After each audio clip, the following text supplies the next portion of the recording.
in a city that never sleeps. A lone guitarist makes his leaps.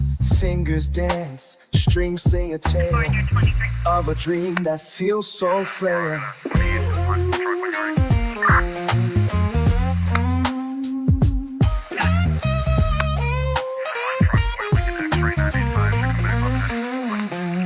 Echoes fill the silent night. A lost love, a heart so tight. But in this cold, hard world, hope's just a fleeting word. Oh, trees whisper, oh, dreams sigh. In the darkness they take flight. Heartbreak echoes, lonely cry. In the cold, hard light, guitar soars through the stormy skies. A melody that pierces the eyes. Love's a memory, a distant dream. In this world it seems fingers glide in the fading light. A final note, a last good night. Lost in the shadows, lost in time. Dreams are all we find. Oh, dreams whisper, oh, dreams sigh. In the darkness they take flight. Heartbreak echoes, a lonely cry. In the cold, hard light.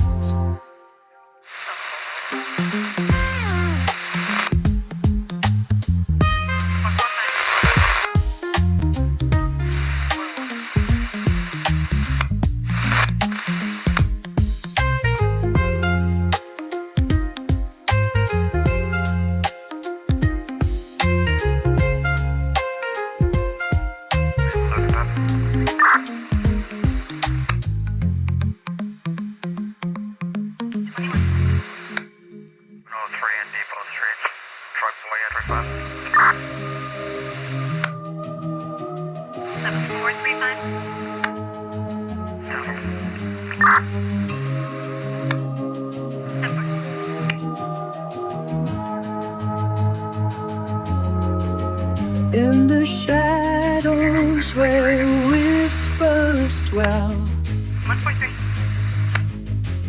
slight guitar sings of love's farewell. I just wanted to know Echoes of the heart once bold, now lost in the night's cold fold. Secrets hidden deep within, tales of love that couldn't win. Promises made in moonlight's glow, now broken like a shattered show. Sorrow in the guitar's cry, resilience in the sky. Through the night we'll find our way, carrying secrets, holding on today. Memories of laughter and tears, in the silence they appear. Whispers of a time so true, when love was all we knew. Lost in the echoes of the past, wishing for what we had. In the dark we search for light, holding on to what we fight. Through the pain, through the night, we find strength in the fight. Sorrow in the guitar's cry, resilience in the sky. Through the night we'll find our way, carrying secrets,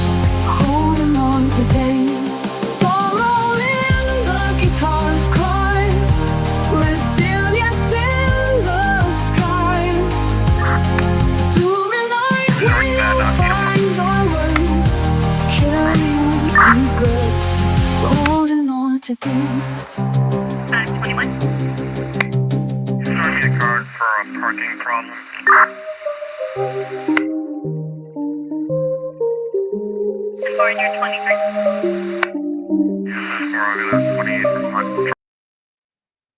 All right, good morning, everybody. We got a lot to go over today. There are new motions on the docket, which we'll go over when Kate gets here. I've read some of these motions, but Kate's going to bring them in with her, and we'll discuss them in an informative way. Remember, I'm always going to try to bring you objective, fair analysis. I know people sometimes get mad about that, but that's what keeps me grounded and balanced. I've done that since the beginning of this case when I first thought perhaps there was a cover-up. But by always trying to be fair and objective, that's what eventually would led me to the truth. So it's important to always, it's critical to always do that. And I think it's easy to get lost up once you've chosen a side in a case, but it's really important to always be looking in the mirror and to make sure you're not letting your own bias creep into it. So I want to go over just a part of last night's show on Court TV. So this, how I performed last night divided my family that was kind of mad at me because I had to interrupt Nick Rocco, and including I had to interrupt Joe a little bit too, and Joe does a great job. So it's very difficult. You're interrupting somebody on national live TV. It's not easy to do that. So let's go over the clip real now, just part of it, and see what you guys think. Let me bring this on. And again, sorry about my voice. It should be back to normal in a week or two.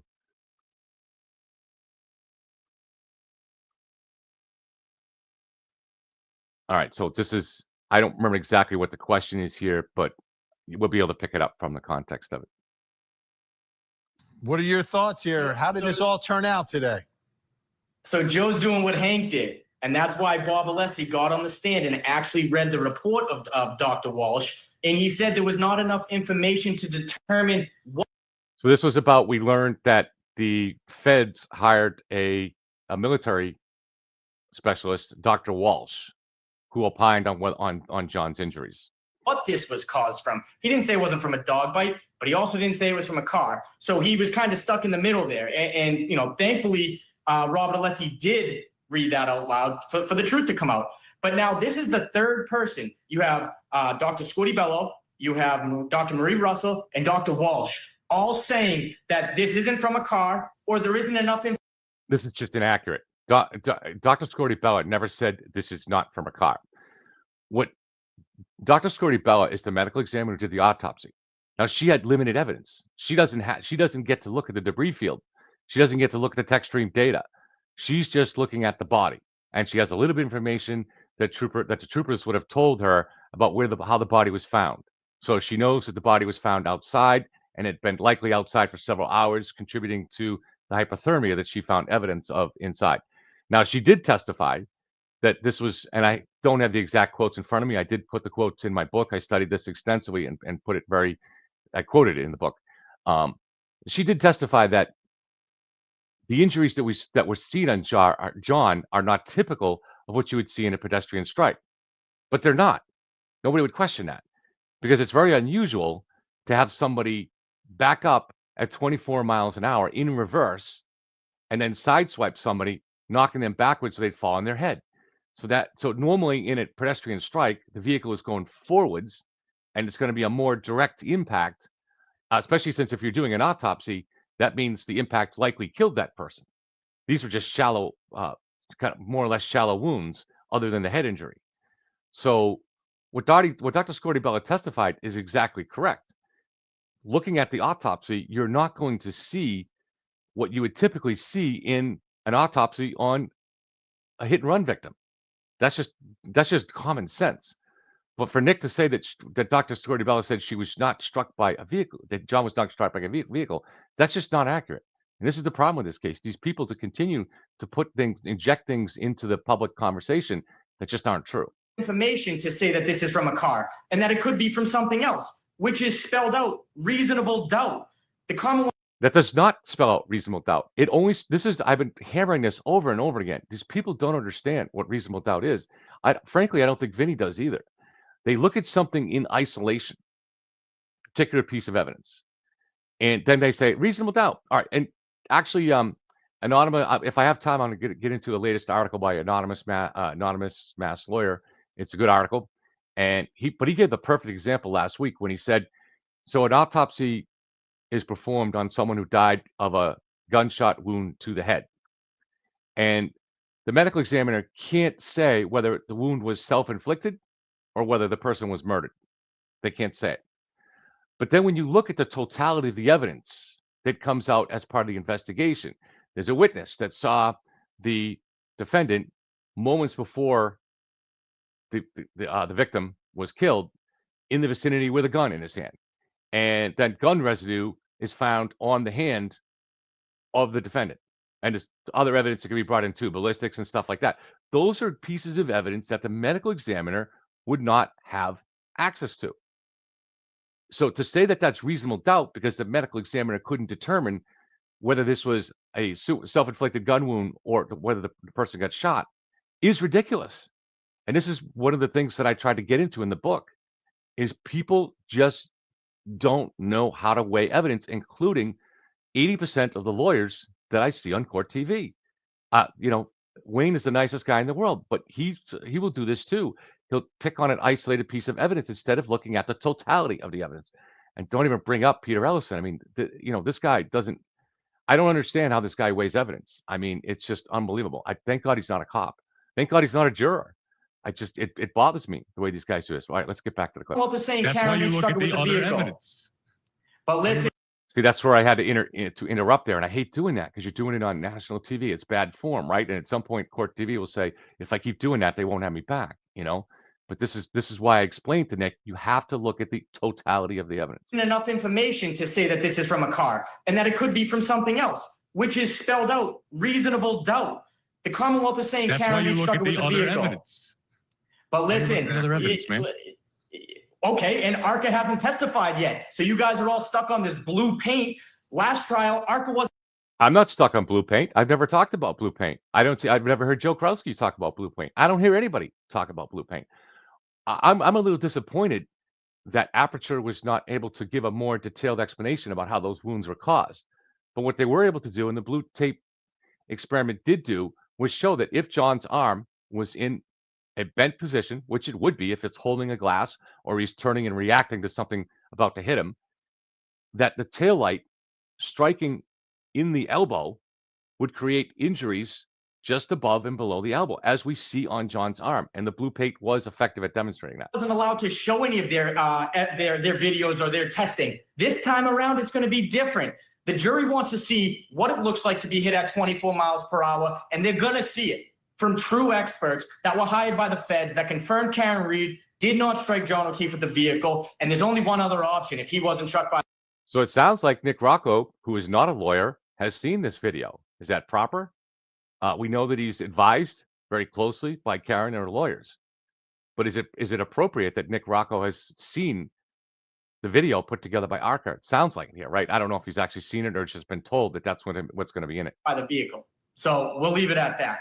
How do you explain John O'Keefe's phone only moving for 20 seconds when he got out of the car? When did this so-called dog bite happen? I'm not stuck on the blue paint.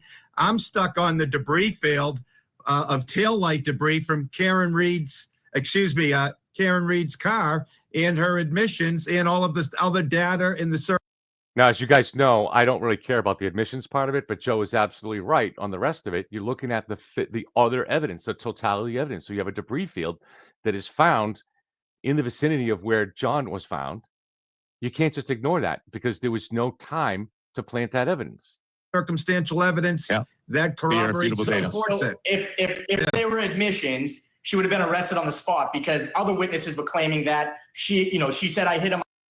That's another absurd statement because those admissions were not really put together till later. So the idea that she was going to be arrested on the spot, come on, Nick. I hit him in front of a police officer. They would have taken her down and arrested her. And as far as the data goes, the timing has reasonable doubt attached to it because that's why DeSorga came in and said that the math and the adjustments were not correct.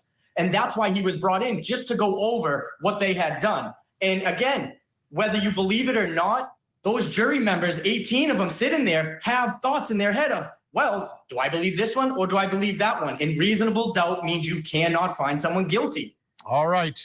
We've got more. When we come back, the big motion for the mistrial today. Actually, I guess there was another segment. Let me come back. Let me fast forward a little bit. This wasn't the segment where I really interrupted him, but so let's come back. In the testing of the clothing.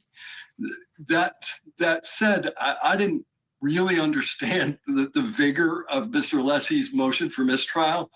It seemed completely within the realm of appropriate cross-examination to ask questions that are factually based, but are not within the scope of the direct. That's the Massachusetts rule. You get to do it. I'm glad that Judge Cannone gave it some thought and spent 30 minutes thinking about it. I'm not sure in the same situation that I would have spent 5 minutes thinking about it. Where'd the pig DNA come from, Joe? So it just they're talking about the very animated, podium pounding, screaming move by Alessi to have this case to have the judge declare a mistrial with prejudice, which is as good as an acquittal. So a mistrial with prejudice means that's it. There's no more trials. Karen can't be trialed and she's free. That's what he was screaming and demanding. It was strange, though. It was based on the fact that the DNA evidence had not been introduced except during the first trial, which doesn't count. That's not true, as I think it was Fiona that sent me the judge. So there was a voir dire in December that was continued into January. And in that, after that, the prosecution motioned that Dr. Marie's testimony should not be allowed. And the judge ruled that, yes, she was very specific and detailed in her ruling. And she listed a lot of things that she described as inconsistent with Dr. Marie Russell's testimony. But she said, nonetheless, that this expert should be allowed to testify because those things that are inconsistent can be brought up by the prosecution on cross-examination, which is exactly what they're doing now. But she listed among that the lack of canine DNA. So this was never going to go anywhere. I don't know if Alessi was unaware of that. Was he just grandstanding for the audience, or was he trying to lay a groundwork for a future appeal? Oh, that could be a byproduct of food. That could have been from touch DNA, contact DNA, at any of the. So I don't even understand. I don't understand why Nick is smirking on this, because this is like so illogical. It's crazy. So the defense, so they found no evidence of canine DNA, but they found evidence of pig DNA. And the defense is trying to suggest those could come from dog treats, because dog treats might be made of pig parts. But if it's coming from a dog treat, that means a dog was eating some kind of a snack or a treat that was a dog treat that had pig DNA in it. But by definition, there's going to be canine saliva because the dog was eating it. So the idea that it would pick up the pig DNA from the snack, but not actually pick up the canine DNA is so ridiculous. I don't understand how normally functioning brained people believe that or even consider that. I don't really understand the bars. I don't have an explanation for you, but just to go back to what Wayne said, in Massachusetts, remember, this is cross-examination. On direct, they made a big point of that differential diagnosis, trying to exclude other things. So it was fair game to cross-examine an expert witness on even hearsay about things that she either did consider or should have considered or did not consider. So not only was it not a mistrial, Judge Cannone actually allowed the prosecution to continue along that line of questioning. Nick, why wasn't any dog DNA found? Well, you got to ask yourself, who's the one that swabbed the shirt and sent it to the lab? I mean, Michael Proctor had a hand in the swabbing. So he got fired. Oh my God. He's no longer a state trooper. I think if that gets brought out to the jury, the fact that he was the one that did the swabbing of this, it goes to the credibility of Michael Proctor and what the jury believes him to be at this point. They have not met him yet. They've heard a lot about him. They've heard, his text messages, and it shows bias in the situation. So now I guess if the defense was to bring this up to them, okay, he's the one that swabbed the shirt. What part of the shirt did he swab? What are you talking about? We don't know. Michael Proctor swabbed the shirt. A criminologist swabbed the shirt. That was demonstrated in the first trial. Michael Proctor didn't swab anything. I don't even know what you're talking about.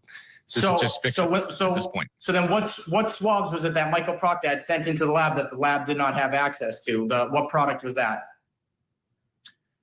Criminalistic they tested it. Swabbing. The criminologist swabbed this over a year and a half later at the request of the defense, and was sent to a lab that both sides agreed to. Michael Proctor had nothing to do with any of this. So what product was it that Proctor had swabbed and sent into the lab that the lab did not have access to? That's The just criminologist social media swabbed frenzy, the Nick. shirt, swabbed the clothing. Yeah, they swabbed the clothing. She demonstrated. Listen, I'm gonna look it up and I'll get back to it on Tuesday. But I was almost positive that. Yeah, you get back to us, Nick. Just like you were talking about Allie McCabe and Colin faking their text because of some kind of a comma that you thought should have been a semicolon or something like that. I forget. Get back to us, Nick. I mean, this is absurd. It's just even as a basic understanding of how it works, you would never have a state trooper. Everything, all those tasks that the troopers have, it's highly specialized. So just as we learned that it was Trooper Joe Paul that used the drone to get footage of the site, there's no way that Michael Proctor is going to have his own drone. That's not his task. Everybody has a specialized job to do. There's the cars team, there's the CERT team, there's the evidence collection team that comes out and documents where pieces are found and stuff like that. The idea, I don't even understand why Nick would even think or even entertain the thought that Michael Proctor is swabbing John's clothing a year and a half after. At this point, Michael Proctor is investigating other cases. It blows my mind that he would make. So I feel people got mad at me that I had to interrupt, but it's like for a year I've been putting up with. He puts something out there that is completely false and absurd, but then the question doesn't come back to me. Maybe the next, but I may not get to speak again until the next segment, and it's going to be a completely different question. So I don't get to debunk all the absurd things that he puts out there. I don't even know why he has that in his mind that would happen. I mean, because it's so crazy. I mean, I don't know. People are gonna, people in my family are gonna say I'm being mean, but he's injecting things into the debate that are just completely false and absurd. And that's been the story of the Karen Reed case ever since Turtle Boy and Karen's first started putting their version of events out. They're continuously injecting things into the debate that are completely false, or things that were maybe not shown to be false on the day Turtle Boy first released his article on April 18th, 2023, but were shown by the time of the trial or shown to be false during the trial. And there was a lot of these things I didn't know how it worked either, right? So we all have these false, maybe TV-based ideas about how an investigation works. But when you look into it, it turns out to be it's very common sense. So Nick, for a long time, so the defense tried to portray, and Nick has tried to say, that Trooper Proctor had John's clothing in the back of his truck for 6 weeks. Why do they say that? Because it doesn't show up within the state police system until 6 weeks later. So where was it? Well, it turns out it's perfectly common sense. If you could understand, prosecutions take place within a DA's office. That's how it works all around the state. So if there's a crime that happens in your county, say Worcester County, it's going to be prosecuted from Worcester County, from the DA's office. If it's in Boston, it's going to be prosecuted from the Suffolk County DA's office. Within that DA's office, that's where the evidence room is, right? It's the prosecutors that need the handiest access to the evidence. So there is what is strangely enough called the evidence room within the district attorney's office. And as we learned through the trial last year, the only people that had access to the evidence room, Trooper Proctor and Buchanan did not have access to it. The people that had access to it were Lieutenant Tully, who was in command of the overall, the state police command of the overall detectives unit for the Norfolk County. And then there are two other troopers that are designated as evidence officers, and they're the ones that have access to the unit. Now, in this case here, because John's clothing was wet, when the troopers arrived, normally they would bag it and then put that bag inside the evidence room. But in this case here, because the clothing was wet, they did put it out on a table outside the evidence room, right outside the door for it to dry. And eventually, once it was dried within a couple of days, the evidence officers, they took that clothing, bagged it, signed the bag, and put it inside the evidence room. So if you want to suggest that there's a chain of custody issue because that clothing was left outside on the table, all right, go ahead. But you're getting to levels of conspiracy here that don't make sense. This is just normal operating procedure. There was nothing that unusual that went on there. So, again, Trooper Proctor, none of the troopers had any motive to want to risk their careers and go tamper with that evidence. There's probably surveillance cameras within that. Within the Norfolk County DA's office. I've talked to people that have been there.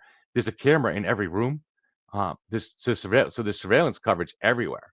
So the idea of you want to believe that Trooper Proctor went there with a little test tube of microscopic taillight glass and sprinkled it on the clothing. All right, go ahead, have at it.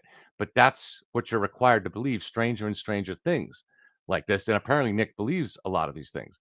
But so now 6 weeks after that clothing went into the evidence room, now it has to go to a lab for testing. Now, it shouldn't surprise anybody that there are no labs within the DA's office. Those labs are specialized and they're within the state police barracks or state police facilities. And so at that point, the evidence that John's clothing goes to a state police lab for testing. And that's why it enters the state police evidence tracking system at that time. But before that, it's not in the custody of the state police. It's in the custody of the district attorneys. So Jen and Kate are here. Let me bring in Jen, and Kate can enter whenever she wants on her own. I'm not sure if she's ready. Good morning, Jen.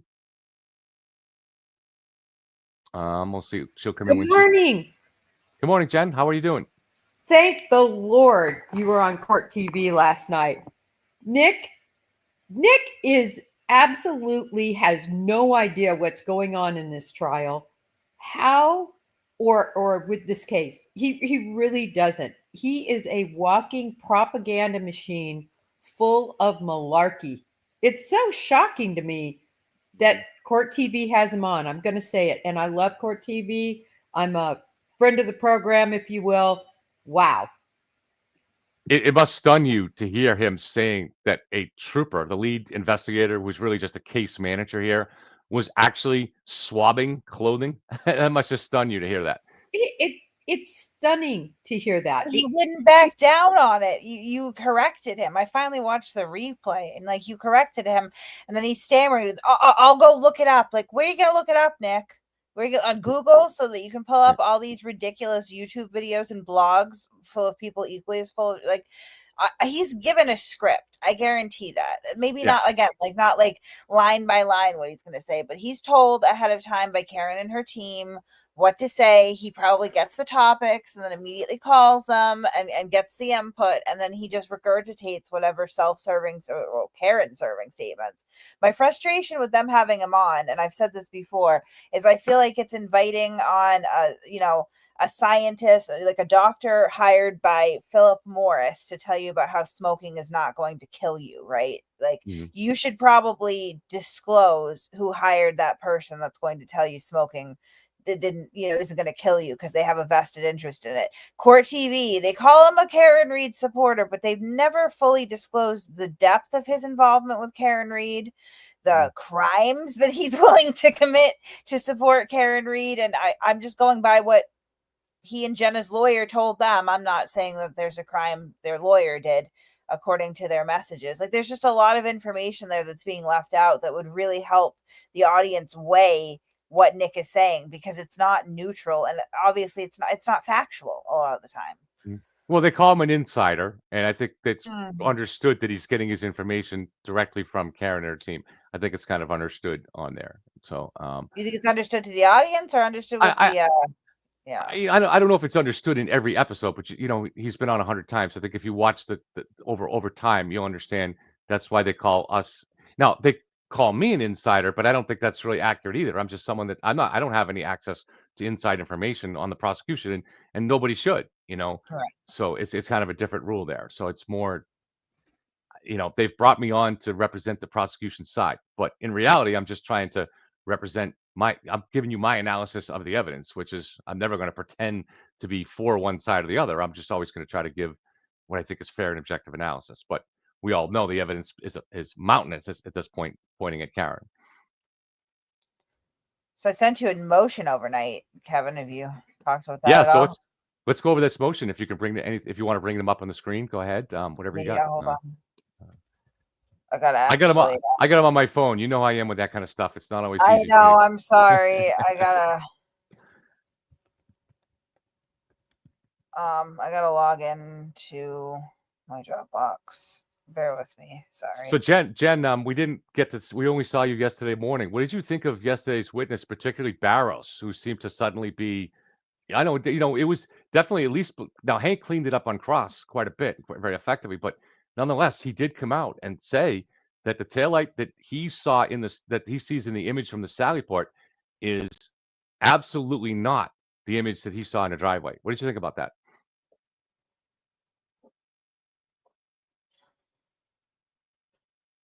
Jen, are you here, or not sure if you got to see any of that yesterday? Oh, I got to watch the whole thing. Oh, so much to say, but I have News Nation in 15 minutes, so I'm going to buzz off for a minute here, but I'll be back. All right. We'll talk to you later. So we have a pretty big panel today. John DePetro will be on again at some point. Margaret will be back, and Drunken Turkeys will be back too. Oh, really? And so Awesome. we'll have. Well, we have a long day when we do it, so it's good to have these. John was like, was worried, like he was messaging me. He was like, do you guys mind me coming on? I know we talk a lot when I'm on. I'm like, no, because we're on all day, so it's a nice break for you to come on for, Right. the time you come on and give us a break and give us a different point of view. Okay, sorry. I'm just going to do this in images because I think that's going to be easier. And you could read it out loud too if you don't want to bring it up. It's not. I'll bring it up. Yeah. Just a little slow this morning. I haven't had any coffee yet. Oh, that's terrible. Got to have the coffee.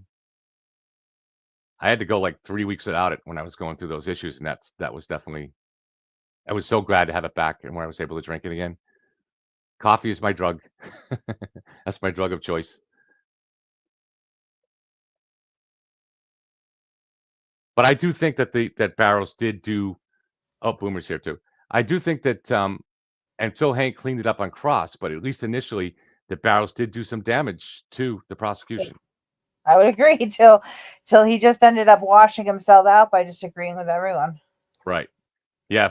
Maybe at some point later, I will go to Anonymous Mass Lawyer's article. He has a really good analysis of that.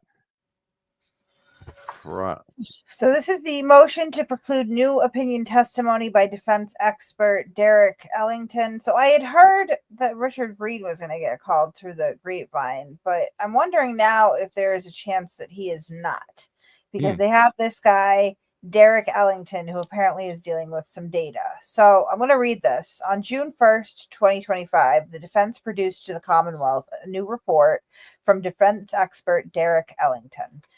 The new report appeared with no prior notice from the defense that it was forthcoming, and it was dropped on the Commonwealth 3 months after Mr. Ellington's prior report in this case, in the midst of this trial and after the Commonwealth had rested its case in chief.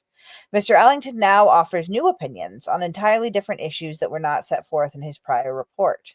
To prevent further ambush of the Commonwealth by the defense in this case, he should not be permitted to testify to his new opinions. If he is allowed to do so, the Commonwealth hereby provides notice that it will present rebuttal testimony on those issues. Background. The defense previously disclosed to the Commonwealth a 13-page report from Mr. Ellington dated March 3rd, 2025. A copy of that prior report is attached as Exhibit A. Essentially, the report quotes from or describes portions of the reports of Mr. Whiffen, Ms. Hyde, and Trooper Nicholas Garino concerning certain data retrieved from Mr. O'Keefe's iPhone for the time period of January 28th to 29th, 2022, and then states whether Mr. Ellington agrees or disagrees with the analysis and finding of those other experts. Mr. Ellington's specific conclusions and opinions appear on page 9 to 12 of his report.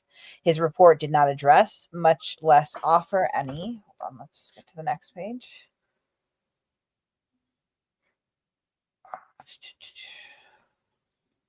Opinions or analysis regarding either the data on the defendant's iPhone or any data on Mr. O'Keefe's iPhone after the time that the device came into the possession of law enforcement.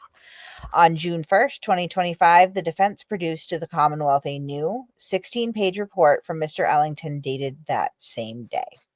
A copy of this new report is attached as Exhibit B. In his new report, Mr. Ellington states that he was asked to focus specifically on activities and interactions logged on the two devices, i.e., the iPhones belonging to Mr. O'Keefe and the defendant, after the time of seizure/surrender of the device to the ultimate custody of the Massachusetts State Police, including a rear view of GPS data points captured on the Reed phone. Nowhere in this report does he explain why he was asked to perform this new analysis or when he received such direction from the defense. Nor does he offer any explanation for why this new analysis was not included in his prior report.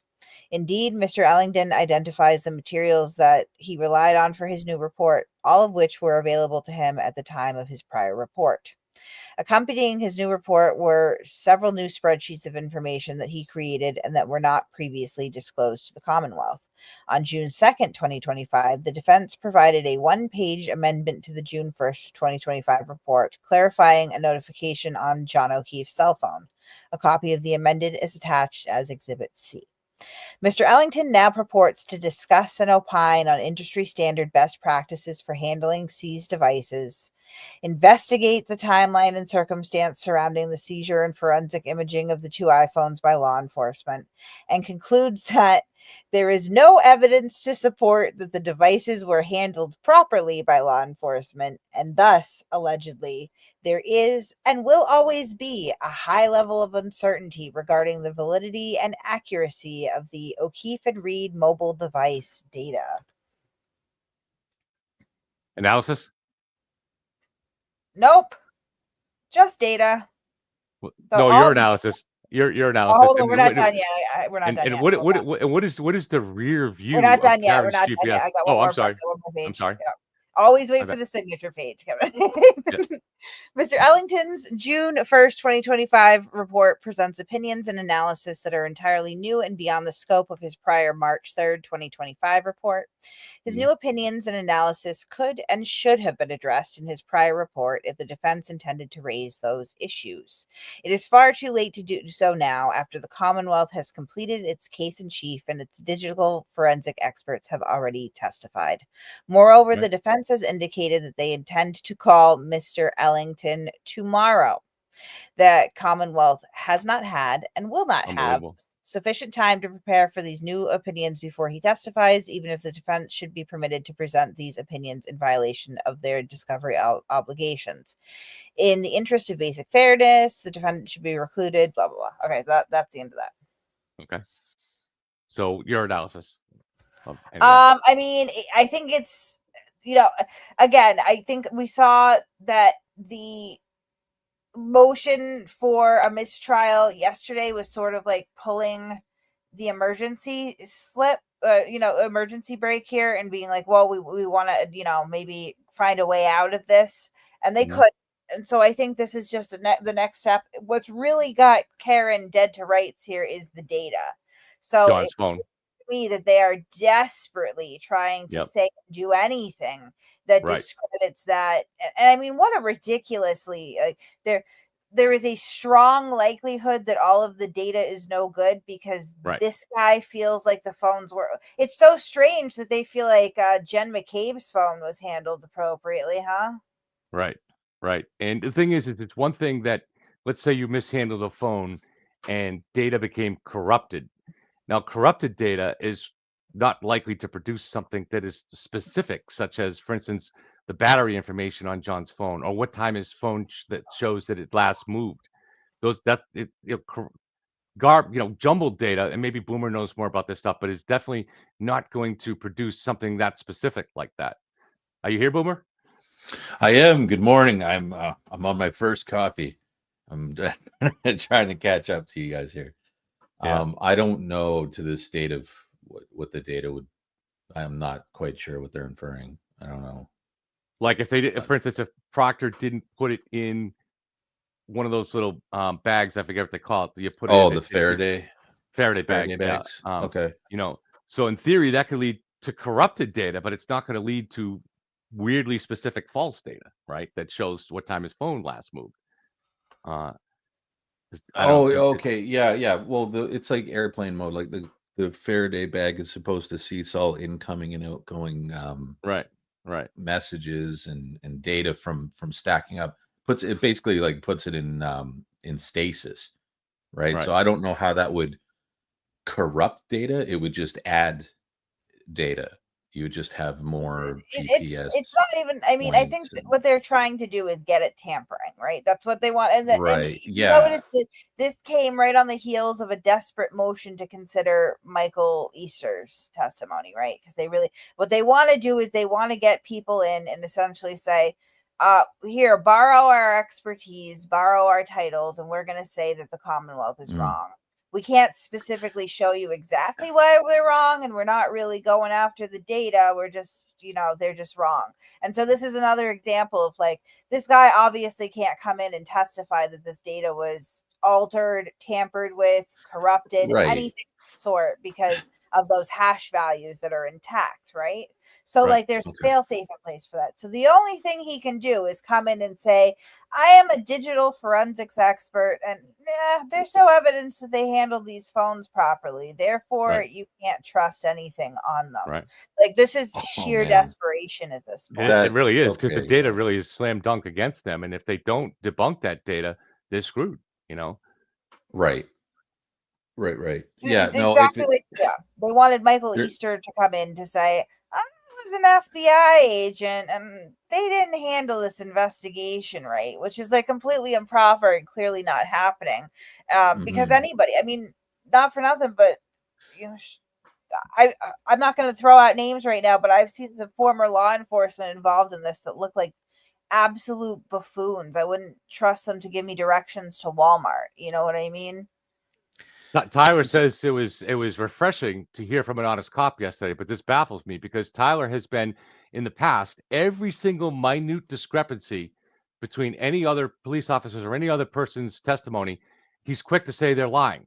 But now this is this guy who did really change his testimony and who falsely described his testimony in the first place and was caught on the stand. So he testified under cross that this is what he said this last year. And then Hank Brennan put the transcript and said, show me where you said that. And he wasn't able to find it. So I'm not saying that Barrows was lying. I mean, there's confusion, there's different things, but if any other cop had showed that kind of confusion, Tyler would have said liar. But now, because it supports what he wants to believe, he's like, oh, here's an honest cop. I don't really understand that approach. No, it was substantial, and I think the guy was hit by a drunk driver in his cruiser between trials. I think he's still out. I don't know that he's a cop currently right now. Definitely not. I don't think he's active. But already could possibly have some memory or cognitive issues from that accident. No, I'm not calling the guy. I'm not trying to be rude or anything, but he got confused. I mean, he answered affirmatively to a question that Alan Jackson asked yesterday, where he clearly wanted him to answer in the negative, right? That question about like, well, your birthday last year, do you remember what day of the week it is? Does that mean you have a bad memory? And he was like, yes. And that was not the answer that he was intending to elicit, right?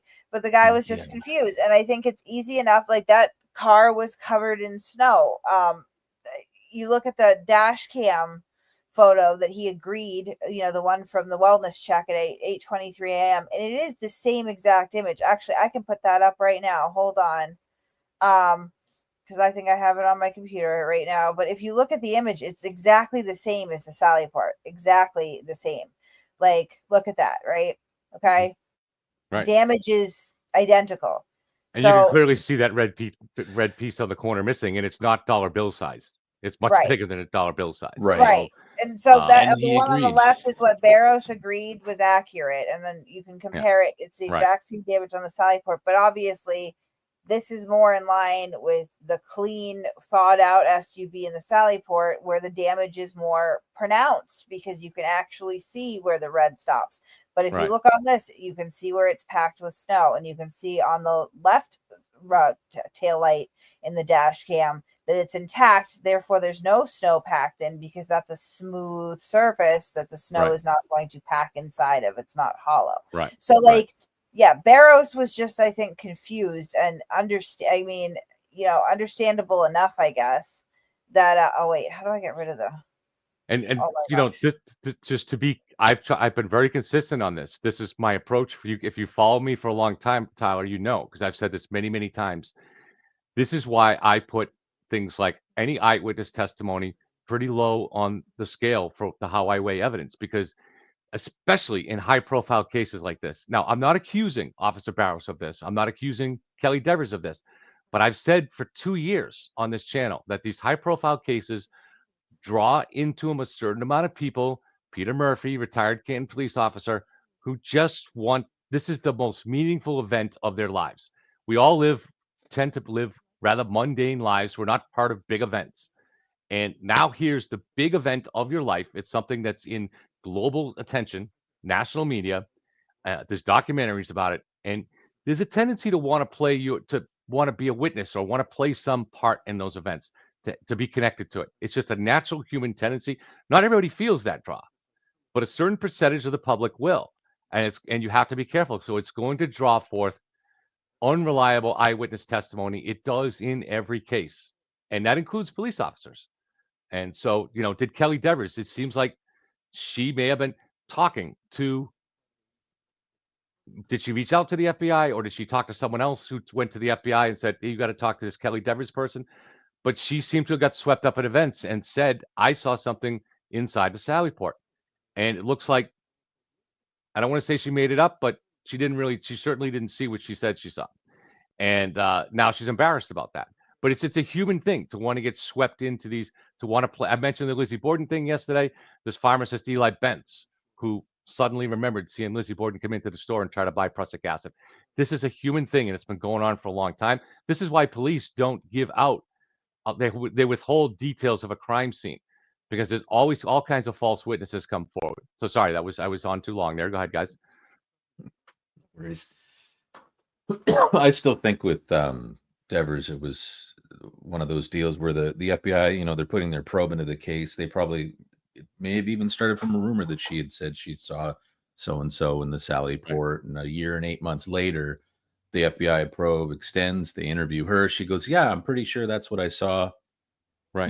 They hit her up with we have proof that you couldn't have, the vehicle wasn't in the Sally Port when you were on shift. It's impossible. Oh, okay, thanks. All done. Defense reaches out to her because they see in the report that she had said this to the feds, and goes, oh, we got something we can use. We can use this. She says, no, in good faith, I can't. I've been proven wrong. That would be false testimony, and they threaten her. That's how I read her. I could be wrong. She very well, because there's no reason not to believe it either, that she inserted herself. I think Boros, more than likely, that looked a little shadier to me. Going to the hotel, they could have gone to United's office. But again, they both could have the same story. Not sure. I think, but officer, and this is kind of listen, Dever was hostile and rude and not very professional. I get that. I get that. Saying false memory sounded really weird to me, but then I watched Officer Barrows literally create a false memory in real time on the stand. I don't think he was lying. I really don't. I don't think, because a lie requires that intent, right? It's not true and you're going to say it anyway. I don't think that was Barrows. I think that when confronted with it, he was like, oh shit.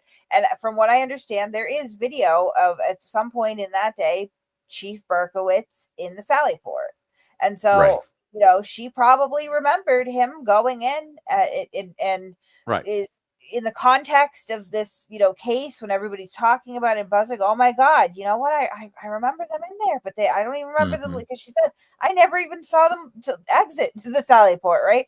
And obviously we know now that time was before the car got there. And I think what happened really was, at some point, between her telling this to the FBI and possibly the defense as well, but definitely at least the FBI and all the media stuff, the defense made a huge deal about the time discrepancy in the towing, right? You said you picked it up at, or dropped it off at 4:30, and it wasn't until 5:30. And that's when she realizes, oh shit, I was long gone. And I don't believe this involves lying either. I think there's a real gray area in between, where you have this desire to want to have information that's important, that will make you part of the events, and so you convince yourself, so you're taking some kernel of something that you saw, like Kate said, at some point maybe she did see the chief, in the South. Not Right. surprising that she would see the chief in the police station. That seems like a normal place for a chief of police to be. But yeah, so you're taking but you have this overwhelming not overwhelming, but you have this desire to want to be part of events, to want to have witnessed something significant, and eventually that forms a kind of memory in your mind. And I think that there is there Or is a to his be helpful. That's the other right. part of it too. It's like there's good Sure. intentions behind sometimes. Sometimes these people want to be helpful. I Right. mean, again, Karen Reed has a tremendous amount of privilege, just privilege really in this that Right. other people don't. So I can see somebody like Officer Barrows, honestly, they're a well-to-do family in a nice town where he works. He probably lives locally. I know he didn't want to say where he lives, and understandably so, but I would assume that he probably lives in that area. It's a nice area. You just don't think that you can have monsters as your neighbors. You know what I mean? Right. So like right Right. off the bat, it's like, oh, I remember seeing that tail. It didn't look like that broken to me. I gotta tell the truth, right? Like, Right. oh, can't let this. And then when confronted with it, the facts of this, you can see in real time. These two cops be like, oh shit, like right, like this, like not as helpful for her as I thought I was, right? But I don't think it's always necessarily nefarious. No, No. nefarious isn't the way I see it, but I also think that it's important to recognize the lure of the popular crowd. So if you have 80% for of the sure. people that is all talking about this conspiracy, and going back to the summer of 2023, it was big. I know in some ways it seems bigger now, but in some ways it was bigger then. Everybody was swept up that there was this massive, this really interesting, unique conspiracy, and it's that there's a lure to that, to people that want to say they saw something connected to it. It's not conscious, but it's going to attract certain people that want to look. This is why people like, and again, I don't think Lucky lied either, but he certainly has been enjoying I know people that work there. He's enjoying the fame that he's experienced since it. He enjoyed being the toast of the Free Karen Reed people that practically Right. carried him out of the court of their shoulders. He enjoyed that. And Yeah. who's to say that Barrow's endeavors weren't being fed by that same appeal? Again, but I'm not accusing anybody of being nefarious, of deliberately feeding lies or anything like that. No, I'm No. not. I'm not. That's not what I'm saying at all. I think the proof of Barrows being like a liar would have been if he hadn't agreed with Hank on that photograph from, was it 820 feet? Yes, good, excellent If point. he had said no, that's not what I saw, and argued Right. that, I would say, oh man, I think this guy he's a shill, he's lying. But he didn't. He agreed with that Right. photo. So I Right. wouldn't put liar on him either. I think No, I'm definitely not. maybe he was schmoozed by Alan Jackson. Like Yeah. maybe he was talked into believing, oh Right. man, what, like you said, what I saw, it doesn't line up, and he felt sympathetic to the defense. I believe that. I believe that he came in with the intention of helping the defense, but I don't think he came in with the intention to lie, and I don't think he outright lied. So it's sort Definitely. of like you said, it's gray. It's gray. Hello there, Welcome, Dan. Good morning. Hey, Dan. Good morning. Good morning. How do I sound? Do I sound okay? You sound all right, man. And you are now disproving the common belief out there that you and Boomer are the same people. Oh, we're the same. We're the same dude. The same dude. Although we can't see Boomer, Right. so I guess we can't. That's say for right. sure. That's right. Yeah. well, I've been accused of using AI in my interviews by the Pro Burgers, so Boomer could be an Oh, AI. wow. Gotcha. Let's see. Kit Kat says, "Did you notice that Jackson's photo cut off part of the taillight? Look at the video that he showed yesterday to the last witness." Well, he's definitely going to zoom in on the particular frame that is most helpful to him, and it was helpful to him, I have to admit. So Until it wasn't. until Hank cleaned it up better. But if you were just watching that direct, it was effective. One thing that I took away from yesterday's hearing and the officer who was talking about the taillight was, when I look at that 5:23 a.m. or whatever it was in the morning ring footage where Karen Reed backs up and taps John O'Keefe's car and takes off, I always felt like there was a question there of how much of the right side of the taillight was there. I think a lot of people pointed out to that bottom corner and said, it looks like it's there. and the officer pointed out to that specific area, and regardless of what, how accurate or inaccurate his testimony was, he said that that specific part, that corner part of the tail light, was gone. Right. So I thought that was a huge point as well. I think the picture that Kate put up a little earlier that shows it's really the same angle. So the dash cam picture from 8:22 in the morning, and then just juxtaposed next to that, the picture from the Sally Port really makes it clear that 8:22, the damage that was visible there is the same that's visible at later on at the Sally Port, and that's the picture Right. I think Hank showed that yesterday to Officer Barrows. Yep. Yeah, he ultimately agreed and Right. said, yes, that's the damage I recall. So Right. they kind of changed it. I have the movie Kingpin on behind me. It's a funny movie. As you should, Kevin. It's one of the greatest movies of all time. Oh my Love God. that movie.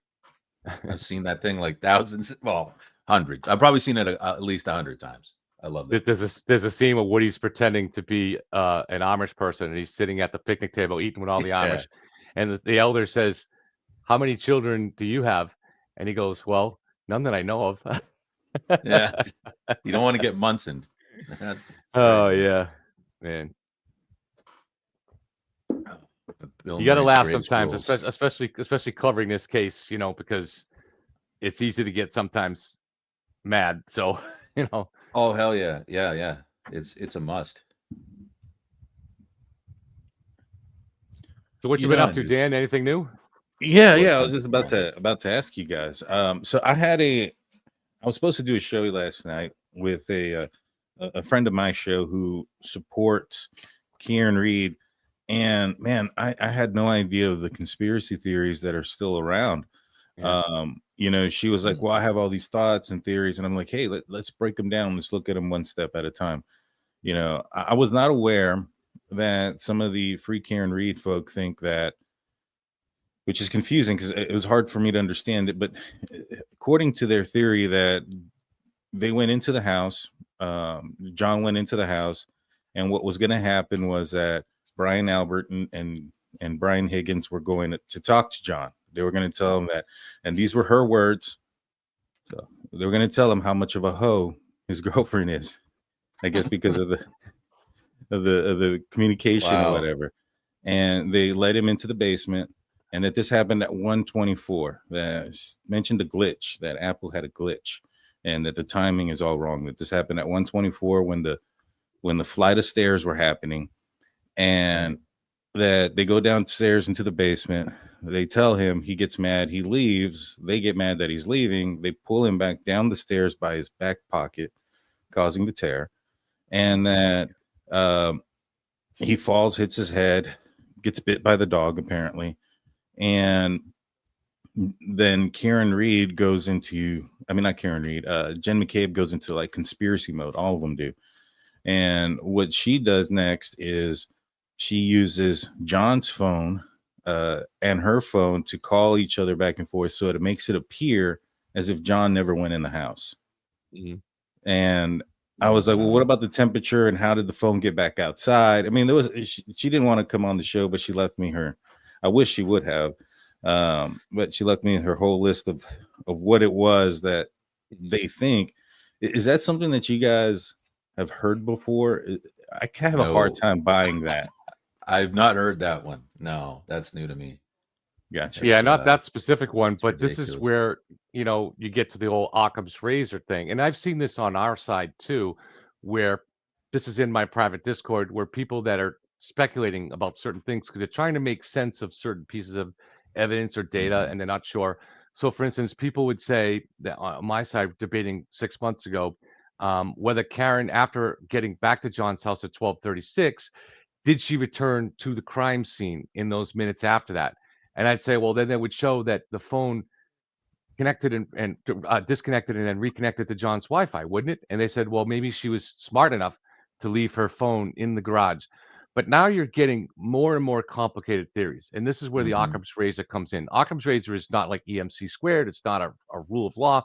but it's just better to always gravitate towards the simplest explanation. And if you're finding yourself needing to have a more and more complicated scenario, you're probably getting further and further from the truth. And so this sounds like this person is there. They now have to explain why John's phone never went in the house, and they're getting into crazier and crazier theories to explain that. And we're just pursue the simplest theory, which is that John never went in the house. You know, that's the simplest, and it's backed up by so many other evidence points here. But the debris field that was found around that area nearby where the phone was found, and the text stream data that shows that John got out of the car just 17 seconds before his phone moved for the very last time. That shows John checked his phone and turned off his phone just about 8 seconds before the phone moved for the last time. There's just so many evidence points here. And this is why I think Kate was saying they have to try to go after the way those phones, somehow discredit the data on those phones by saying it wasn't stored properly or preserved properly or something like that, because that data is just, it requires increasingly strange theories to get around it, you know? Well, not to mention, if you fall down, then a dog bites you. Now you're really going to have to explain to me how the dog bit. How did the dog bite that many times? You're on the ground, you've already fallen down, and it missed. Yeah. Like none of the bites were holds, right? It missed, and you were lying down. I mean, come on. That's getting, it's too much, dude. Yeah. Nope. Yeah, I didn't, I kind of walked her into a little bit of a corner there because we were conversating and I said, oh, okay. So I was like, do you think they were scared? Do you think they panicked? Like, of course. And I was like, who was scared? And they're like, well, maybe not the cops, because, they went in a cop mode. They've been in some serious situations. I go, what about Jen McCabe? Was she scared? Was she panicking? Yeah. And I was like, I mean, she's covering up things. She's calling. She's using John's phone. She's searching later on how long to die in the cold. She must be on her mind, right? She's like, yeah. Complete panic, complete fear. And then I showed her John McCabe's heart rates and how they don't move. So we're probably going to get a discussion this morning of these motions, I would think. All right, so the jurors are here ready to go, but I know I told you, Mr. Yannetti, I'd hear you at sidebar on this, so why don't we come to sidebar? There we go. Kick it off with a sidebar. Dan, we always start out with sidebars. Almost always. I'm always in the chat, guys. I've watched every day and every minute of this trial through this through Yellow Cottage Tales channel. So I've been here for every minute. Right. I've noticed the amount of sidebars. That's one of the things that Judge Hippler, like when I saw Judge Hippler in the Brian Koberger case, and he recently talked about how they're going to handle things. I think he's watching this case. He says he doesn't want everybody, including the defendant, to go up there in a big old train every time there's a sidebar. And he doesn't want sidebars to be interrupting the flow of evidence and explanation. And I was like, man, this guy must be really watching the Karen Reed trial to, unless it's just, common basic knowledge stuff and it just wasn't practiced here.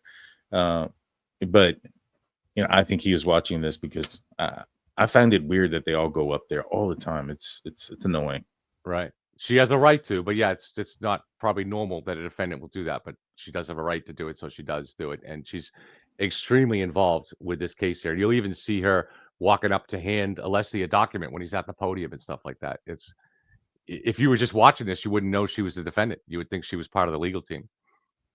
You think that's part of the tactic, so they don't see her as a defendant? I don't know if it's a tactic so much as it's just she's heavily involved. Look, she's been heavily involved with turning this whole strategy from the get-go of trying to whip up a hysteria through. She's the one that reached out to Turtle Boy, and but her lawyers too. Her lawyers in those early days when Karen was first reaching out to Turtle Boy, they had dozens of calls, direct calls between both her lawyers, David Yannetti and Alan Jackson, and Turtle Boy. So I mean, they're all in on the strategy. It's not like Karen's pursuing a side strategy. Speaking of Turtle Boy, he had an interesting, I guess, clip that was circling about him basically begging for a plea deal, saying that he, anything for no time off. Would you, if you were in the position of law enforcement, would you consider it if he gave you Karen Reed and Alan Jackson on a platter? I guess, and Kate's the one that put that clip up. But yeah, it was a really interesting clip. It would not be relevant for this trial. It would be relevant for potential conspiracy charges involving Karen and Aiden in terms of witness intimidation. He has nothing to offer them. Okay. Yeah. Like anything that he thinks that he has to offer the Commonwealth, he's told like 67 other people, some of whom have already gone to the police. So like, you know, really his cooperation, I do not believe is necessary at this point. Plus they have his phones, you know? And I don't see them ever offering him a plea that doesn't involve some form of incarceration time. Or very, very strict probation. I don't even know that they would consider that at this point, just because like he's been so unrepentant and remorseless and continues to engage in this behavior. I mean, I believe that there's a clip floating around just the other day. He's back to calling Albert a murderer. They're all murderers. Why won't they, challenging them to sue him again? Like, it's ridiculous. Especially if Karen is convicted here. And she's facing, let's say she's convicted of OUI manslaughter, I believe the sentence might be up to like 15 years. So the state would really, at that point, their priority would be sending Turtle Boy, getting him convicted and sending him to jail, to prison. So I get, but we don't know what's going to happen. There's a pretty good chance there'll be another hung jury. You think it's a pretty good chance? Yeah, I think juries are wild cards, and everything I'm hearing is that this is a pretty. There's one person, a younger person on this jury that shows up in a hoodie every day. So is that person respectful to the process? I don't know. It's a real wild card here. And we don't assume just because someone shows up in a hoodie that they're not respectful to the process. I know, but it's a little, I wouldn't show up in a court looking like that. But I mean, I'm not saying I'd wear a suit. I'm just saying, I don't know. Jury, we all know. As long as they're not wearing pink. Yeah, yeah. They have pink underneath, and they rip off their clothing and say, "I'm really secretly free care." But but this was her strategy to try to pollute. Now, and the state could do some things to try to see if that potential juror is participating on social media and stuff. But there's only so much they can do. So if that juror, many people I know, especially in their 40s and 50s, don't participate in social media, but someone in their family does. So they may have a spouse or someone in their family that they're getting regularly hit with free care and read propaganda. But that's not something that would have been discoverable by the state. And that person could be on the jury. And, this, all it takes is one.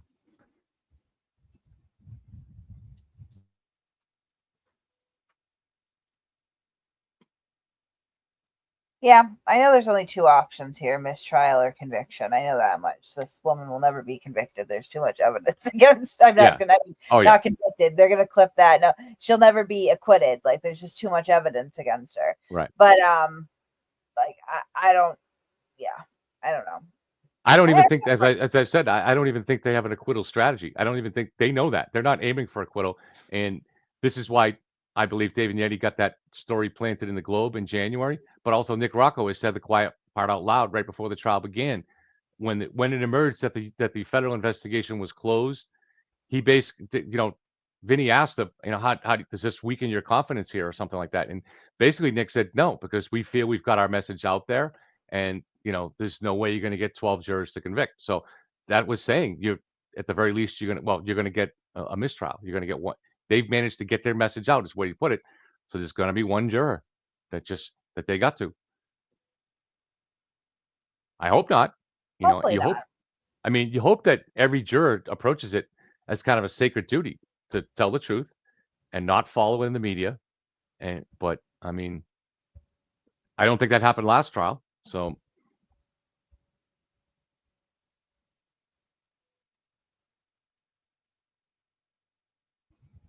Hey, everybody's hating on people in hoodies. I don't think, whatever.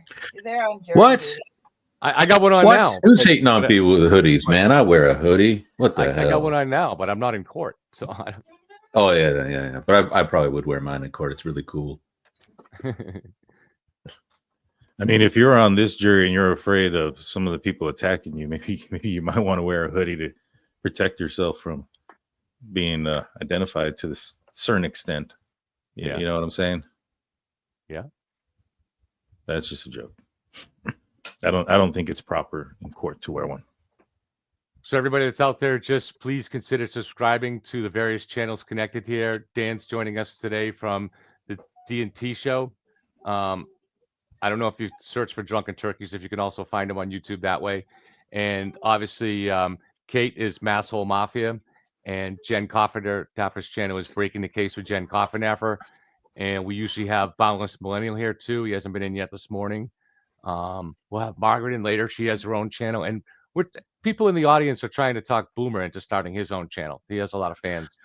I'm working on it. I mean, I'm still rocking over with We'll with bring the jurors Masshole, in. but I'm take working a few on mine. minutes, Tony. Do you want me to step out? Okay. I got to talk to Do my you people. need to come in? All right.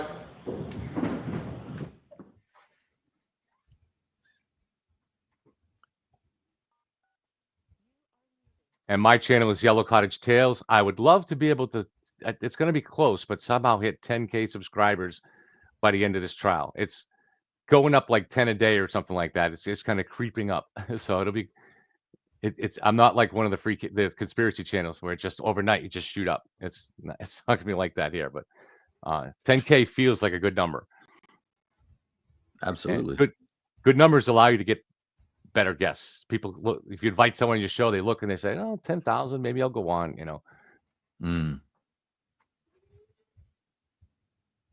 I've had a hard time getting guests. Maybe it's me, or maybe it's also just nobody wants to put their name out there and take on this mob. Yeah, it's not you, Kevin. It's definitely, yeah, I believe it's just the heat that comes with not agreeing with the the mob, I guess, right? You want to call them that, right? I think that's what it is. I think that's absolutely what it is. Yeah. Free Karen Reed has a little bit of a track record, a little bit. Yeah. There's definitely, it's not a both sides kind of thing, Dan. This crowd, yes, you'll find somebody that crosses a line a little bit on our side, but on that side, they, we can't talk about the specifics, but they're still doing this both to, again, we can't talk about the specifics, but some of what they do is somewhat violent. We just don't want to draw attention to it. But that there's nothing comparable on this side to the kind of threats that they do and trying to destroy people in social media, not just the person who speaks out, but try to control them by going after their families. Yeah, everybody that they've ever known, the guy that sells them, coffee in the morning. Anyway, There should really be some accountability for that type of stuff. I see that in the Brian Koberger case just this morning. So somebody, I have a shirt that I make merch, and it's one of the shirts is the Idaho House 37 bill, which is the firing squad bill. And I sent my shirt out to the Gonzalez family, Steve and Christy Gonzalez, father and mother of Kaylee Gonzalez, one of the victims. And they put it on, they took a picture and they sent it and we posted it. And somebody from the Proberger side decided to take their picture and wrap it around like an AI image of an ammunition round and put a little timer next to it, and that, in essence, basically putting their names, but in actually their picture on a bullet, saying it's only a matter of time. I took that as a pretty big threat to them. But that's the kind of people that side with murderers, Yeah. Yeah, isn't that wild? Right? Yeah. It's poor behavior from people who side with murderers. No kidding. No kidding.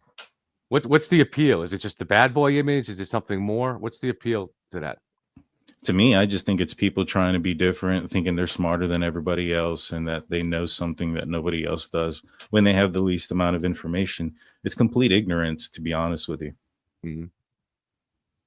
It really is. Might be a hint of psychopathy in there too. I mean, if you're looking up to a murderer, what's your position? You're looking up to a murderer. You got to, reevaluate your shit. That's not a healthy sign. Yeah. I've done a lot of shows with Bill Noguera, who spent almost 40 years on death row and is currently serving in Corcoran, a life sentence in Corcoran. He's had no problem getting wives who learn of him and reach out to him while he's in prison. Yeah, absolutely. And I spent time talking to his current wife, and I don't believe she's a psychopath. But I didn't ask her, what the appeal is. I don't know.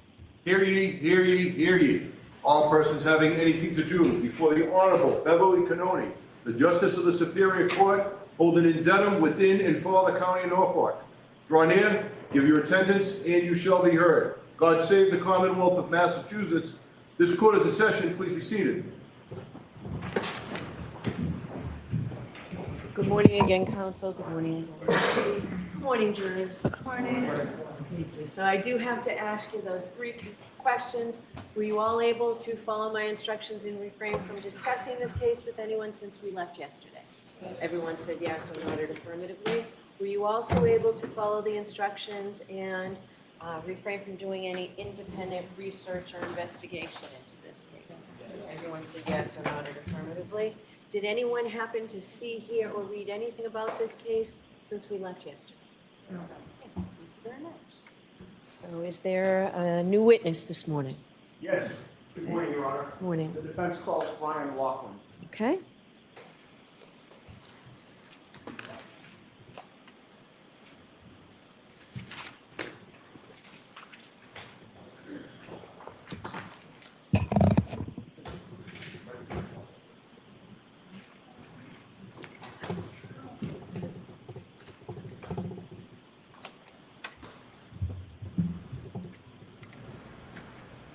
Step up, face the clerk, and raise your right hand. You solemnly swear the evidence given to the court and jury in the case now hearing for the truth, the whole truth, and nothing but the truth, so help you God. I do. Good morning. Good morning.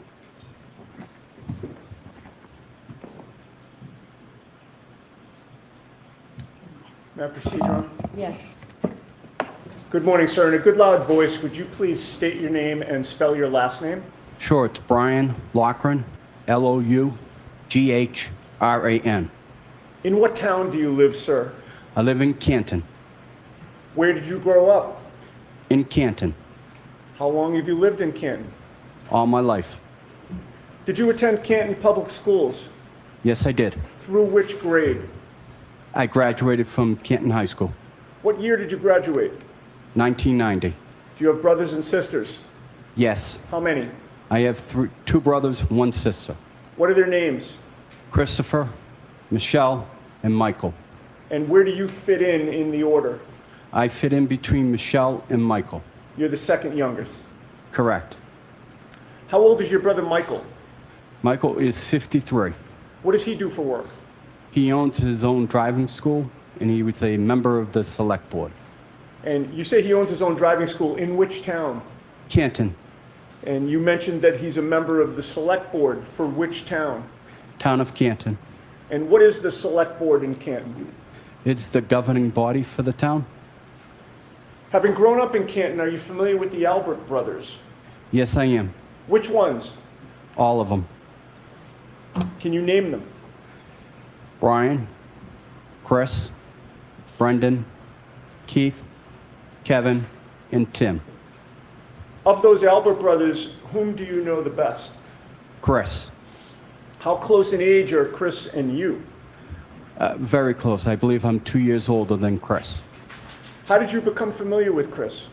I went to elementary school, I went to middle school, and then he graduated from a different high school.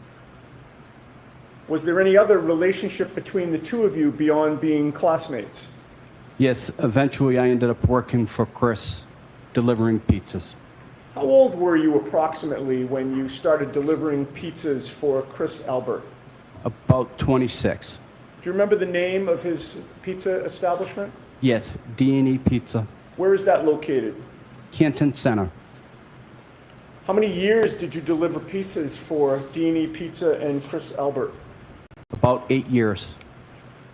Prior to January 29th of 2022, were you friendly with Chris Albert? Yes, You previously mentioned that your brother Michael is a town selectman. What political office does Chris Albert hold? Chris Albert is also a select board member. And Chris Albert is Brian Albert's brother, obviously. Yes, So your brother and Brian Albert's brother are both town selectmen together. correct. How did you become familiar with Kevin Albert? Through D&E Pizza and And I'm interact. sorry, you said through D&E Pizza? Yes. And interactions with the DPW, doing details and stuff. Okay. First, with regard to D&E Pizza, you said there were interactions with Kevin Albert relating to that pizza shop. What type of interactions? He would come in. I'd be, friendly. I'd say hello, or there'd be deliveries to the Albert's residents, and I would, make those deliveries. You mentioned the DPW. I didn't ask you what you did for work, sir. What do you do? I work for the DPW. I work in the Highway Division. And the DPW stands for Department of Public Works? Yes. For which town? Town of Canton. And what are your duties, or strike that, around January and late January of 2022, what were your duties for the DPW? I would plow. And how long had you worked, or to this day, how long have you worked for the DPW? 20 years.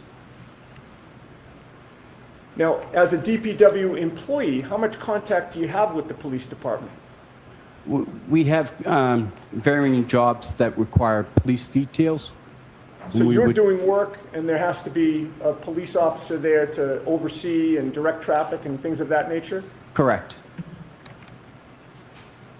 How often have you worked in that capacity with Kevin Albert from the Canton Police Department? About a dozen times. And what was the nature of your relationship with Kevin Albert before January 29th of 2022? Through D&E Pizza, I would, the Alberts usually had family functions on a weekend, and I would make deliveries. Can these last few jurors hear the witness? I just want to make sure everybody can hear. Okay.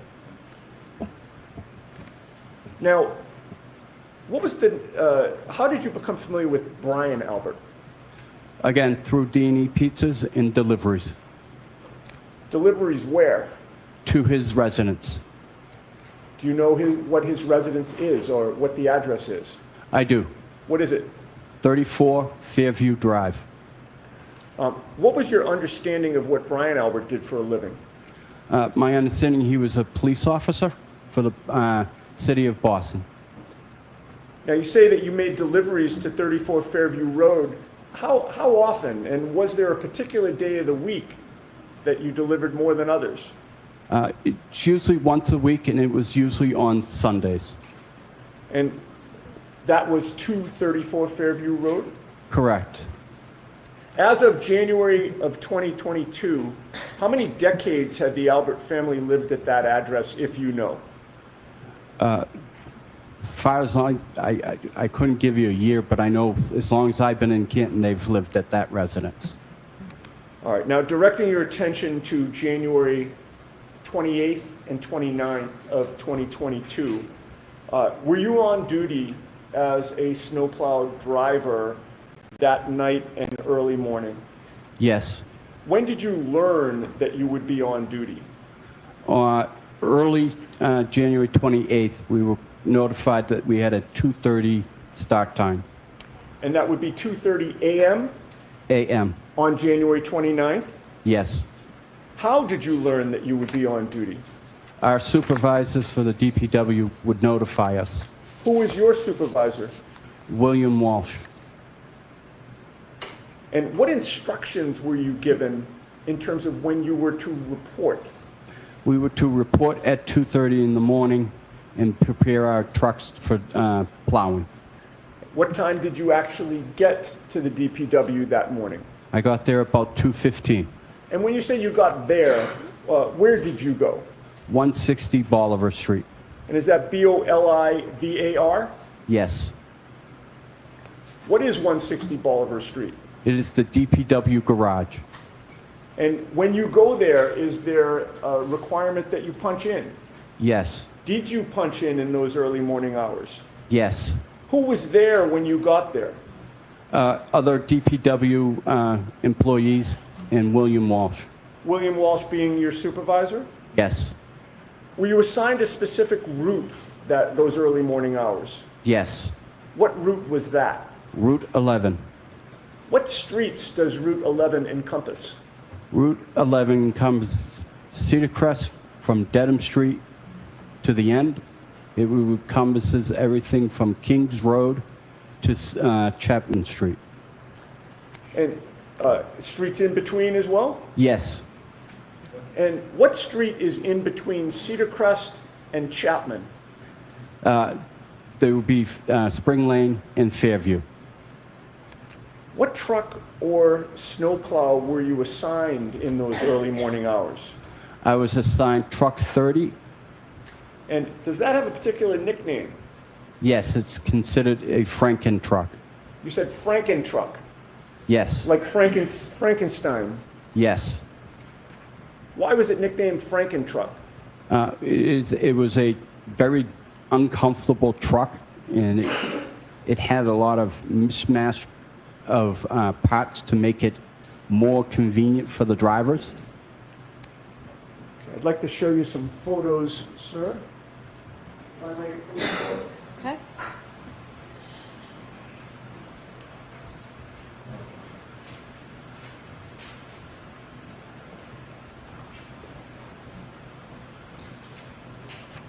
Mr. Loughran, I've placed 4 photographs in front of you. If you could just familiarize yourself with them and look up at me when you're done.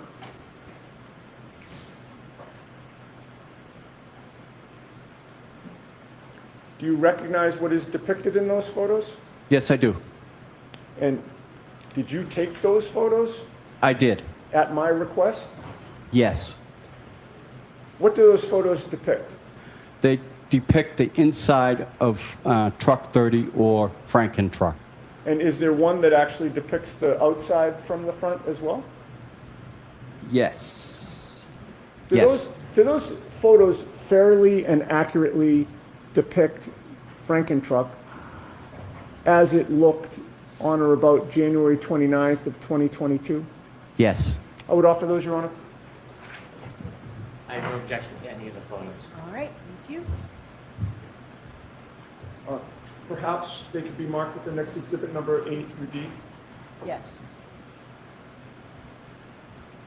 And once that's done, you can feel free to publish. Thank you very much.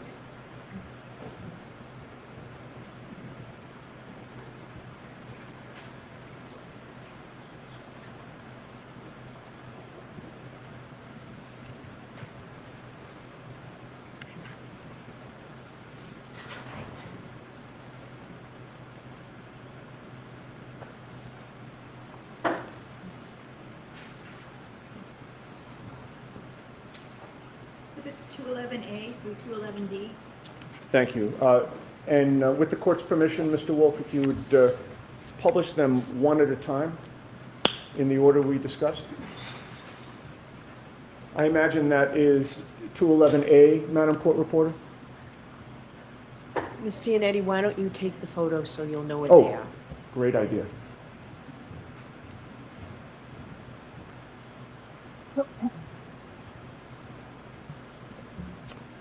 Okay, could you explain what 211A depicts for this jury?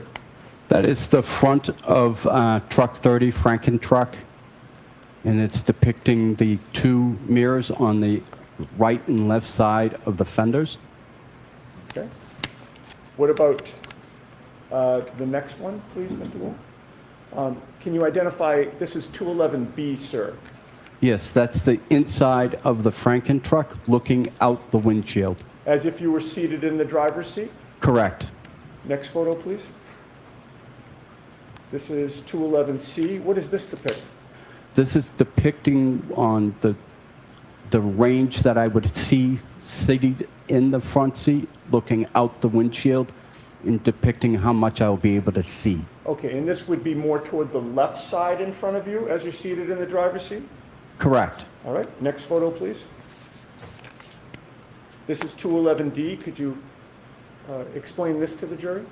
Again, I'm sitting in the front seat of the Franken truck, and I'm taking a picture out the right side of the windshield, again, depicting on how much I can see out it. Thank you. Okay, we can take those down and put the lights on.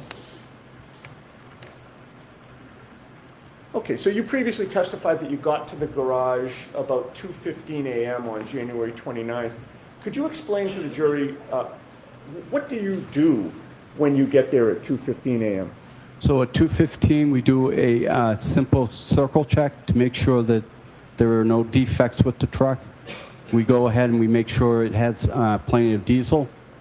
And then I put, any supplies that I may have for the night, planning on an overnight shift.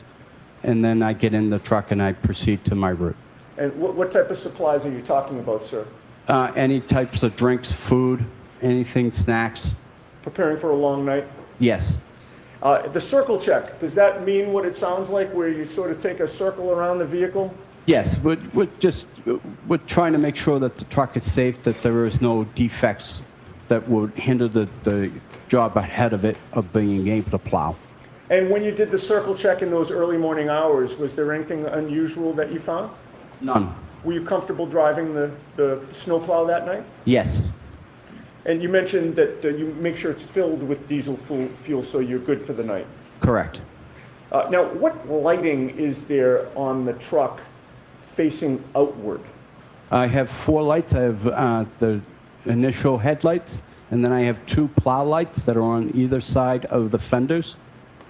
And then I have marking lights, and then I have work lights in the back for the sander. Okay. If you recall the one photo that showed the truck from the outside, were the 2 plow lights visible in that photo? Yes, they were. Were the headlights visible in that photo? Yes, they were. Could we display that one more time, Your Honor, to have them point that out? Is there a pointer there, sir? No, there is not. Okay. Could you describe on 211A where those plow lights are? Plow lights are just above the grill on the right side and left side. Okay. And would it be fair to say the plow lights appear to be a clear lens and then an orange lens on either side? Yes. And the headlights, sir, where are those located? They are to the right and left of the grill, and they're underneath. Okay. And those are located just to the right of the grill in terms of as we're looking at 211A? Yes. Okay. We can take that down and put the lights back on? Now, do you recall whether or not, strike that.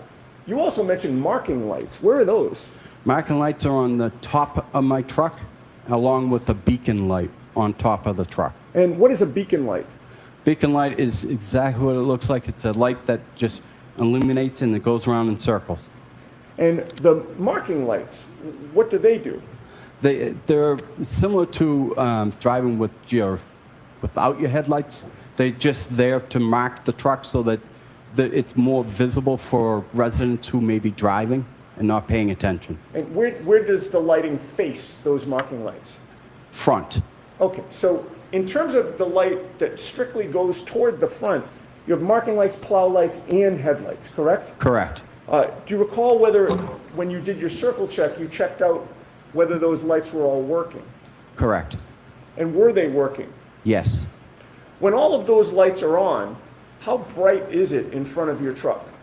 Extremely bright, almost as if I had a spotlight. And that's facing straight out? Correct. What about facing diagonally out front? Again, as far as the lights will illuminate. And then on either side, directly out to the side, how far can you see? About 5-6 feet. Okay. So you see more when you're looking straight out and then diagonally out, correct? Correct. You can see farther? Correct. Now, how about in terms of you being situated in the vehicle? How high up is the driver's seat? Driver's seat is an air ride seat, so it can adjust accordingly. What is an air ride seat? It is adjusted by air, and it can go up or down depending on the driver's. And how long did it take you to do the circle check, to put your snacks in the car and water, and to make sure the car or the truck is filled with diesel fuel? About 5 minutes. All right, so if you get there at 2:15, is it fair to say that you're ready to go on the road somewhere around 2:20 or 2:25 a.m.? Correct. And when you did start to go out on the road at around that time. How was the seat adjusted? I adjusted the seat up so that my knees would hit the bottom of the steering wheel. How big is that steering wheel on the truck? It's fairly large. It's larger than a regular passenger vehicle. It's very large. As of January 29th of 2022, were there any obstructions on any part of the windshield that would prevent you from having a clear view in any direction through the windshield? No. Once you got into that truck in those early morning hours, how far could you see in front of your truck? As far as my eyes would let me see. And how far could you see diagonally? Diagonally, probably, again, as far as my eyes would let me see. All right. Now, you get on the road. When you plow, is there a particular method that you use? Yes. Describe that. I start in the middle of the road and work to the right, angling the plow to the right. Are you familiar with the term ring row right? Yes. Could you explain that to the jury, please? Sure. Ring row to the right is the amount of snow that's coming off the plow, creating a row. We angle everything to the right so that it does not impede on traffic on the left. Right. So if you had gone in the other direction, you'd be putting snow right in the opposite lane of travel, right? Correct. So you always go to the right. Correct. What part of the road, once you hit the roads, do you plow first? What part of the road? I start at the yellow line and I work to the curb line. Why do you plow the middle of the road first? Again, I want to ring road to the right, and I want to be able to give a bigger swath of space for first responders.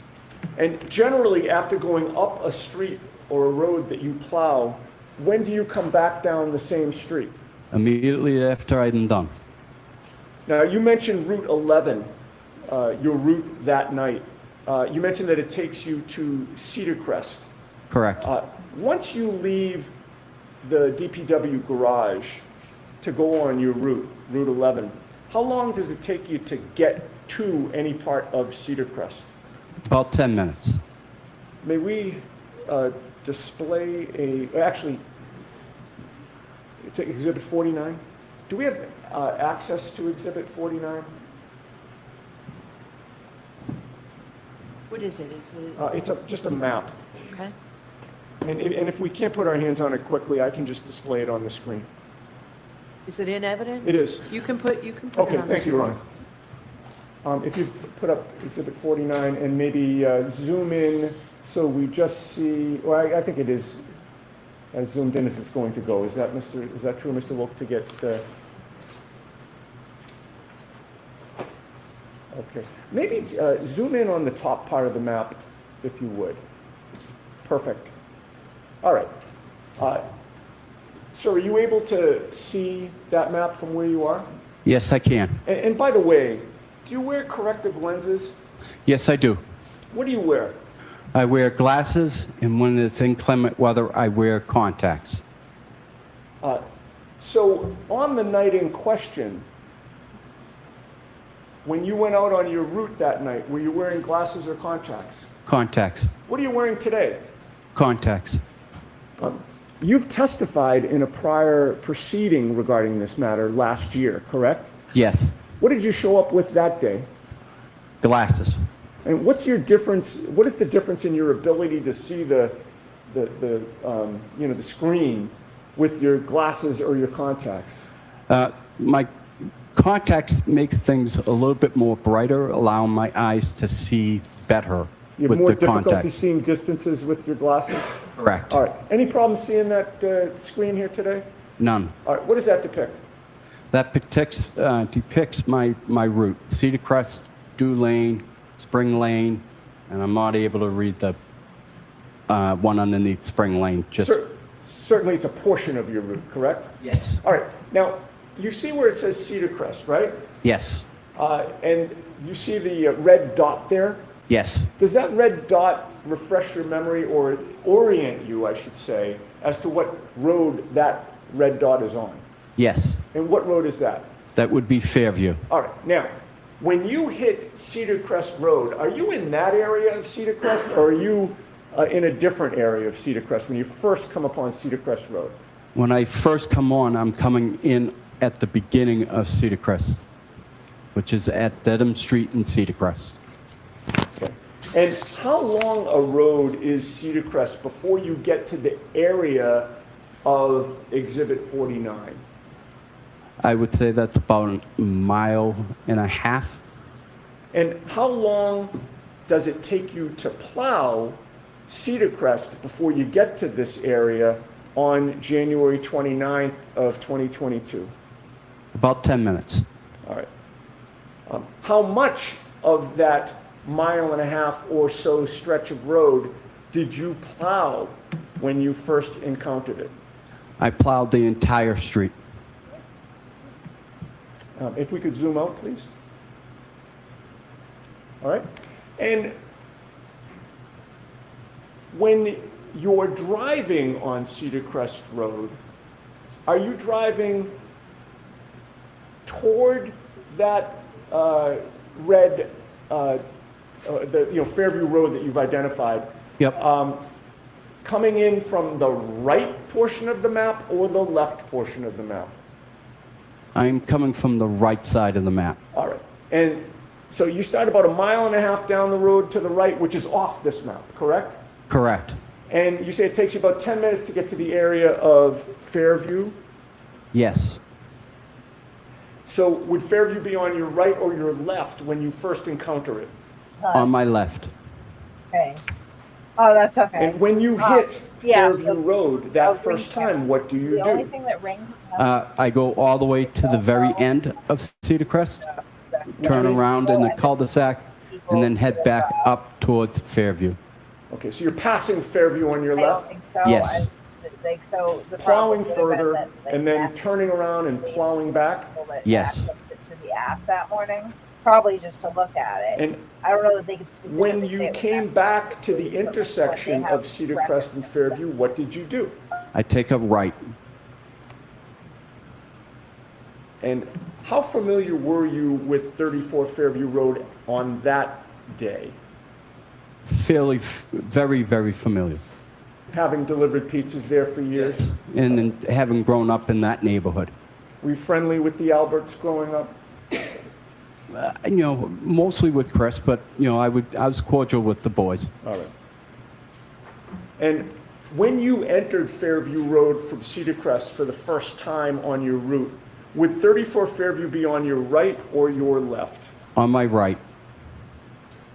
And can you give the jury your best estimate of when or what time was it when you first encountered 34 Fairview Road on January 29th of 2022? About 2:40, 2:45. That would be AM? AM. And when you were passing 34 Fairview Road or encountering it at that point, what did you know about who lived there? I knew the Alberts lived there, and I knew that Brian Albert was a police officer, first responders. Now, aside from the lighting on your truck, were you aware of whether there were any street lights in the area of 34 Fairview? Yes. Could you describe those?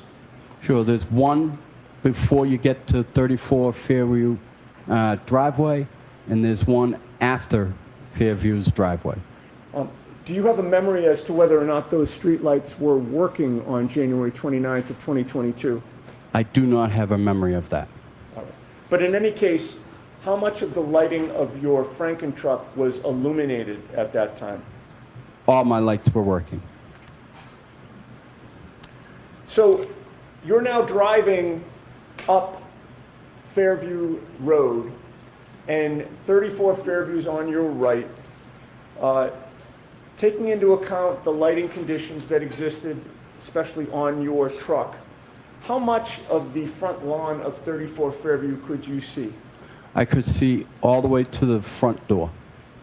What obstructions were there at the time when you first passed the Alberts residence? None. Were you familiar with the area of the flagpole on the left side of the property? Yes. Now, when you are plowing, sir, where is your attention focused? My attention's focused out the front window, to the right and to the left. Why? I am looking for pedestrians. I'm looking for residents that may be backing out, not aware that I'm there, and God forbid, animals. How much of the time that you're plowing are you scanning the road? All the time. Now, as you're passing 34 Fairview, could you see the area of the flagpole at 2:45 in the morning, sir? Yes. What was on the ground on the Alberts lawn at that point in the area of the flagpole? Nothing. Did you see a 6'1", 216-pound man lying on that lawn? No. Now, after plowing Fairview with the Alberts residents to your right, what do you do? I go to the very end, take a left on Chapman Street, back down Chapman Street, and then take a left back onto Fairview. And are you plowing the whole time? Yes. So you get to, in this diagram, Exhibit 49, we don't have to turn the lights off. I think we can see it. You're traveling in a down direction, correct? Correct. And you would hit Chapman Street. Is that fair to say that's at the bottom? Correct. You do some type of three-point turn and go back down Fairview? Yes. How long does it take you to get from 34 Fairview the first time to get to Chapman Street? Maybe 5-10 minutes. And then how long does it take you to get from Chapman Street back down so that you're now passing 34 Fairview again? Again, about 5-10 minutes. And when you're coming back down, what side of the road is 34 Fairview? On my left. When you pass 34 Fairview at that time, are there any obstructions preventing you from seeing the front lawn? None. Was there any difference in the lighting on your truck when you were coming back down? No. Where is your attention focused when you're passing 34 Fairview on your left? Again, out the front, right and left. And how much of that front lawn are you able to see on 34 Fairview when you're coming back down from Chapman? I can see everything. I can see right up to the front door. What did you see on the front lawn of 34 Fairview on January 29th of 2022 when you're making the second pass by 34 Fairview in the area of the flagpole? I saw nothing. All right. Now, you've made an up and down pass, sir, correct? Yes. Once you pass 34 Fairview for that first up and down pass, where do you go? I then go do Spring Lane, and I do that top and bottom. And is there a point in time when you come back to the area of Fairview Road? Yes. That second time now that you're coming back, I'm counting the up and down pass as the first time. Okay. You with me? Yep. That second time now that you're coming back, about how long is it after the first time? About 45 minutes. So now it's about what time that you're coming for the second time to this area? 3:30. And when you come back to the area of Fairview Road, this second time, are you on the Cedar Crest side, which is on the top of Exhibit 49, or the Chapman side, which is on the bottom of Exhibit 49? I'm on the Cedar Crest side. And when you approach it from the Cedar Crest side, are you approaching from the same direction that you did for the first time up and down pass, or a different direction? Same direction. All right, so you're now coming down Cedar Crest again, correct? Correct. Fairview's on your left. Yes. Did you take that left, or did you do something else? I did not take the left. At that point, I could have taken the left. I can make a decision depending on how much snow there was on the ground. I ended up going all the way to the end as if the first time. All right, and you did your same turnaround in the cul-de-sac? Correct. And now you're approaching the intersection of Cedar Crest and Fairview again, correct? Yes. What do? I take the right onto Fairview. How was the weather at 3:30 in the morning when you're now in that area of Fairview and Cedar Crest? It's snowing fairly hard now. Do you recall how much snow was on the ground at that point? Maybe 2-3 inches. And at about 3:30 in the morning, how far could you see in front of you? Again, straight and diagonally in front of you, As far as my eyes would let me see. as a result of the lighting on your truck? Correct. Now, you take the right onto Fairview. Describe for the jury what you see in the road at that point. As I make my right onto Fairview, I notice that there's a vehicle on the right-hand side, roughly in the area of the flagpole, in front of 34 Fairview. Okay. And did you make note of what type of vehicle that was? Yes, What type of vehicle was that? a Ford Edge.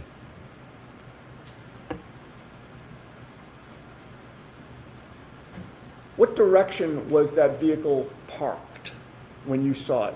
It was parked nose going up Fairview. Toward Chapman? Yes, So you're coming up from behind it? correct. You see the rear of that vehicle? Yes, And was it parked adjacent to the Albert property, or was it across the street from the Albert property? adjacent to the Albert family. And how close to the area of the flagpole was that Ford Edge parked at 3:30 in the morning? I can't give you an exact measurement, but looking at the front door, it was about 3 feet to the left of the front door in the area of the flagpole, so in between the front door and the flagpole. Now, what caused you to remember that there was a Ford Edge parked at 3:30 outside the Albert's residence that night? For as long as I can remember, they have never parked a vehicle in front of their house. They've always had enough ample parking in the driveway. What policies or protocols of the DPW are in force when vehicles are parked on the street or the road during a snow emergency? There is no parking allowed. We are supposed to notify our supervisor when there is a vehicle in the way. At that point, the supervisor will make attempt to call the resident or have the police show up at the resident. And then if they can't get the car removed, the car gets towed. Sir, did you follow protocol that night? I did not. Why not? Knowing the Albert family, knowing that there was a first responder, I gave them respect and opted not to follow procedures. How did the presence of that Ford Edge parked on the side of the road affect your direction of travel? I had to go around the vehicle. How did you maneuver around it? I had to maneuver to the left, go up, and then maneuver back right into my lane, and then continue up Fairview. And at any point when you were maneuvering to the left and then angling back to the right, could you see part of the front lawn of the Alberts? Yes, Were you able to see any part of the area around the flagpole? yes, as I maneuvered back right. And when you maneuvered back right and saw that area, what, if anything, did you see on the ground in the area of the flagpole? I saw nothing. All right. So now you've passed 34 Fairview again. Where do you go? I go back to the top of Chapman, and again, I do a left and a right and head back down Fairview. Another 3-point turn. Correct. So now you're doing your second up and down, correct? Correct. All right. So you then enter Fairview again, coming back down from Chapman. And how long does it take you to get back down to the area of 34 Fairview? Again, about 5-10 minutes. Now, you are now approaching 34 Fairview, and it's on your right or your left this time. Again, it's on my left. What, if anything, did you see in the road at that point?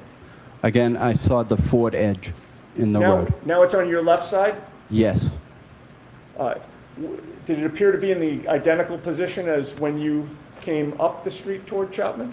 yes.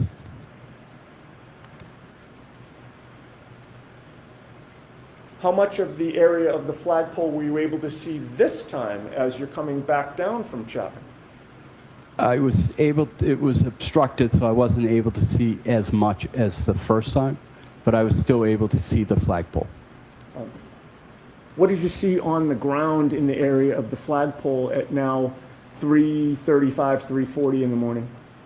I saw nothing.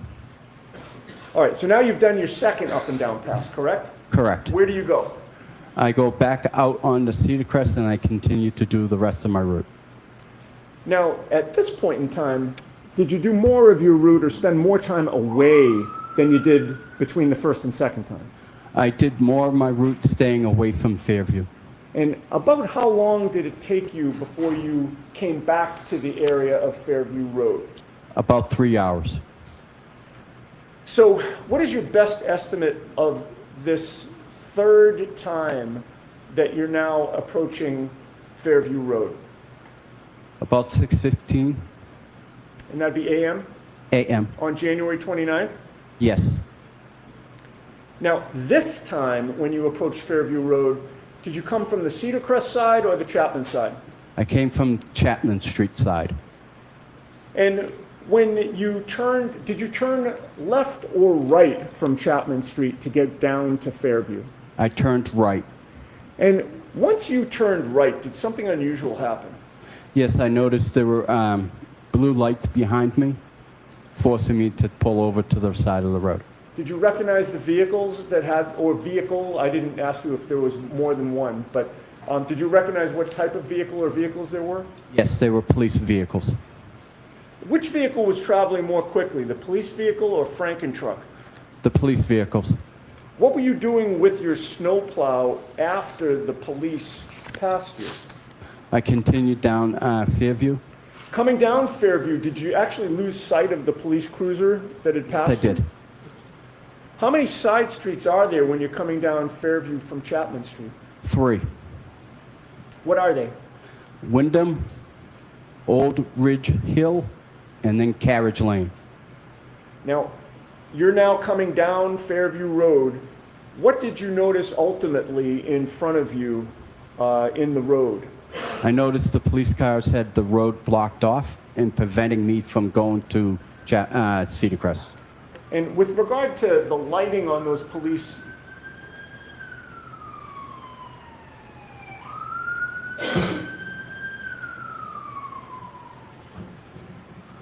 With regard to the lighting on those police vehicles as the road was blocked off, could you describe that for the jury?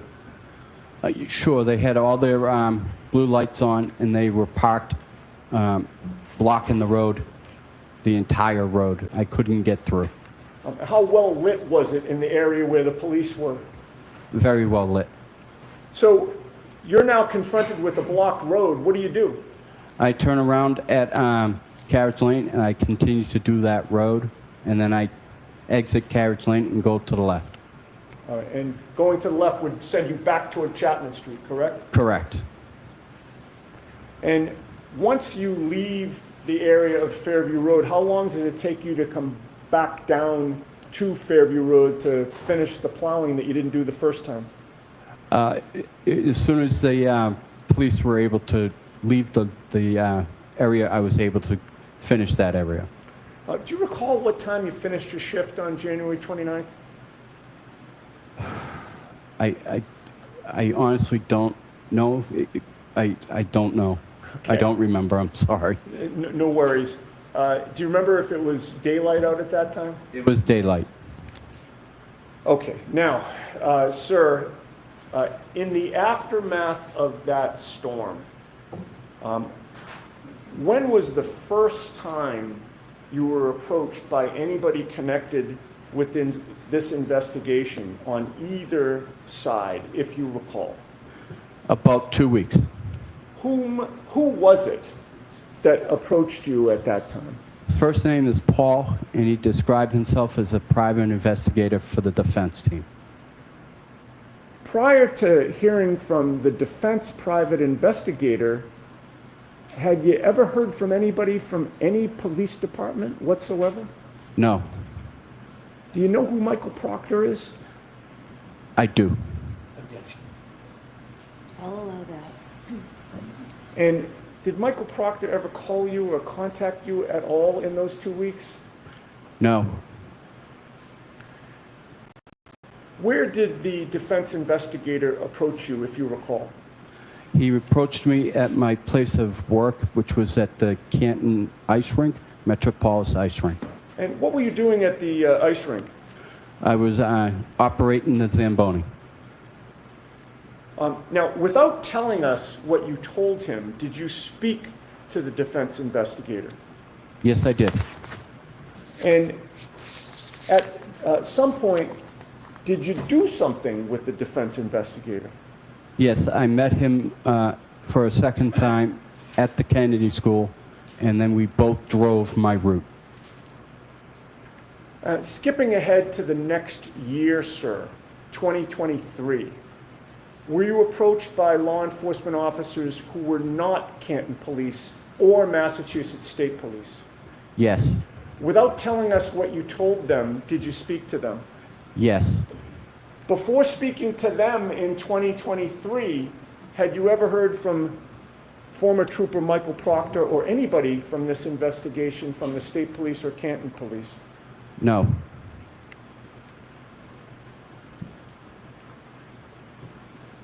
At some point, did you hear from the State Police?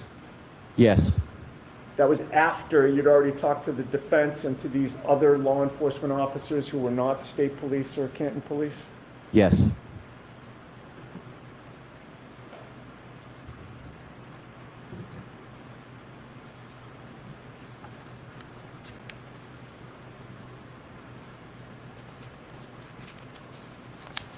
And sir, how clear is your memory about what you saw or didn't see in the early morning hours of January 29th of 2022 in the area of 34 Fairview?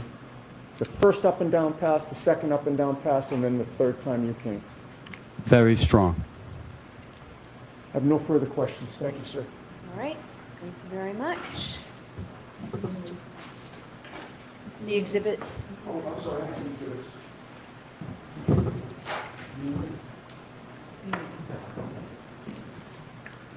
All right, Mr. Brennan, whenever you're ready.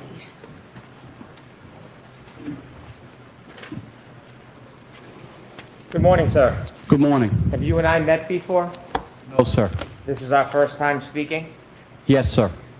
Sir, you say that your memory from that night is very strong. Would it be fair to say that before today, you've talked about this case many times? Yes. You've interviewed with different law enforcement people as well as civilians and attorneys, haven't you? Correct. I have not been one of them. No, you have not. And is it fair to say that when you've recounted that night as far as times and what you saw, many times your memory has changed? Is that fair to say? It has not. You spoke to a private investigator on behalf of the defense shortly after that night? Yes. Was that the first time that you spoke to somebody about what you had seen or not seen? Yes. That is the first time? Yes. Inevitably, over time, you have given statements to at least 4 different people, correct? Correct. And you've testified in court under oath? Correct. During the pendency from that night until today, it's fair to say there are many times where you have been intimidated, isn't it? No. You've been threatened. Nope. You were aware, sir, that you were being threatened by an online blogger to expose you? I was not. You're saying as you sit here today, you have no awareness in the history of this case that you were being threatened by an online blogger? I was not threatened by an online blogger. Was the online blogger threatening or saying that he would expose you and tell personal things about you if you weren't helpful? He was not threatening. Let's remove the word threatening. Was the person communicating and making clear to you that if you didn't testify in a certain way, there would be some consequence to you? Objection. Can we have a time frame, please? Any time from when you first spoke to the private investigator until today, were there communications made to you by an online blogger that there would be consequence for you if you didn't testify in a way that was acceptable to them? No. You listened, of course, didn't you, to podcasts that were about you? I did not. People told you about them. Yes, they did. When friends told you about them, you knew who that person was that was making those claims, correct? Correct. You were well aware of the person had a very strong and large social media presence. I didn't know how large or what his presence were, but yes, I knew he had a blog. Well, you know now because you follow that blogger now, don't you? I do follow him, yes. You pay for a subscription? I do not. Did you get one for free? I did not. And in following that blogger, you know full well the power that person has to get attention from the community to harass, correct? Yes. And so during the pendency of this case, not only were you aware that you were being pressured to testify a certain way, you also knew there'd be consequences if you didn't. Isn't that true? Objection. I'm going to allow that. The premise of that question is not accurate. So he can answer it. You knew there was pressure for you to testify a certain way in this case, didn't you? I did not know I was being required to testify a certain way. I was also at the time dealing with the loss of my wife. I was not paying any attention to any social media. Sorry for your loss, but you are aware during the pendency of this case that there has been pressure on you to testify in a certain way. Isn't that fair to say? No, Sir, you received a call from that blogger, didn't you? I did. And during that call, did you know the person was recording you? I did not. You later learned that the person recorded you. I did not. Do you know that your conversations were spread throughout the community online? I was. Sir, some of those communications or inquiries were claims that you would be exposed for personal matters if you didn't testify a certain way, weren't they? No. Inevitably, you've met this person, haven't you? I've seen him. I haven't met him. Have you ever spent time with him? No, I have not. Are you still a follower of that blog? I am. When you follow the blog, do you read anything or do you watch it? No, I don't do much anything towards the blogger. As you follow it, you can see there are oftentimes articles about you. No, Haven't you ever been encouraged to do the right thing? no, Haven't you ever been celebrated after you've testified in a way favorable for one Yes. side or the other? yes, And so when you were being celebrated, that certainly took off any pressure that would be consequence, didn't it? Objection. Ask it differently. When you were celebrated for testifying a certain way, did you find that to be encouraging? Objection. I'm going to allow it. I did find it to be encouraging, Did but you, I did not want it. I don't think I deserved it. All I was doing was my job and telling the truth. did you enjoy the attention that you got? I did not. Did you pose in photographs with people who support one side or the other? I did. And when you were in those photographs, are you saying that you didn't enjoy the attention that you were receiving? I did not. Again, I was trying to be polite and trying to avoid any confrontation that may come from something if I said no. Well, did anybody from the district attorney's office ever suggest they would confront you or punish you if you didn't testify a certain way? No. How many friends contacted you about what was being said before you testified, the pressure? How many people told you about that? I couldn't tell you. All my friends were telling me. So you were hearing a lot of noise or information from your friend group and community about what was being said about you. Yes. And this was before you testified at the first trial, sir. This was before. Sir, you work hard, don't you? I do. You work many different jobs. I do. You try to be a good citizen. I do. You are not looking for attention. I am not. It was brought to you. It was brought to me. You wish you never had that attention, don't you? Yes. Because you just want to live your life the way you want to live it rather than have people you don't know attacking, criticizing, or intimidating you. Objection. I'll allow that. Could you repeat that, please? I said, would it be fair to say that you simply want to live your life the way you've been living it without outside people attacking or pressuring or threatening you? Yes.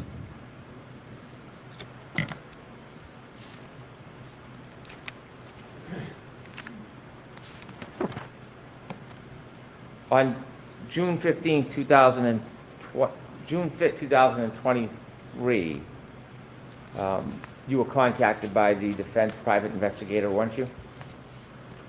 And you may not know the dates. Were you contacted twice by the private investigator? I would need to know what time frame we're looking at. Fair enough.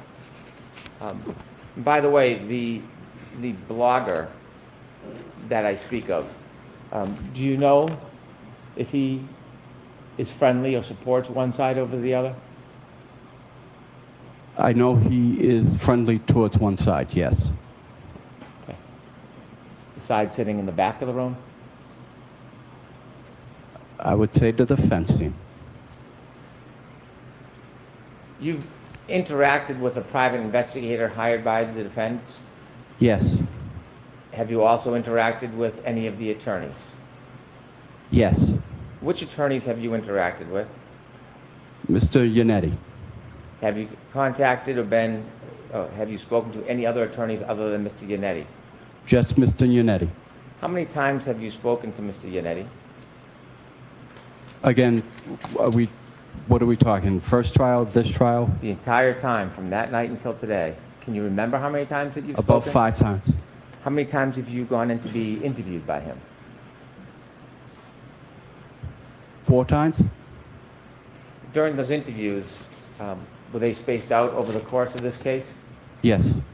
What was the purpose of those interviews? To go over my testimony. When you went over testimony, were you ever shown prior testimony? Yes.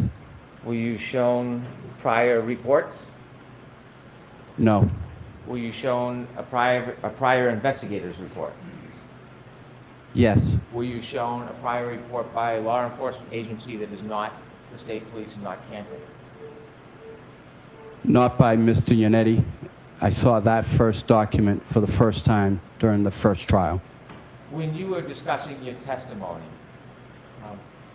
was there a discussion about the fact that the times that you gave the private investigator were different than the report from that law enforcement agency?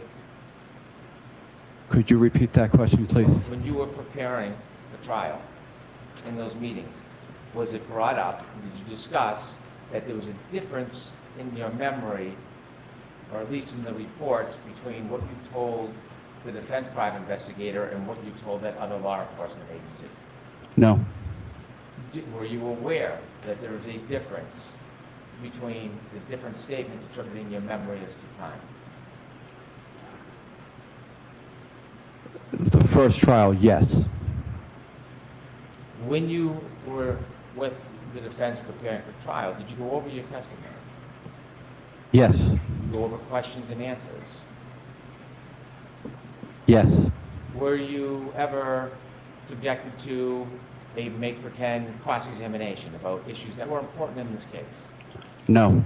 Were you ever pointed to any particular issues that were important to talk about in this case? No. When you did the questions and answers, were they written down or just a conversation?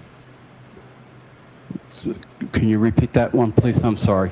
When you went through the questions and answers in preparing, practicing for your testimony, were they written down? So ask it to. When you were preparing for your testimony, were the questions and answers written down, or was it just speaking? Just speaking. Those 4 times that you met, is that a guess, or was it 4 times? It was about 4 times, yes. Could have been more? No. And during those 4 times, was there anything different other than going through questions and answers about testimony and preparation? Was there any other subjects you talked about? There were none. Did you ever receive any compensation, sir? I received none. Do you know whether people were sending you compensation that you didn't receive? No. You don't know? I never received anything. Were you given anything to bring home with you so that you could remember past testimony or some of the questions and answers that were going to be asked? No. How long were your meetings in preparation for your testimony? About 45 minutes to an hour. Were they all about the same time or were they different? When you came into court last year, it's fair to say this is after you became aware of essentially being targeted, correct? He can answer that if he can. Can you answer that, Mr. Lochran? I can. I don't ever felt like I was being targeted. This was after you received all the information from your friends and people in the community that you were being attacked. I'll allow that. Again, I don't feel like I was being targeted. Are you concerned after this case what happens with the blogger that you follow? No. You talked about your meeting with the private investigator. The first time you met him, do you remember that meeting? Yes. Do you remember where you met him? I met him at my place of employment. Did you go anywhere with him that day? No, I did not. You had a conversation with him and you spoke about what you had remembered from that night? Yes. Do you remember when you spoke to that private investigator, you weren't sure how many times you went up and down Fairview that night?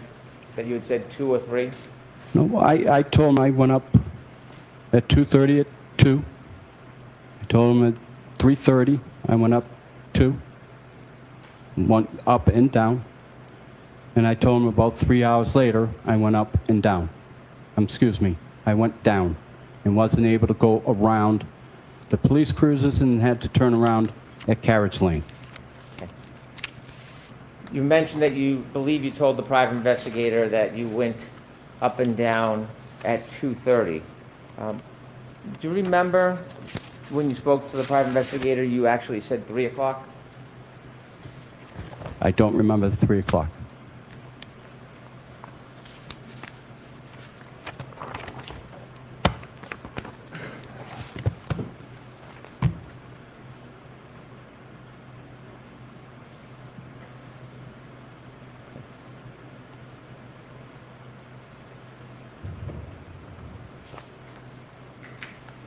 May I approach? Yes.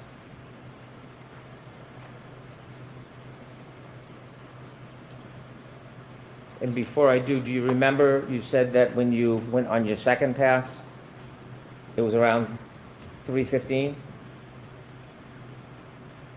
I told him I went up Fairview between about 2:40 to 2:45.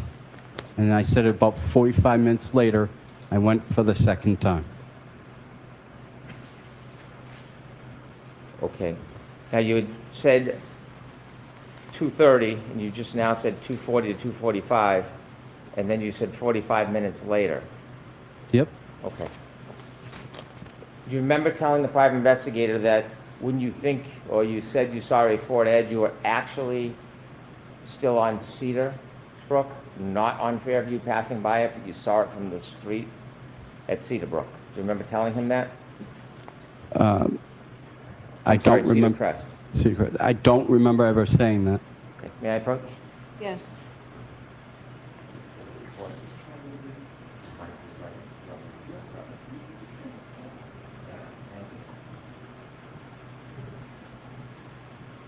I'll show you a copy. This is a report that you didn't write, so I don't want you to read it. I want to show it to you and see if it helps remind you of what you told the private investigator that day. You can look at any part of this, but what I'm asking you is whether or not you remember telling the private investigator that when you saw the car, you weren't passing on Fairview, you were up on Cedar Crest. That's the question I'm asking. So I'd ask you to look at whatever part you want, but I'm going to point out the part to you. When you're done, don't answer, just look up, and then I'll get to ask you some questions about your memory, okay? Okay. And so I directed to this part, but you can look at any part that you want, sir.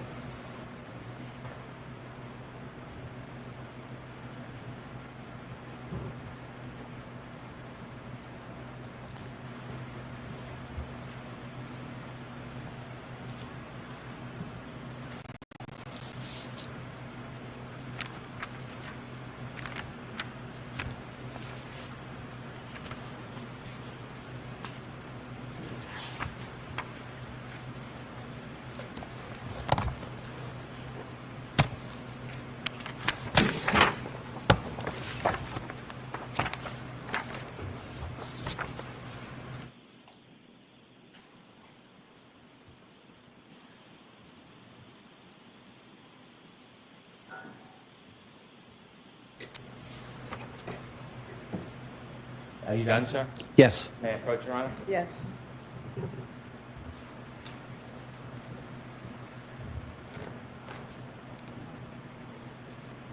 Sir, do you now remember when you were speaking to the defense investigator about seeing a car? You said that about 3:30 to 4 a.m., when you were plowing Cedar Crest Road, you looked toward Fairview Road and saw a small SUV parked in front of the house. Remember telling the PI that? I never remember telling him that.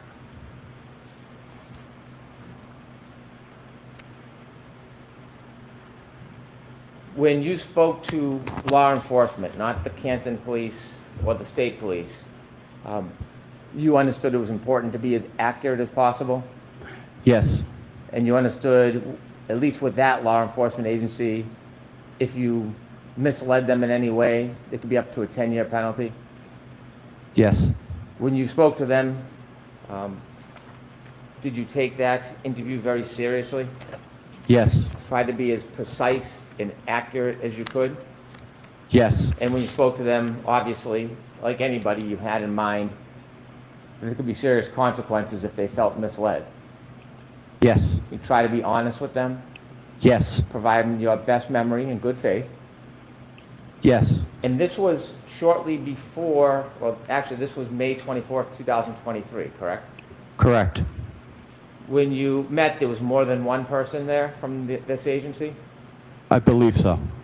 Was there potentially two? There was two. And when you met with them, they asked you about when you began working that night. Yes. You told them 11:30 to midnight. I never told him that. And so as you sit here today, your memory is you did not tell those law enforcement agents that you began work at 11:30 to 12? We had a 2:30 start time. I understand, but I'm asking you, I never told them. It was always 2:30 start time. when you spoke to them, do you remember telling them the first time you were out near the area was midnight? Nope. No. When you spoke to those law enforcement personnel, were they taking notes? I believe so. Have you ever seen their report? The first trial I did, yes. Who showed you that report? It was shown to me by Prosecutor Lally. You think Prosecutor Lally showed you that report? It was shown to me. And do you remember telling those two law enforcement personnel that you believe that there were emergency vehicles, ambulances, or police cars in front of Fairview at 3 to 3:30 a.m.? I do not. Are you saying that you did not say these things to them, or are you saying that that's not your memory? That's not what I said. And so you're saying that's wrong. You're denying Correct. you made those statements. Correct. At the time they say that you told them there was emergency vehicles there at 3 a.m., that is the same time that you told the PI that you saw the Ford Edge, around 3:30 to 4, correct? About 3:30 is when I saw the Ford Edge. It was dark out that night, wasn't it? Correct. There are no street lights down near that flagpole area of 34 Fairview, is there? Yes, there is. Okay. Was it on that night? I can't tell you honestly if it was. You testified at trial, at a proceeding last year? I testified that there were, it was asked to me that there were not any streetlights. And I answered it in the affirmative way, and living in that neighborhood, I saw that there were actual streetlights. You testified at a proceeding last year, didn't you? Yes. I mean, you testified at the proceeding. Did you meet anybody from the defense close in time to that proceeding? I don't know, when we met, how close to the proceedings it was. Do you remember being prepared before you went into trial last time? Yes, By? by Yannetti, excuse me. Do you remember telling the defense private investigator that you made your final pass at 6:30 a.m.? I remember I told him it was about 3 hours going down Cedar Crest and was not able to go to the end of Fairview due to the first responders. At trial last year, do you remember saying it was 5:30? I did, And today you had said about 6:15. yes. You weren't timing anything on a watch for times, were you? I was not. You were not accounting in any way for time whatsoever when you were out that night, were you? No, I was not. When you're providing times, are you trying to use your best memory? Yes, Do you recognize that you have a differing memory on times of what you did that night? no. You talked about your view from the tow truck and that you have a bunch of lights on it. On the tow truck, you had mentioned that your vision to the side was 5 to 6 feet. Can you rephrase that, please? Yes, of course. You said when you were driving your tow truck, you could see forward and sideways. Okay, I don't want to be, I don't drive a tow truck. My apologies. My apologies. Your snow plow. Thank you. You said you can see forward and sideways. I can see forward, I can see diagonal, and I can see right to left. When you look right to left, you said you could see about 5 feet. Correct. Do the lighting conditions affect how well you can see? No. Does the weather? Yes. When you're plowing, are you ever looking at the street in front of you? Yes. Are you looking at people's front yards? Yes. And so, what did you see as far as the front door of the Albert House that night? Was it open or closed? It was closed. With lights on? I can't answer that for sure. I don't remember if there were lights on. How about the neighbors on the left? Were you looking at their front lawn? Yes. Did you see if their lights were on? Again, I didn't recognize if their lights were on. Do you look at every neighbor's front lawn up to the door as you're driving in the snow plowing? I look to the right and to the left, and my eyes will graze to the yard. Yes, I will look there. You were saying you have a specific memory of looking at the Albert front yard all the way to the door. Do you have a specific memory of looking at the other neighbors' yards to their door? Can you repeat that, please? I'm sorry. Yes, you said that you looked at the Albert house all the way to the door. Correct. Do you have a memory of looking at any other houses all the way to the door? Yes. Okay. Which house had a dumpster in front of it?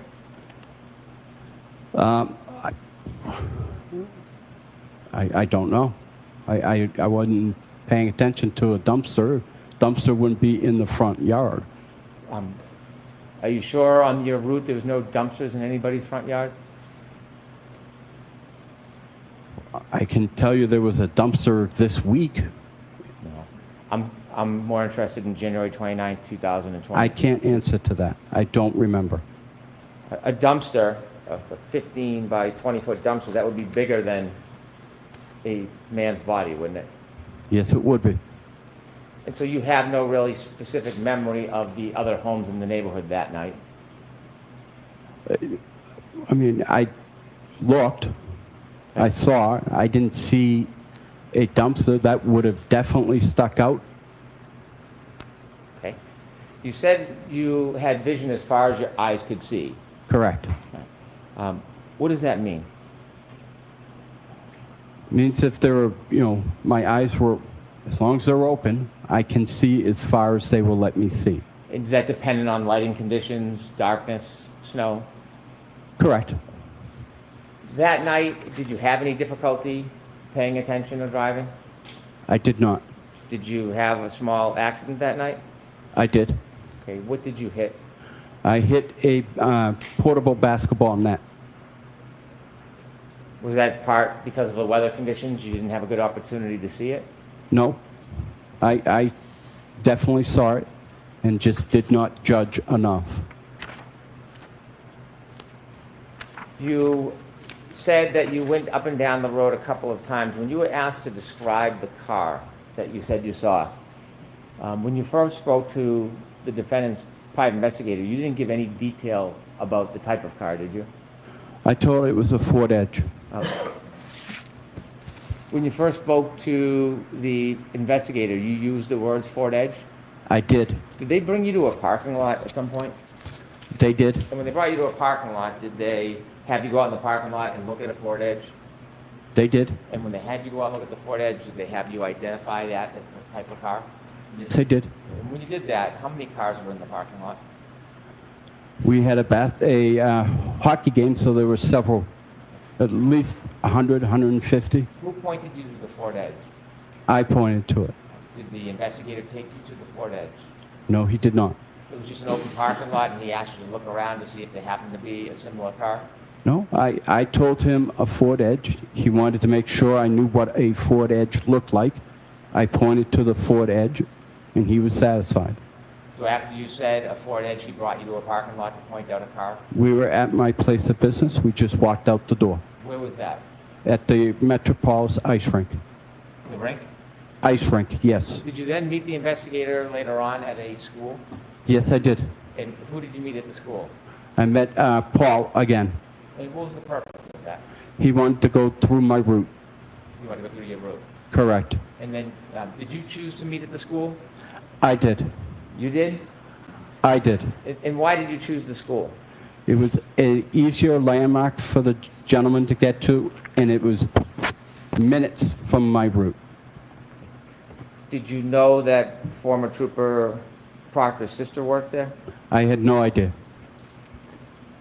You said last year that when you went by Fairview, did you say that you would buy your final pass at 5:30 a.m.? No. Okay.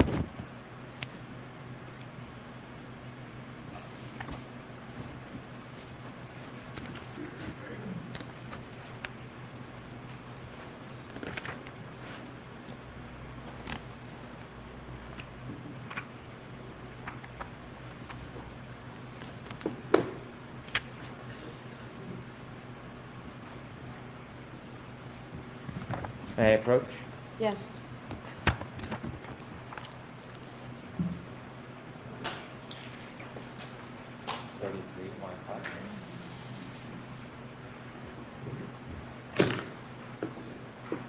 Sir, when you have contact, you also wear reading glasses? Yes.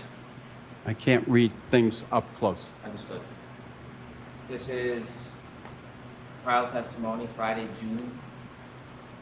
testimony from June 21st, 2024. Mm-hmm. And you were asked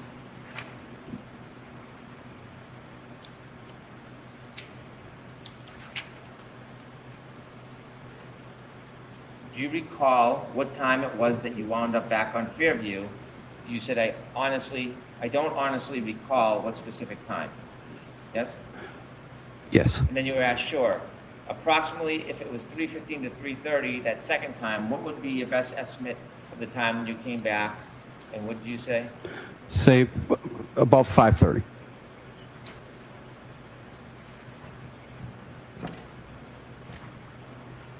And so even last year, you were having some difficulty remembering the times, right? Objection. System. Were you having difficulty last year remembering the times that you were on Fairview? No. When you said you were on Fairview last year at 5:30, you didn't see anything on the Albert front lawn at 5:30 a.m.? I wasn't on Fairview at 5:30 a.m. Okay. Were you asked last year about your travels on Fairview? Yes. Okay. When you asked about, do you recall, was the time you wound up on Fairview, and you said you didn't remember. Do you remember that testimony? I do. And is that true testimony? Yes, it is. Okay, so you had some difficulties in your memory of when you were on Fairview when you testified last year. Isn't that fair to say? No, it's not fair. And then you were asked approximately if it was 3:15 to 3:30 the second time, what time did you come back? And I said, if I were to guess, I said 45 minutes later. Did you say, I would say, if I had to say, it would have been 5:30 up Fairview? That time was incorrect. It was 6:15. I couldn't go down any further due to the police presence. So your testimony last year, you understandably made a mistake about the time, correct? I did. And it's true, isn't it, that you really have somewhat foggy memory about the times? It is not. That time of 5:30 is very different than the time you told the agents when you met them, I'm sorry, the law enforcement officials that weren't from Canton or the state police. That was very different than when you told them 3 to 3:30. Very different. And it's different than the 3:30 to 4 timeline that you gave the defense private investigator the first time you spoke to them. Correct? Correct. And it's different than what you told the jury today, that it was 6:15. It's different, but it's not.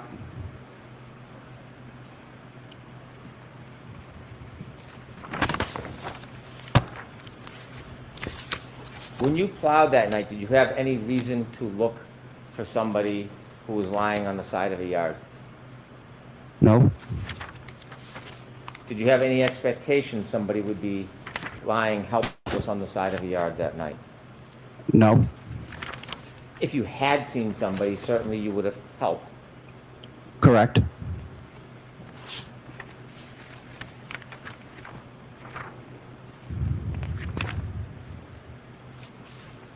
When you said that, when the private investigator asked you where you were when you said you saw the Ford Edge, are you saying that you didn't tell the private investigator that you were on Cedar? I don't remember telling him I was on Cedar Crest. I do remember telling him that I had turned onto Fairview and saw the vehicle. Cedar Crest in a storm at night is quite a distance from the flagpole at Fairview, isn't it? No. About 300 feet? Roughly. Difficult to see under those conditions? No. Could we have Exhibit 71, Stream 0, at about 6:17 a.m., please?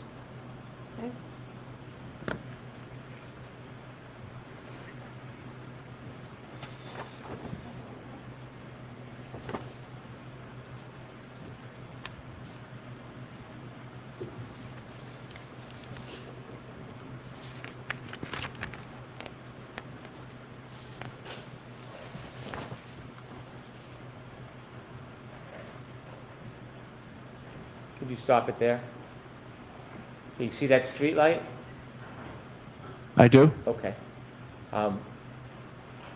At the end of that road, past the street light, is Cedar Crest, correct? Correct. Is that a fair depiction of the elements that night around that time? Yes. And in this case, there's further illumination with the car that's facing us? Correct. That wasn't there, was it? Correct. You said after you saw law enforcement, did you come down Fairview after you saw law enforcement? I was on Fairview already when I saw the law enforcement. Did you drive by Cedar Crest again to go back and forth and watch what was going on, or did you go on your route? I went on my route, which included Cedar Crest. Did you keep driving by because you wanted to watch, or did you just leave and do your regular route? I went and did my regular route. Could I have 6:19:27, please?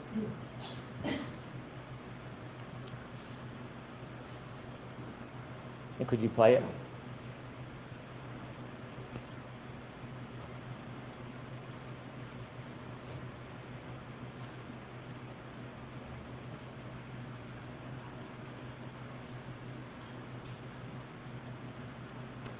If you could back up a little before 6:19:27.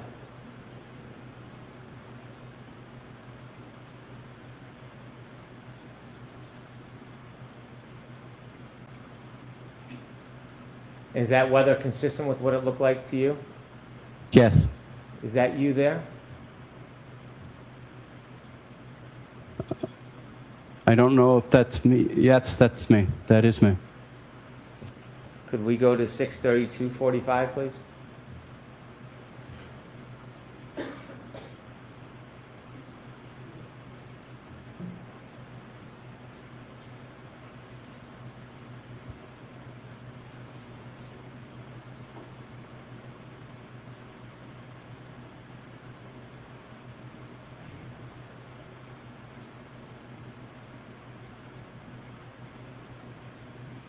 Is that you again? That one, I can't tell if that was me again. Could we go to 6:35:14, please?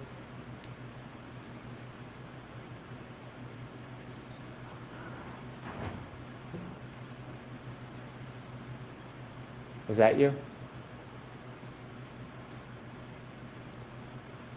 I don't see it.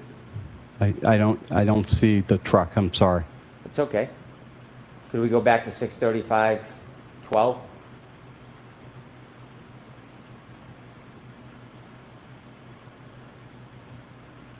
That looks like to be a pickup truck. That does not look like my truck. 6:37:45, please.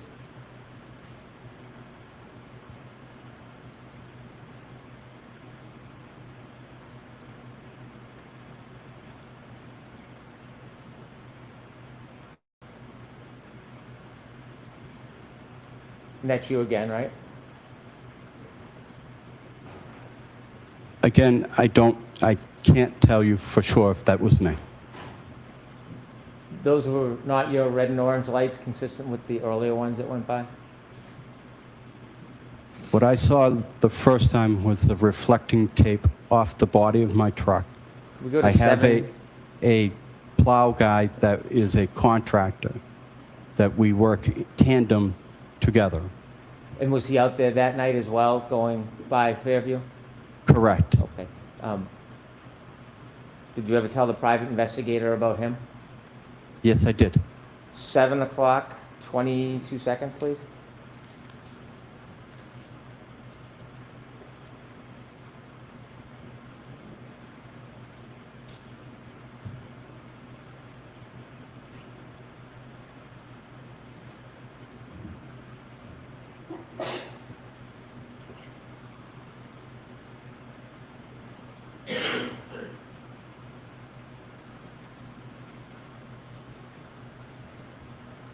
Is that you, sir? I can't say for sure. 7:15:45, please.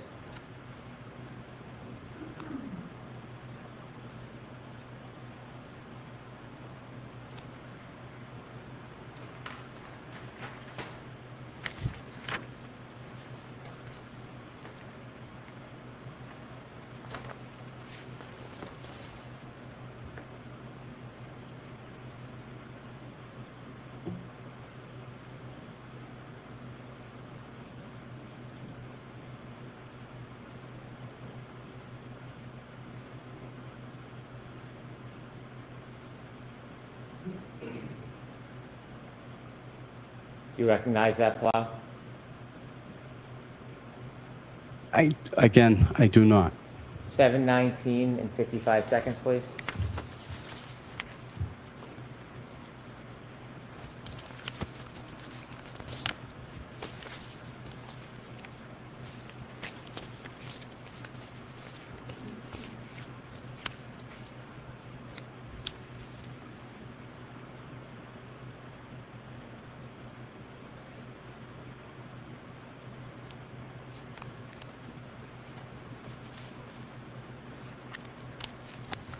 Was that you, sir?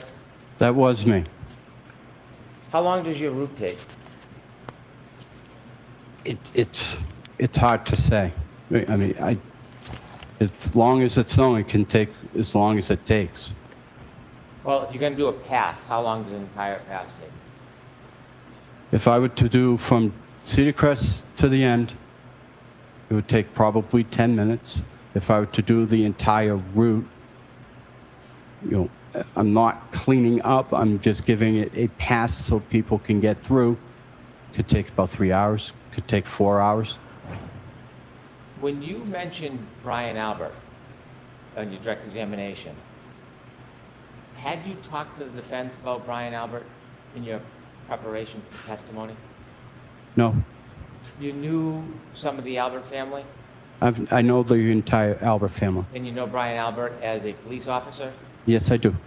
Why is it that 3 times in your direct testimony you characterized him as a first responder? Because he's a police officer. They're first responders. Did anybody ever suggest to you to use the terms or the phrases first responder when you were describing Brian Albert? No one did. Those are my words. Since your trial testimony last year, have you received any more focusing or targeting of harassment? Let's get to Mr. Brown. Since last year when you testified, have you received any recent aggression towards you for testifying? No. Have you had any further focus or problems? No. Objection. I move this one further objection. I'll strike that. I have no further questions. Very briefly, sir. You were asked by Mr. Brennan about whether you saw a dumpster that night. Do you recall that line of questioning? I do. In the aftermath of January 29th of 2022, was a dumpster all over the news for the next 3.5 years? Not that I'm aware of. You were asked about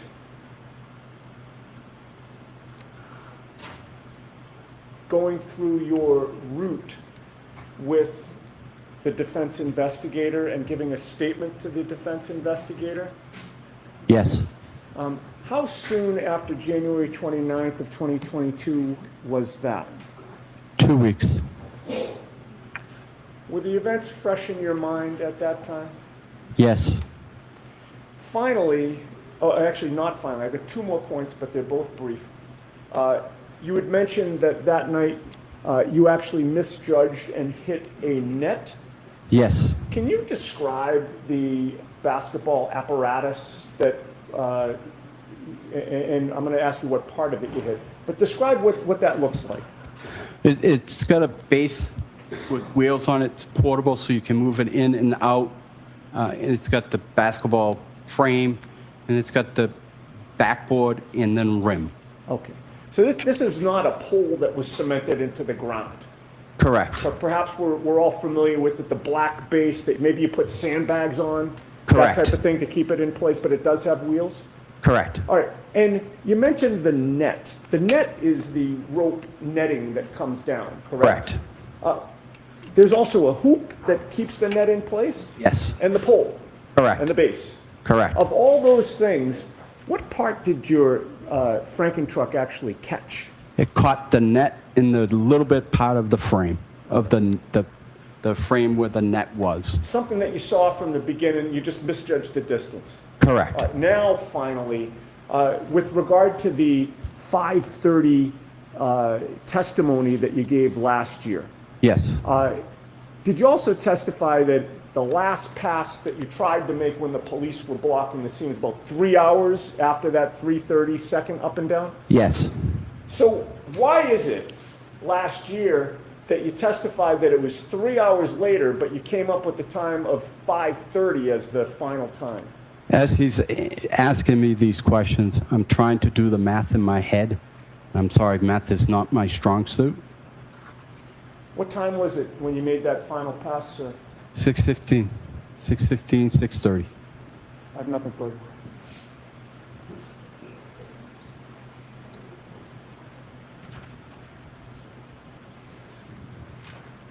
You mentioned you're trying to do the math in your head. There is no reason why you would specifically remember certain times on each pass other than trying to remember and give an accounting, right?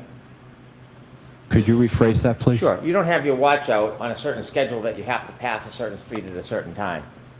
Correct. You weren't marking your times to some event when you were driving up and down the street that night, were you? No, So you're trying to go back with your memory and piece it together the best you can. correct. And that's why you're giving estimates, yes? Correct. And when you spoke to those law enforcement officials, not Canton, not state police, and you said at 3 o'clock you saw first responder vehicles, that was based on your memory, wasn't it? Objection. It was based on your memory. Not at 3:30. Right. Do you know that there was a car similar to a Ford Edge in front of 34 Fairview around 6 a.m. that morning?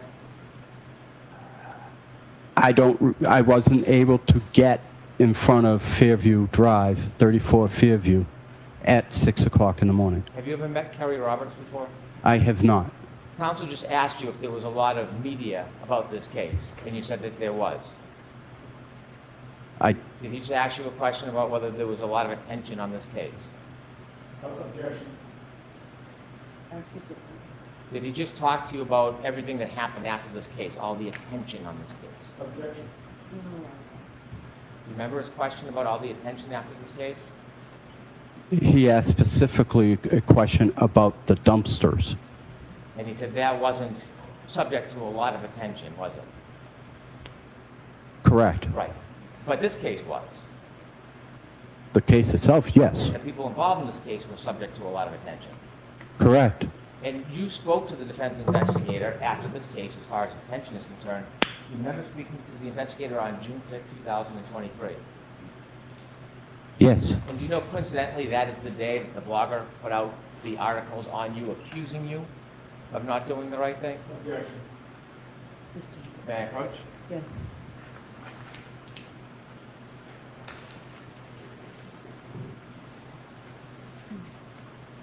Showing you a document. Let's take a look at that document. What day is that document dated?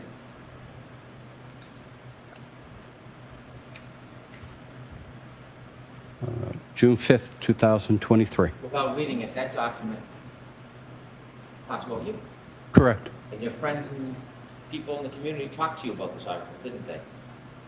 Not specifically this article, but they were sending me stuff that were being printed about me, yes. Why don't you take a little look at what's said and you can tell us whether that's the same type of information that was being conveyed to you through intermediaries.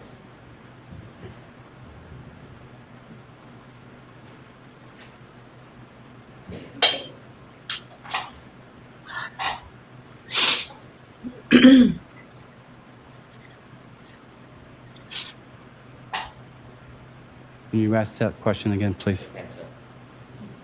Was this some of the kind of attention that you were receiving on June 5th after you spoke to the defense investigator?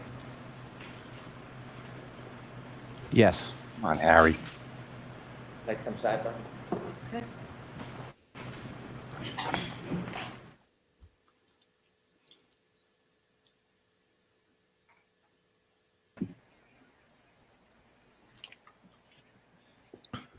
Okay, guys. Hey, we got a sidebar here. So welcome back, Jen Coffeneffer, and welcome Margaret McLean. And everybody else is still here. So what do you guys think about this testimony? Why don't we go to you first, Jen, because you've been involved in a lot of these similar trials. If you're here, Jen.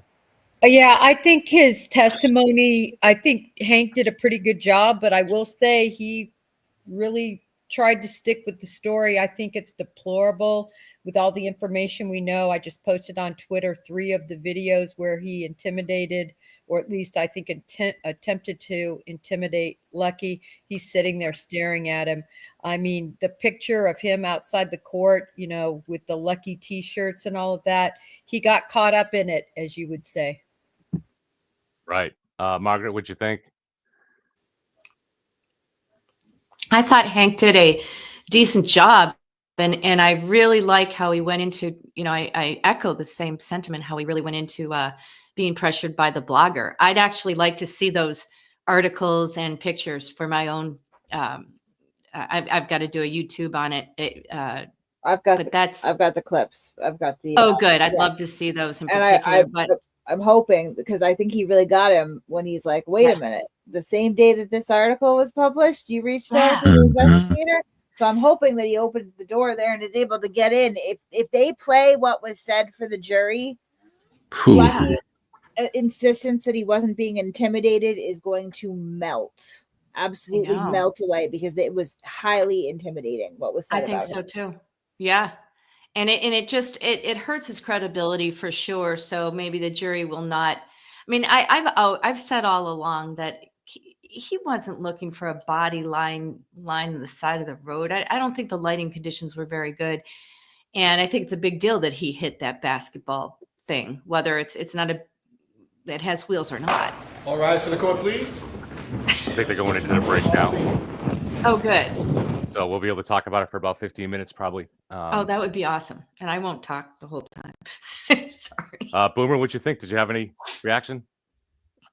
Oh, I mean, it's Hank's pushing it slow, kind of like he did with Marie Russell. I mean, the optics, she's kind of an elderly lady. You don't want to go in there too heavy-handed. Same thing with Lucky. And again, true to how I perceived Hank, he's not saying everything in one go. What happened? Did we lose Boomer? Oh, am I muted? I can hear him. I don't know. Alrighty. I can hear We you. might have lost you, Boomer. I'm not sure. You faded away. I still Dan, exist, did you hear bro. any of this? Do you have any thoughts on this? I can hear you.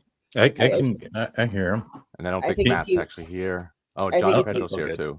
I think it's I don't know. Hey, John. Kevin can hear us. I can't hear anyone. So what'd you think of Lucky's testimony? And good morning, everybody. What's so extraordinary is number one, I mean, Hank illustrated that he was recorded without his knowledge or permission by the blogger who the pool camera is showing is sitting right there in the courtroom. I love it. In a very identifiable, he wears a specific color to stand out. And think about that. This is like a mob trial. Like there's the guy sitting in the courtroom that's then trying to intimidate. Like this is insanity that he's allowed there. I think Hank is hitting, the right tone where he's kind of like the officer, that he's not, they're not lying. They're just mistaken in what they believe. But I think this is really effective, showing that, once that went out and the pressure put on him, then he, felt locked into it. I missed the beginning because I was on with Julie, but did Hank mention how it's my understanding that Lucky's also colorblind? I don't know. I thought Hank was going to mention that. He didn't mention that when he said, as far as my eye can see. I don't know if that's going to be the last thing, but I've heard from multiple people. I'm sure you have, Kevin and Kate and Ken, that he's also lucky that he's colorblind. He is colorblind, yeah, and I think that came up in the first trial. Dan, as an outsider, because you're in a completely different state, what's your impression of this testimony? So, these guys sound like in their opinion, that Hank did a good job breaking him down. But, do you think that what he did was possibly effective for the defense? Well, first, I had never seen any of his testimony before, and so when we he don't went, have any. Your mic doesn't seem to be on at the moment, Dan. can nobody hear me? I can hear him. I can hear him. It's you, Kevin. It's you, Kevin. I don't know why I can hear him. Yeah. Go I ahead. think Just it's go you, ahead, buddy. Dan. All Go ahead, righty. Dan. So yeah, for me, I didn't see the first trial. So at first, listening to him and hearing him talk, the first thought that came into my mind is, there's a lot of houses on his route. Was he that specifically remembering that house that night? It was very odd. But I was like, okay, there's a lot of media attention. There's a lot of things of that nature. And so maybe perhaps that's why. But I thought Hank tied it in with the dumpster thing. But overall, when I first heard it, I was like, man, well, he didn't see it. But witness testimony isn't really the strongest.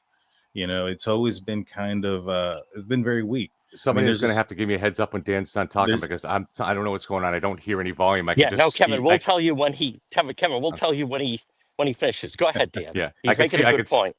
Sorry, Dan. I didn't mean to that's all interrupt right. you. Yeah. We'll cue Kevin. Go ahead, Dan. No problem. Like, for instance, in the Richard Allen case, there were 3 girls who were walking out of the park as Richard Allen was walking into the park. Those 3 girls weren't paying attention or anything like that to this person, and they had 3 different descriptions of the same guy that they walked right next to. And so witness testimony or eyewitness testimony has always been shaky. at best. But when Hank started talking, I had no idea about the intimidation stuff. I want to see the clips. I've not seen them. I had no idea about any of this. I want to see what those clips are. You know, I thought the guy was trying to look into the future when he put his glasses over his contacts. It's weird. But outside of that, you know, I thought Hank broke him down as there being a not very credible witness, potentially under some sort of threat. And the fact also that he changed his testimony. And to me, it seems like he's lying on the stand about that.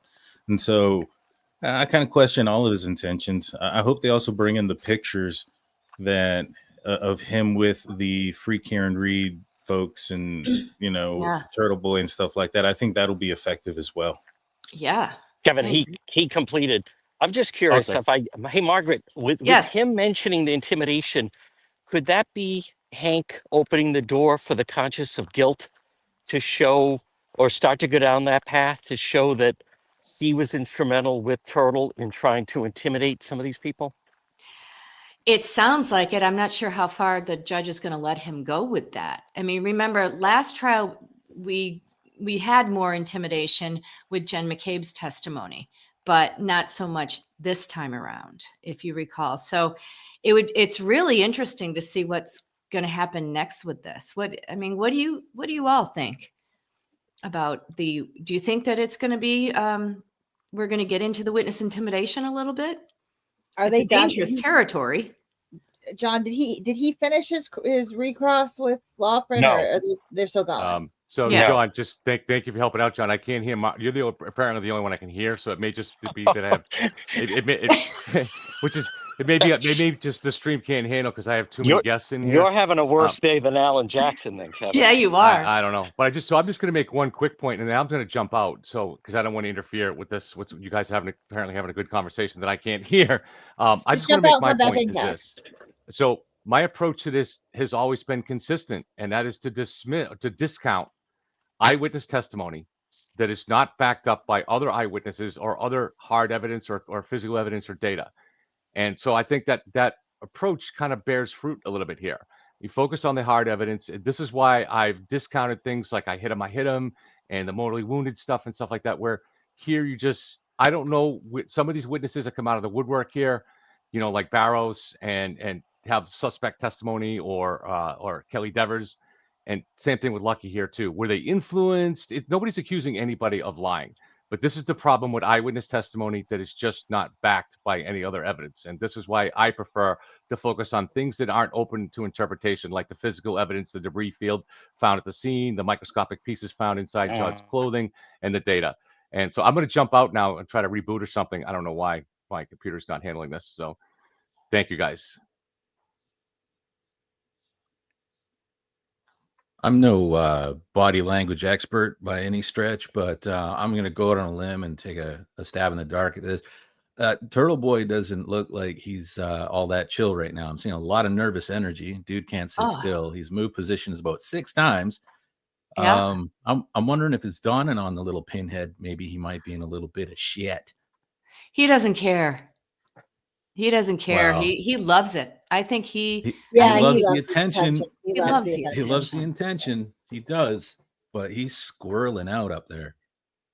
I'm telling you, if Hank can get those videos in of where Lucky was verbally threatened, it's game over for all of that. Lucky's going to look like such a liar because he's already conceded that his friends were sending him things, right? I wish that Hank would probe a little bit more. Well, what are they sending you? Are they sending you videos? Did they send you these videos? Because, I mean, he literally says at one point, you shouldn't be afraid of the Alberts. You should be afraid of me. Verbatim. Jeez, I mean, that should come in. Wouldn't that? Can you imagine if that came in? That would be quite something. Margaret, I just posted 3 of them, and thanks to Kate, always, I've got a huge video library of all the things the blogger has said that are just jaw-dropping. Do you want me to play them? I just posted them all on my Twitter for people to see. Yeah, let me just do that. I've got to follow you. That's people are astonished. They're like, wow. That's what's being said. I just posted 3 of them. Okay, great. Terabytes of it. I mean, it definitely. terabytes of him saying stuff like that. It's insane. And has he been there this entire time, like throughout the entire trial, like Both in the trials. courtroom? Oh, But like Not in the every courtroom? day. not On every and off day. for this one. Very on and off for this trial. I Yeah. mean, he's been in his Yeah. own issues. He goes to trial on June 9th for his own issues. Mhm. And so I think it's going to be interesting if they end up playing the clips. The jury's going to be able to see who's making these threats, identify the guy who's wearing the bright colors in the back, and probably realize that he may not have been there a lot of the times, and that he's there for this specific witness. I think that could be damning for, in the eyes of a jury. Like, oh snap, Oh yeah. he's here, he's back there, he hasn't been here, but he's here for this guy. Well, I will say though, it's a pool. It's all a lottery pool as far as the media goes. So they pick names out of a hat basically, and he, so he got picked for today. So if you don't see him there, it means his name wasn't picked out of the hat. Or for example, I can't even see without my he might without my other glasses. Name in the hat, Margaret, only because, like I said, he's been in so many hearings and he's in so much. He's right in the throes of his own issues. Yeah. But to your point, he might have just gotten lucky. But I find it very lucky Literally. that He's getting lucky now. Lucky Lofgren. All right, so I'm pulling these up. Sorry about that. Okay, so we got them on your Twitter. So I'm doing it through my virtual cam. That way I'm not messing with the feed at all. So sorry, bear with me. You're so good, Kate. None of us can do what you're doing right now. Drag from my Twitter or onto yours and then get it up here. Thank you, Kate. All right. Oh, wow. So I guess it's going to be audio because it's a little bit funny, but let me. That's pretty good that you can do that. I'm impressed. Okay. Oh, let me make sure that the audio is on. Okay. Happy to report that I can hear you guys now. Oh, yay. Right on. Thank God. All right, so here's the first one. There's no audio.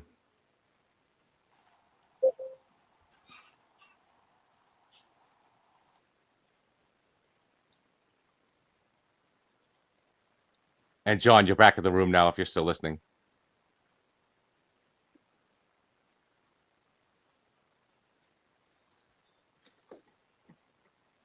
Shoot, we can't hear it. Oh, hold on. You can't hear it? No. No. Weird. It should be sharing the. Hold on. Hey, Dan, nice to meet you, by the way. I don't think Nice I've to been on meet with you you. before. No, Yeah, this where is the first time. Where are you from? I'm from Texas. Oh. I'm a bit of ways away. That's great. Oh, God, welcome. I'm gonna have to just keep an eye on the feed because I'm gonna drop it for a second. I do have a question. So I'm a football fan, and I see when I'm watching the game and the quarterback's doing their thing, there's a rhythm, there's those type of things, and when the quarterbacks change, there's a lack of rhythm and some confusion sometimes. With so many lawyers on Karen Reed's team and how often they're switching back and forth, does it feel like they're off rhythm in certain places compared to where like Hank, who's been the quarterback for majority of this trial, it seems like he's just hammering away. Do you guys see that as well?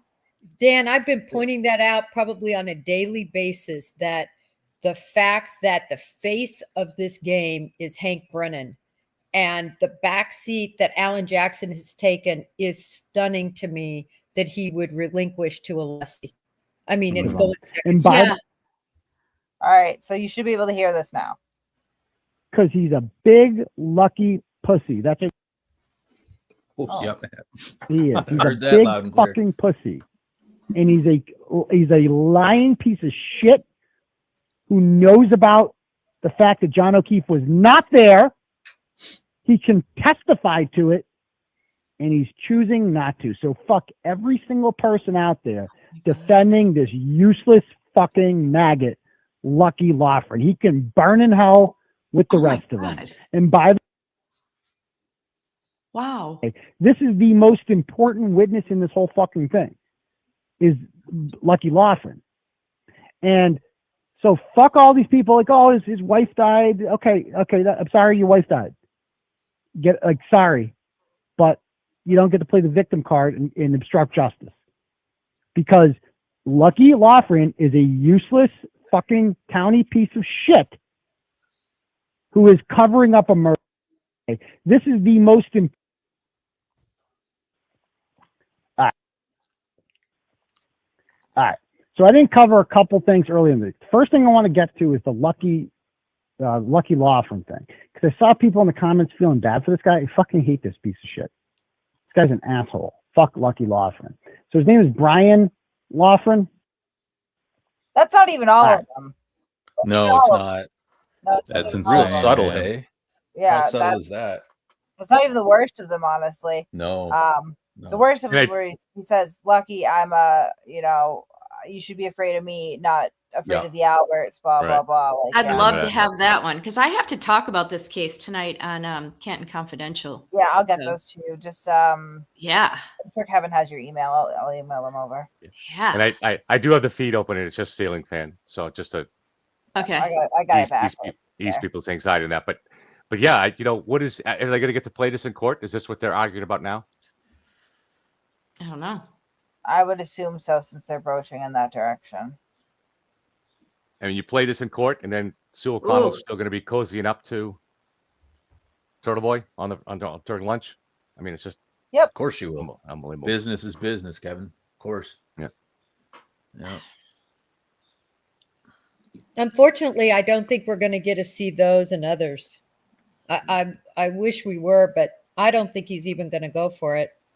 Although to me, the door is opened.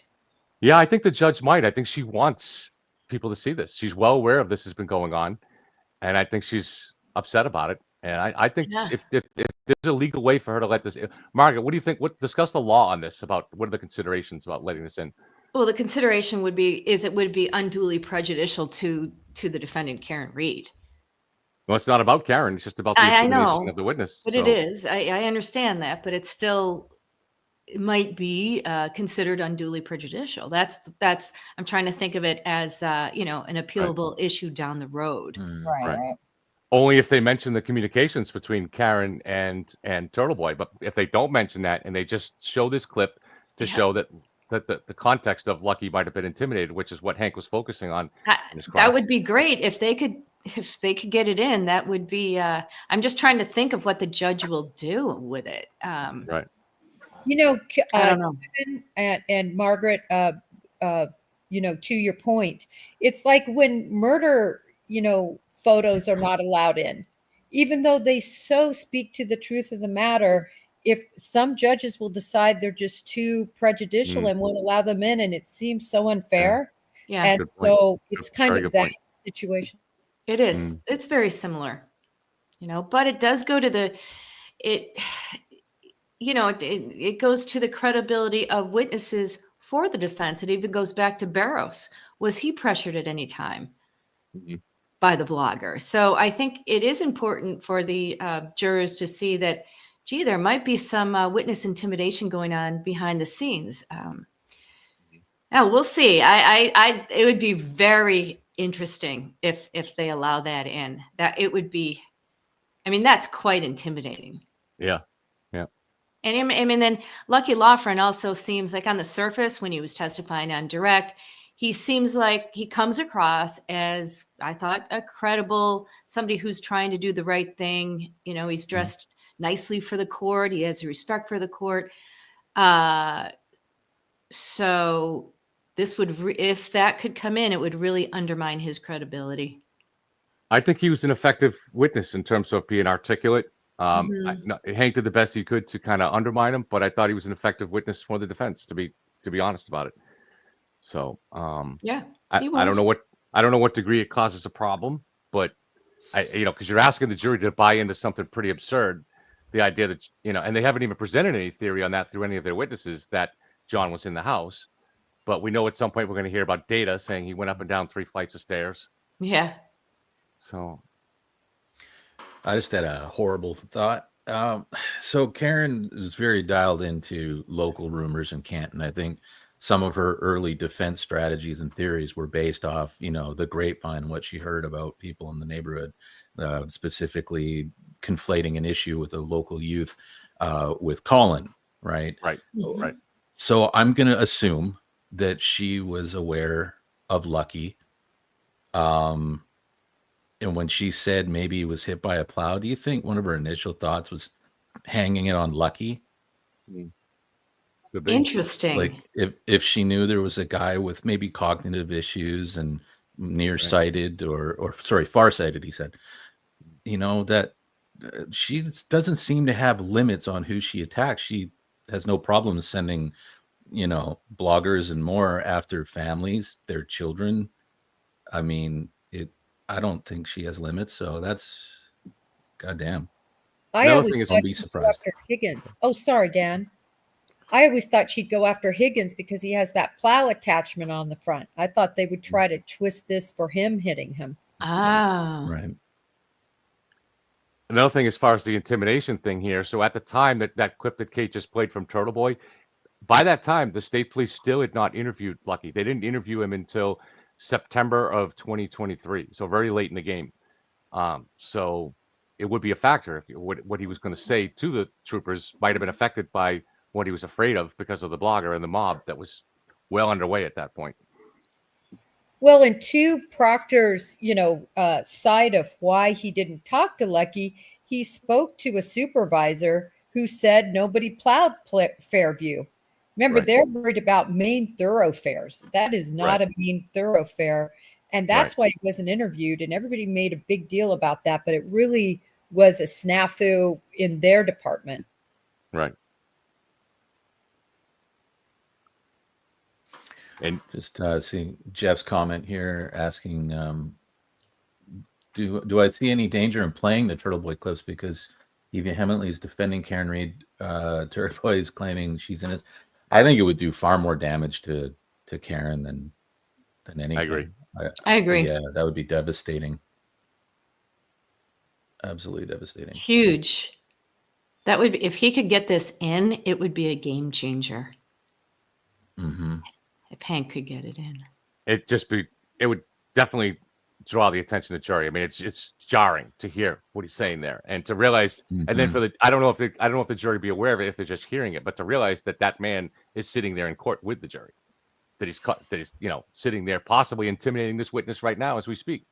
I'm texting my judge friend and seeing what he thinks about it. Did you hear this? Sue O'Connell is saying that the clips are coming in. Good. Really? Oh, Okay. good for you that you can multitask and watch Twitter and everything all at once. Kate, you need to give me some lessons on my technology. I'm happy to help anybody when I can.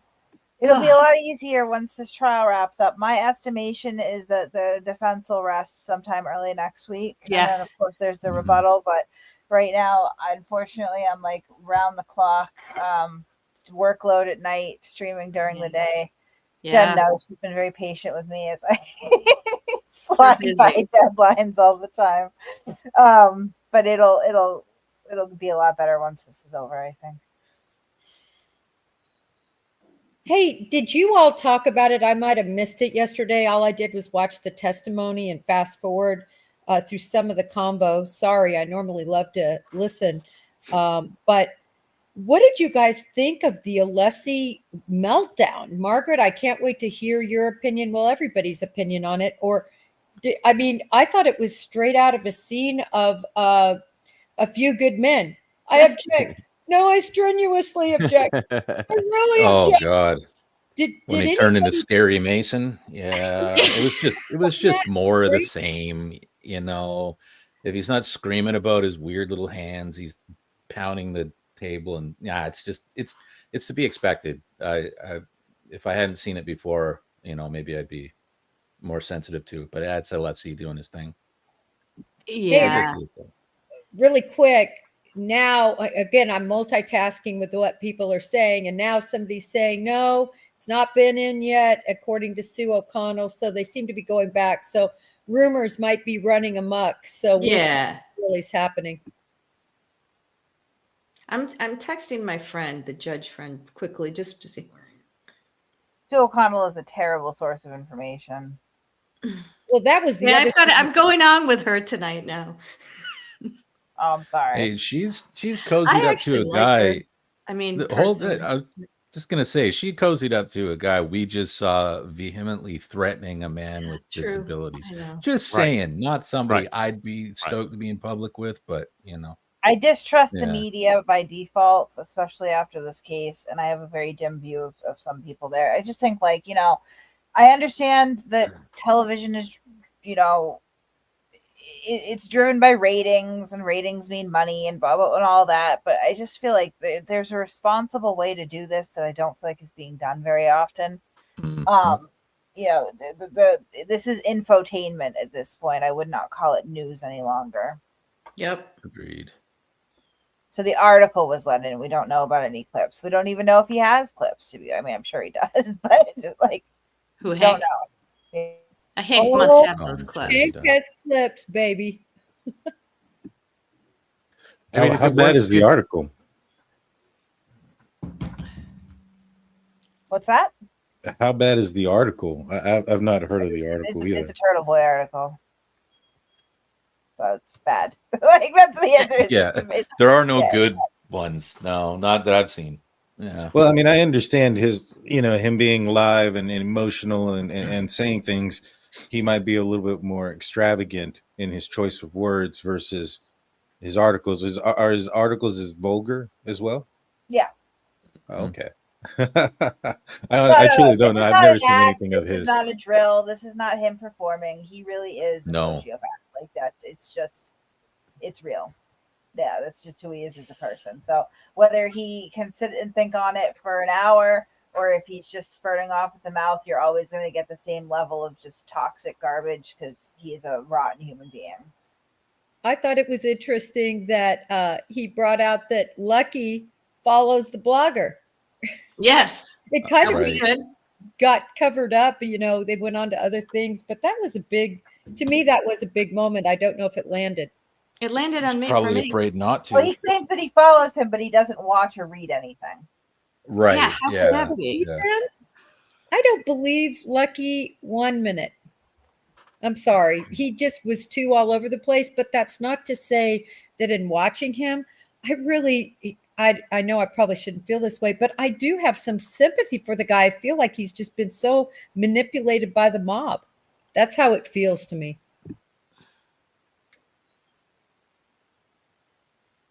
Yeah, I He definitely also feel denied receiving sympathetic. compensation, and we know that's not true. Yeah, I feel sympathetic to a degree. I mean, I don't know if he has. Yeah, he's got cognitive issues, so just by default, I kind of little built-in sympathy there. I also agree. I don't think there's any chance he gets the clips in, but if he does, Margaret and everyone, wow, it's going to be a big moment. I would. Talk about theatrical. It would be a theatrical moment that would go like viral times a million. I mean, my God, if he could get that in. I can't see it happening. My gut is that he won't be able to get it in. That's just my gut feeling as a lawyer. What do you think about the possibility of getting in the article or sections of the article? Do you think I'd like to see the art. I haven't really read the article yet. I've got to read that as well. But maybe it depends on what it says. Yeah, they must be having a long. Oh no. Okay. Are they at sidebar right now? Are they discussing this at all? Do you know, or is everybody on a break? I think they're on break. Everybody's on a break. Okay. I was going to ask if any of you all had a chance to watch. I haven't done a show in 2 weeks because I've just been so busy working. But if you guys got a chance to watch our show last night, I mean, I had 5 lawyers on. I heard you had a great panel. I did hear you had a great panel. You know what? I'll last night. rewatch it. I know I didn't have a chance, but I would love to watch it. We kept it pretty concise. Everybody was limited to only 90 seconds to speak. Wow. And we had basically lawyer Schiff and Franz take on me and Dubé. And then the moderator was Kirk Nurmi, famous for Yeah. His representation of Jodi Arias. And anyway, I really liked it because nobody could talk over each other. And it was really a lot of, I think, good legal information. I really enjoyed doing it. Oh, I'll watch it. Yeah. Thank you. Thank you, Margaret.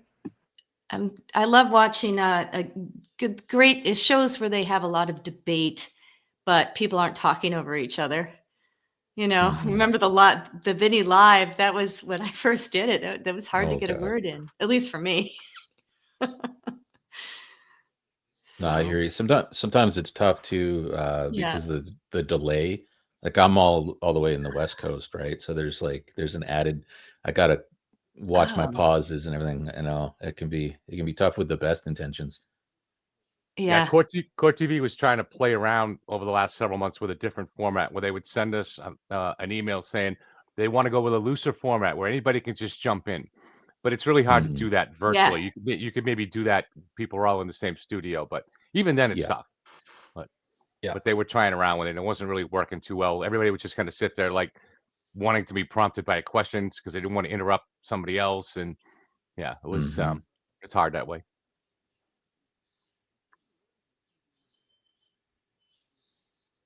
I am so out of, for my channel specifically, I'm really do so much victim stuff and missing stuff. I'm really not even hitting my audience, but this is just so important to me because of that angle, because of how the witnesses in this case were so victimized by this defense team and Karen Reed. This has the skew and the slant that I've never seen in a case before like this. Yeah. There's so much to learn from this case, just as a civilian, non-lawyer, non-law enforcement watching this, fascinating to see all these legal issues. But for me, a big issue is the way people weigh evidence. It bothers me. John is maybe back. We'll try to bring him in. But this abuse of the idea of what is reasonable doubt when they zero in on just every little thing. And if you just look at a piece of evidence in isolation, there's almost always going to be some level of doubt. But if you don't look at the totality of the evidence, you're making a mistake. And I find a lot of lawyers on Court TV doing this, and it kind of troubles me, to be honest. Hey, Kevin. Are you here, John? Good.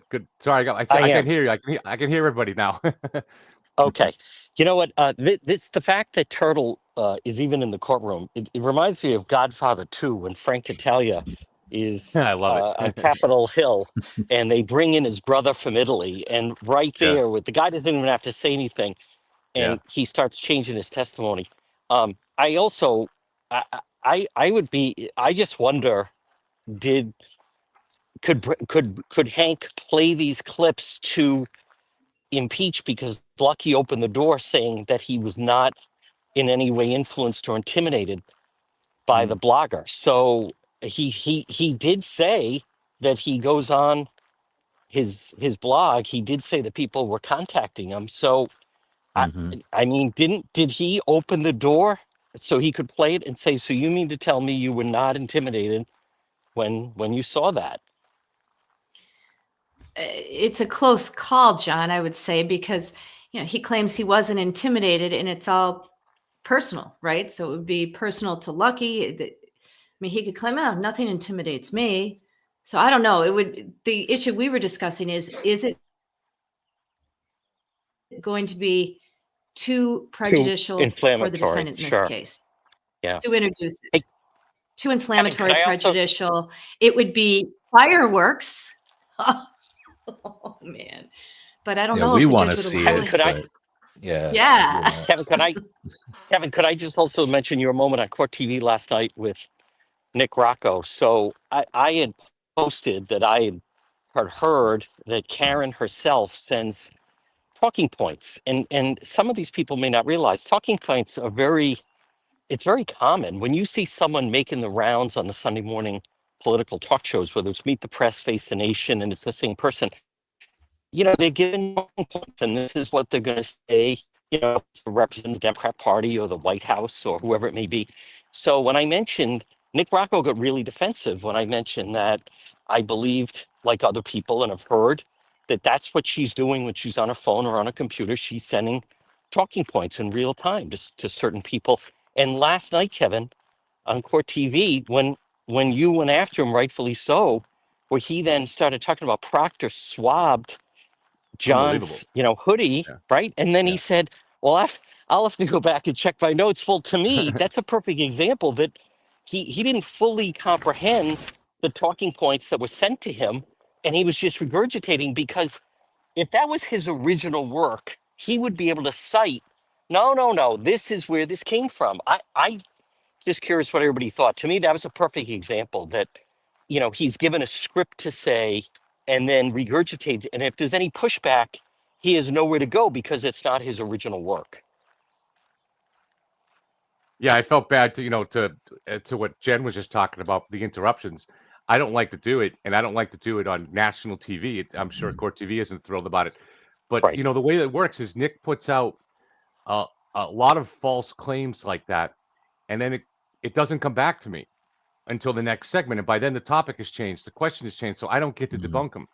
And generally when Nick goes up, he might put out 7 or 8 things that are false, and it's hard for either me or Joe to debunk each one of them. So I felt compelled to interrupt at that point last night, because him saying that Michael Proctor swabbed John's clothing is so absurd. I mean, that it's just the idea that a trooper is going to do that. Everything is specialized in those investigations. That'd be like saying Michael Proctor did the chip off and got the vehicle data. No, it's everything is specialized in these investigations. You got the cars teams, the CERT team. I forget the name of the criminal team that goes out and documents the evidence gathering at the site. They're all different teams there, and it's specialized. And Proctor's job is to manage them and make sure everybody's informed about where they have to be at a certain time. He's as I described last year, he's kind of a case manager. But yeah, they get to keep saying things like that. It's unbelievable. It makes no sense that they don't have a law enforcement representative up there, because they can speak to all of these issues. There is no way Proctor had anything to do with swabbing. It's so absurd, and it just tells you the lack of understanding and expertise Nick Rocco has of law enforcement or anything. He's spoon-fed, and to me, I think he's propagating falsehoods purposefully. There's a good question in chat here. Voice of Reason says, do you think introducing the intimidation will frighten the jury into voting not guilty for fear that they will be similarly targeted? Oh, that's interesting. Mm-hmm. No, I don't know. I don't hope so. Not. Yeah, I hope not too, but you guys, Hank has, and you were talking about it earlier, Hank has such a rhythm with this jury. When he speaks, when he gets up, I just think he's developed a very strong rapport. I was telling someone when he gets up, and I think there is some disarray because of all the different attorneys. Remember, Yannetti was silent for weeks. Jackson, AJ was silent for weeks. It was just the Alessi show. But when Hank gets up, I was telling someone, it reminds me if you go to the airport and that you see the people scanning around, and then how they react when they recognize who it is that came to greet them. And there's nothing wrong with the other people in the crowd, but they lock on like, okay, there's, whoever, my ride or my brother or husband or wife. And I noticed that the jury, Hank just has, he's been in front of them for so long, and they also see the way the witnesses respond to him. They see the way the judge responds to him. I no matter what they're putting on right now, I just don't think it trumps Dr. Welcher and Dr. Wolf. And I think maybe I've said it before, Kevin, but Dr. Wolf, to me, I mean, it was just such a powerful moment in that courtroom when he was talking about John's brain and the damage done. And as I think I've also told everybody, I mean, to me right now, okay, so Lucky didn't see him as he was plowing. So what? Like in that courtroom, it is still, she went forward, then reversed at 24 miles an hour, and his phone never moved again. So like, where are we going with this? And a dog bite, and the plow driver supposedly didn't see anything. But like, to me, none of that changes the dynamic of what happened prior, which I thought was very strong testimony. And by the way, John, he corroborates everyone who didn't see him because it was too dark. He was too obscured. He was in Good a point. along. It would almost be odd if he saw him. Right. He wouldn't have helped Right. him. Yeah. I think you guys, Hank, I think right now, unless they puncture it, he's got the murder too. And I think even you can hear them coming back. The Ryan Nagel with her hands on 10 and 2. That's like a race car driver. That is not relaxed. That is someone with intent.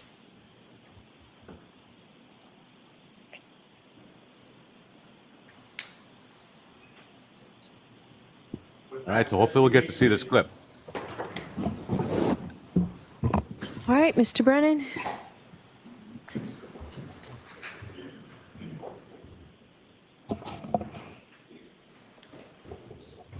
Sorry, I have just a few more questions. When I had mentioned about meeting the defense investigator on June 5th, 2023, I misspoke. It was June 5th, 2024. Does that sound more like it? Yes. June 5th, 2024, was that shortly before you testified before? Yes. You were asked on redirect examination whether any dumpsters got any attention about this case. The question I was asking is, did you notice things that might have been open and obvious? And you have no memory of an actual dumpster in the area, correct? Correct. If I could have on the screen Exhibit 37, still photo from that clip.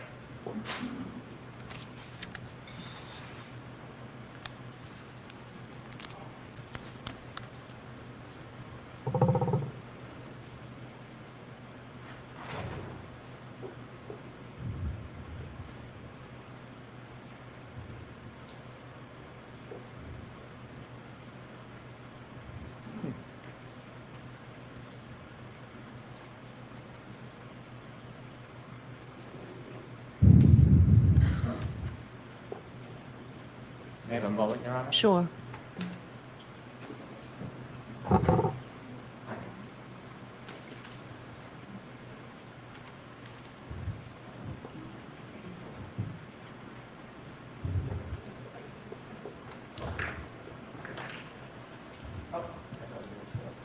It's a video that I'll stop at a certain point. Okay. Exhibit 71.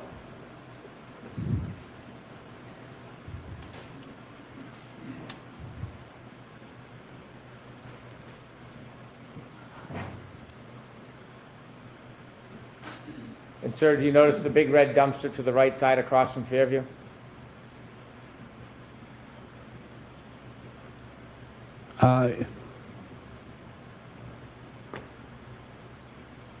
Yes. Okay, you can take that down. Sir, when we started the break, I'd asked you some questions. I showed you a document, asked you if you were aware what was inside that document, and you mentioned that was around June 5th, 2023. That was before your last testimony in this case? Yes. And you knew that a person or persons were putting out private pictures of you online? I did notice. And those private pictures, you didn't give anybody permission or want that attention, did you? I did not. In fact, it wasn't just some private pictures, it was pictures taken from a number of different times in your life, correct? Yes. You never gave anybody permission to do that? I did not. You didn't want people talking about you or asking you questions that was none of their business, did you? I did not.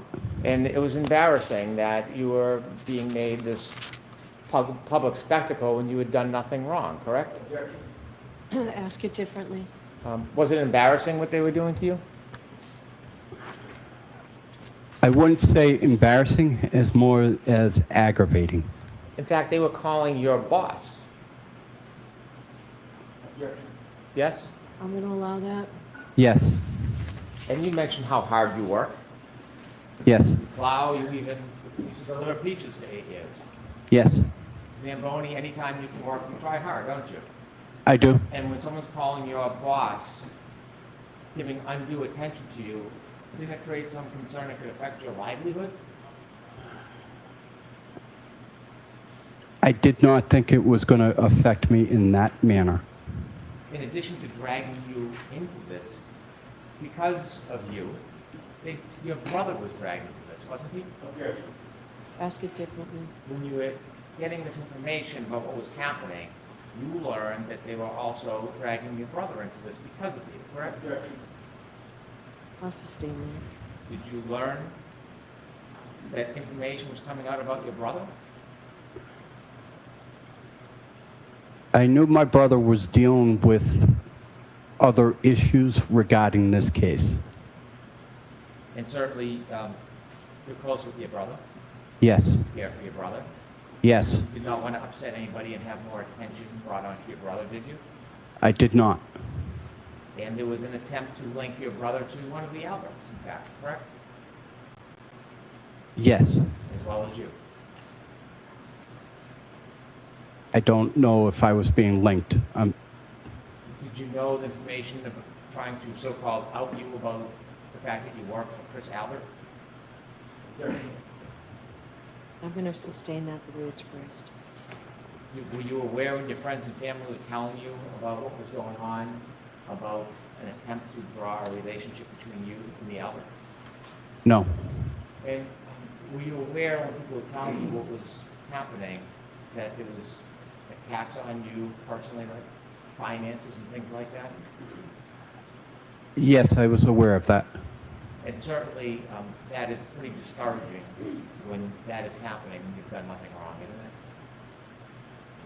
it? It was, again, aggravating. And this was all happening before you came in and testified last time at trial. Correct.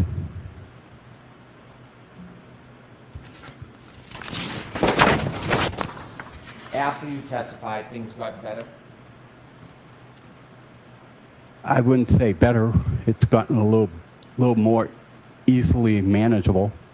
You were no longer being harassed, you were being embraced. Correct. May I vote? Yes.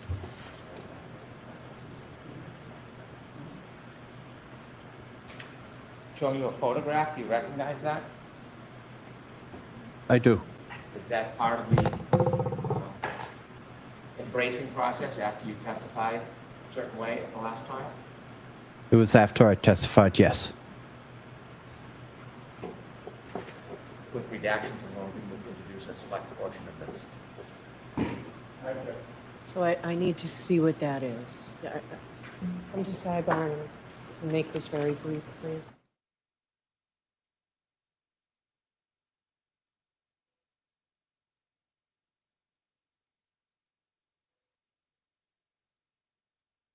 It looks like it's going to be very brief, just a heads up.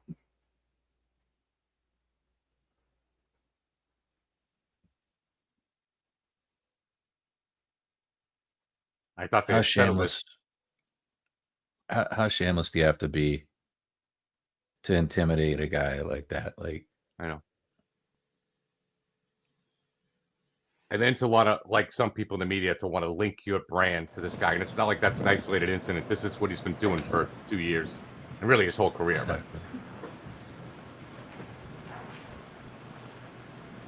So that's next in evidence, Madam Clerk. Madam Court Reporter, please. 212.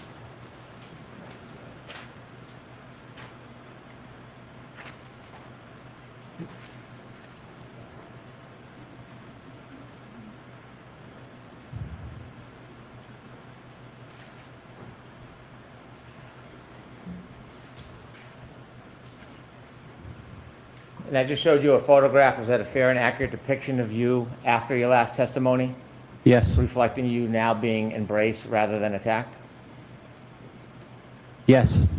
Could we show the photo, please, Ms. Gilman, with the court's permission? Yes.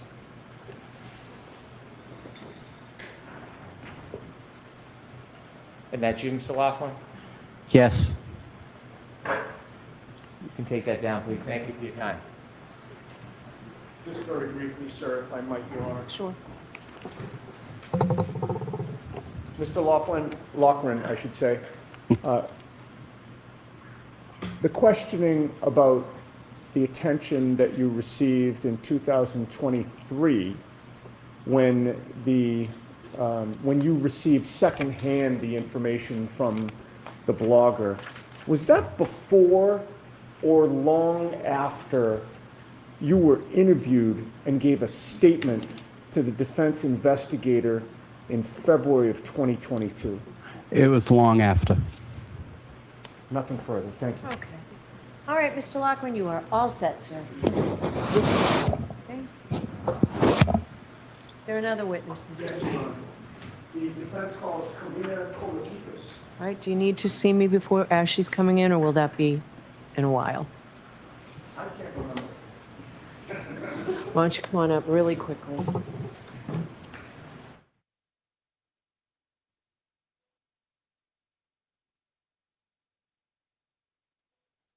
Okay, so I'm not sure if we need to bring people in. She said really quickly, so let's take her at a word on this. And I'm just going to duck back out, and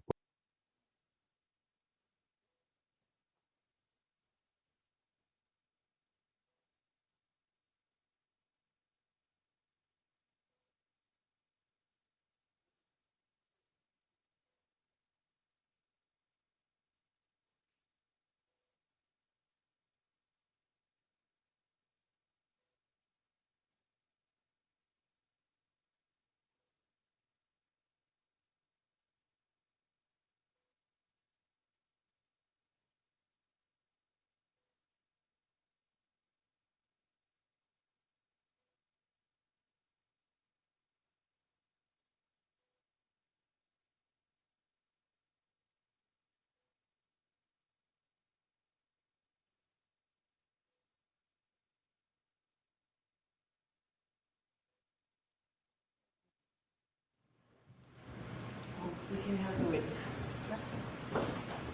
Identification.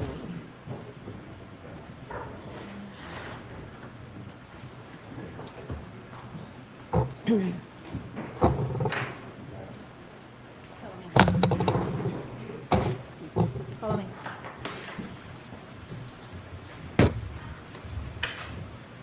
Everybody step up. Face the clerk and raise your right hand, please. You solemnly swear the evidence you give the court, jury, and the case now here to the truth, the whole truth, and nothing but the truth, so help you God. Yes. Good afternoon. Good afternoon. May I proceed, Your Honor? Yes. Good afternoon, ma'am. Good afternoon. Would you please introduce yourself to the jury and spell both your first name and your last name? Sure. My name's Karina Kolakithis. It's Karina. Last name Kolakithis. Kolokithas. That's almost as bad as you know. It's long. In what town do you live, ma'am? I live in Canton. How long have you lived there? We've lived there for 22 years. Where did you grow up? So I initially grew up in Randolph, and then we moved to Braintree, and I finished my last 3 years of high school and stayed there till I was married. And where did you go to school after high school? So after high school, I went to Northeastern University. I did the pharmacy program there. And what is your profession? I'm a pharmacist. How long have you worked as a pharmacist? So total years is about 30 years as a pharmacist, but I have been at my current job for about 24 years. Are you married? I am married. To whom? His name is Nicholas Kolakithis. How long have you been married for? 24 years. Do you have children? I have 2 children. And without giving us their names, can you tell us if you have boys or girls and what their ages are? So I have 2 girls. One is 19 and one is 17. Have you raised your children in Canton? Yes, I have. Do your children play sports, or had they played sports in Canton? I have both girls played sports in Canton. One actively is playing sports there, and one is in college, so she's not playing sports. Understood. What sports have your girls played? So they primarily played basketball, and my youngest plays lacrosse as well. From raising your children in Canton and attending their sporting events, I'm assuming, have you met other parents with children on your daughter's teams? Yes, I have. Specifically, did you come to know Jennifer and Matthew McCabe? Yes, I have. And is that the way that you came to know them? Correct. Typically, that's how we came to become friends with people, through the sports. Now, prior to January 28th of 2022, how long had you known Jennifer McCabe specifically? I would say about 10 years or so. And during that time, what was the nature of your relationship with Jennifer McCabe? So we were just friends through the kids. Multiple kids did different sports. They played on different sports teams, so we were friends through that. And how often, or if at all, did you socialize with her and or her husband? So typically, sometimes if the kids had play dates, it was mostly my youngest daughter, to be honest. So my youngest daughter and one of her daughters were good friends and played on similar sporting teams. So they would have play dates and stuff like that. So sometimes we'd see them after a game or they had a play date or something like that. And I'm sorry, it's a little loud with the fan. If the last part of your answer, if I didn't hear it, I'm thinking the jurors might not have heard that. You said it was mostly after games? After like sporting, like after play dates or sports and stuff like that. I see. And would there be times where, after a game you go out for pizza, that type of thing? Yeah, like you'd go out for pizza or the girls would be like, hey mom, can we have a play date? Can a couple of the girls, come over the house and okay. do stuff like that. Prior to January 28th of 2022, did you know John O'Keefe? So I knew John O'Keefe same way. His niece and my younger daughter were good friends, are good friends. So same thing, we knew him through the sports as well. My husband coached his niece in a couple teams, and they also played soccer together, so that's how we knew John. And do you remember how long you would have known him for before January 28th of 2022? I would say about 9 years or so. And what was the nature of that relationship?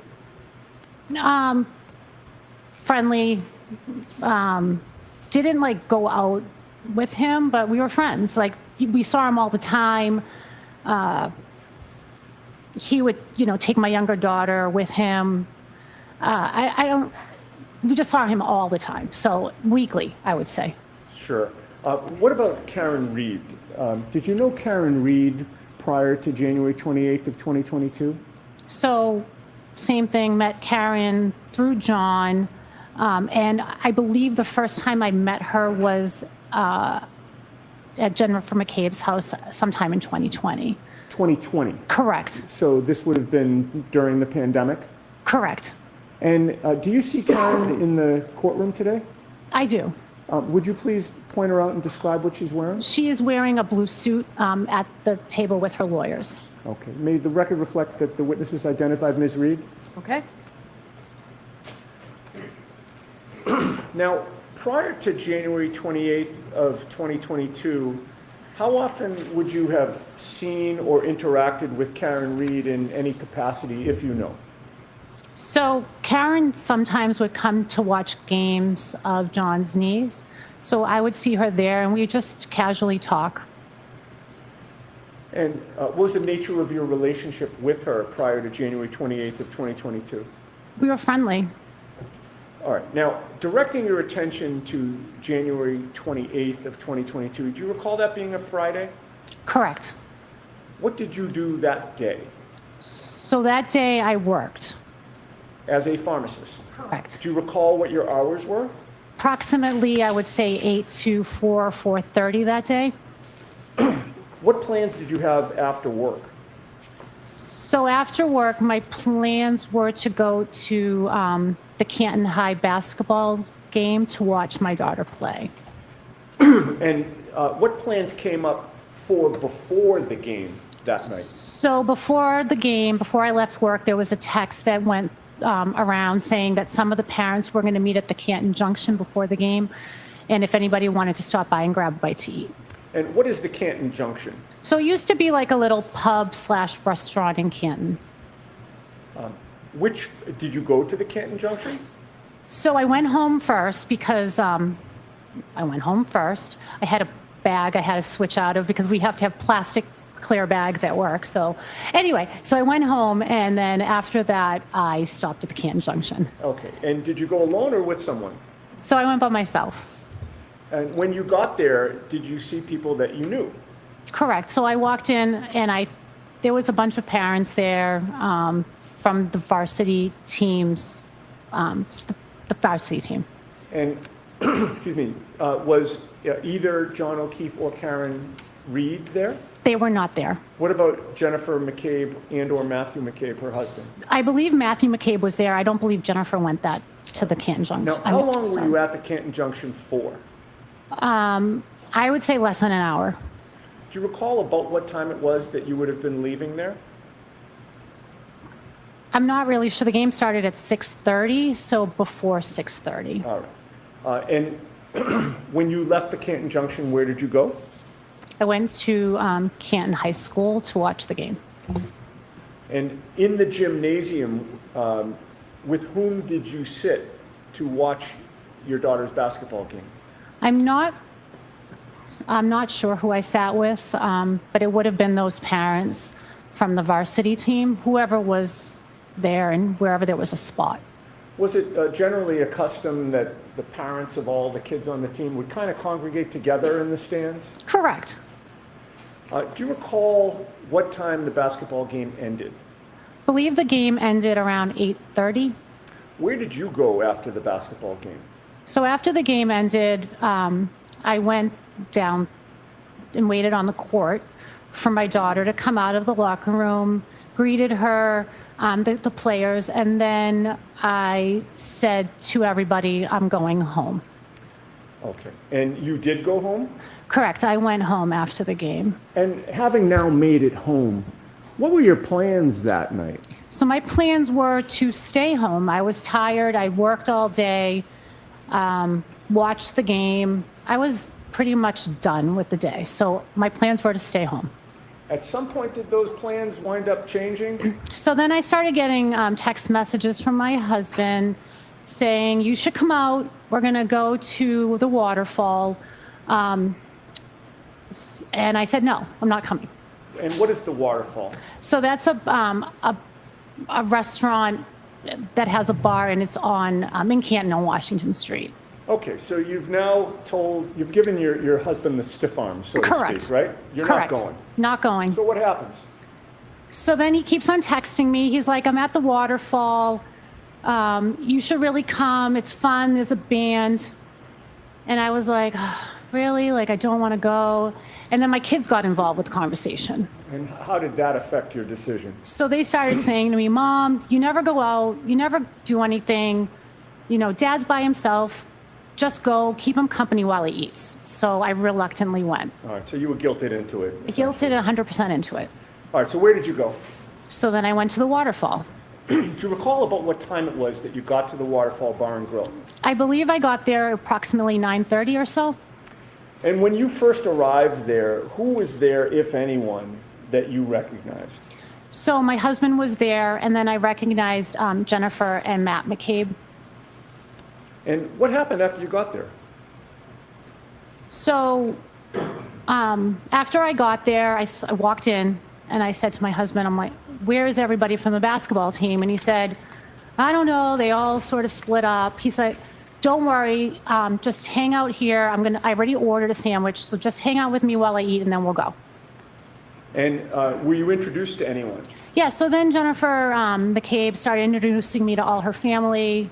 So I got to meet a lot of them. It was fun. It was a good time. And do you recall specifically who you met? So I think I believe I met. Well, she sort of just introduced me to whoever was at the table. So I'm not sure 100%, but just like the niece, her sister, her brother-in-law, like people like that. All right, the Albert family? Correct. And when you're being introduced to a bunch of people at once, it can be tough to keep everybody's names straight at the time? Right, it's kind of overwhelming. There was a lot of Jen's family. Now, what were you drinking that night? So that night I drank water. And the whole time you were at the waterfall, did you drink anything else except for water? I only drank water that night. Now, was there a point when you were going to leave the waterfall before they closed up for the night? I'm sorry, can you repeat that? Sure. You wound up leaving at a certain time, correct? I never left. Well, you left because you're in court today. You're not still at the waterfall. Okay, correct. So what I'm trying to get at is, At some point, you left the waterfall, but was there a point before that where you were planning to go? Correct. All right. Tell us about that. So my husband had eaten, and I said, you know what, I think I'm going to get going. And I was about to get going, and then John and Karen walked in. Okay. And when you say John and Karen, you're referring to? John O'Keefe and Karen Reed. And why did that change your plans? I was excited to see them. I liked Karen, so as soon as I saw her walk in, I was like, hey, I'm going to stay. I want to talk to her. And what did you notice about John O'Keefe's mood when he arrived that night? So John was very happy. His niece had just gotten into a private school called Bishop Fian, and that was like the first thing he was talking about. He was elated that she got in, and he was telling everybody about that. And thereafter, how much interaction did you have with John and or Karen? Karen and I probably spent the entire night talking. Maybe give or take some time that we didn't, but the majority of the time Karen and I were speaking together. And if you had to estimate, how long a conversation did you have with Karen?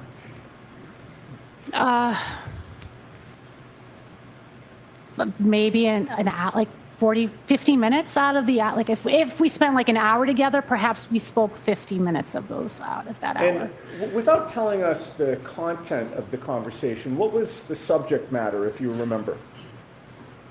So Karen was also, she mentioned being excited about Kaylee getting into Bishop Fian. And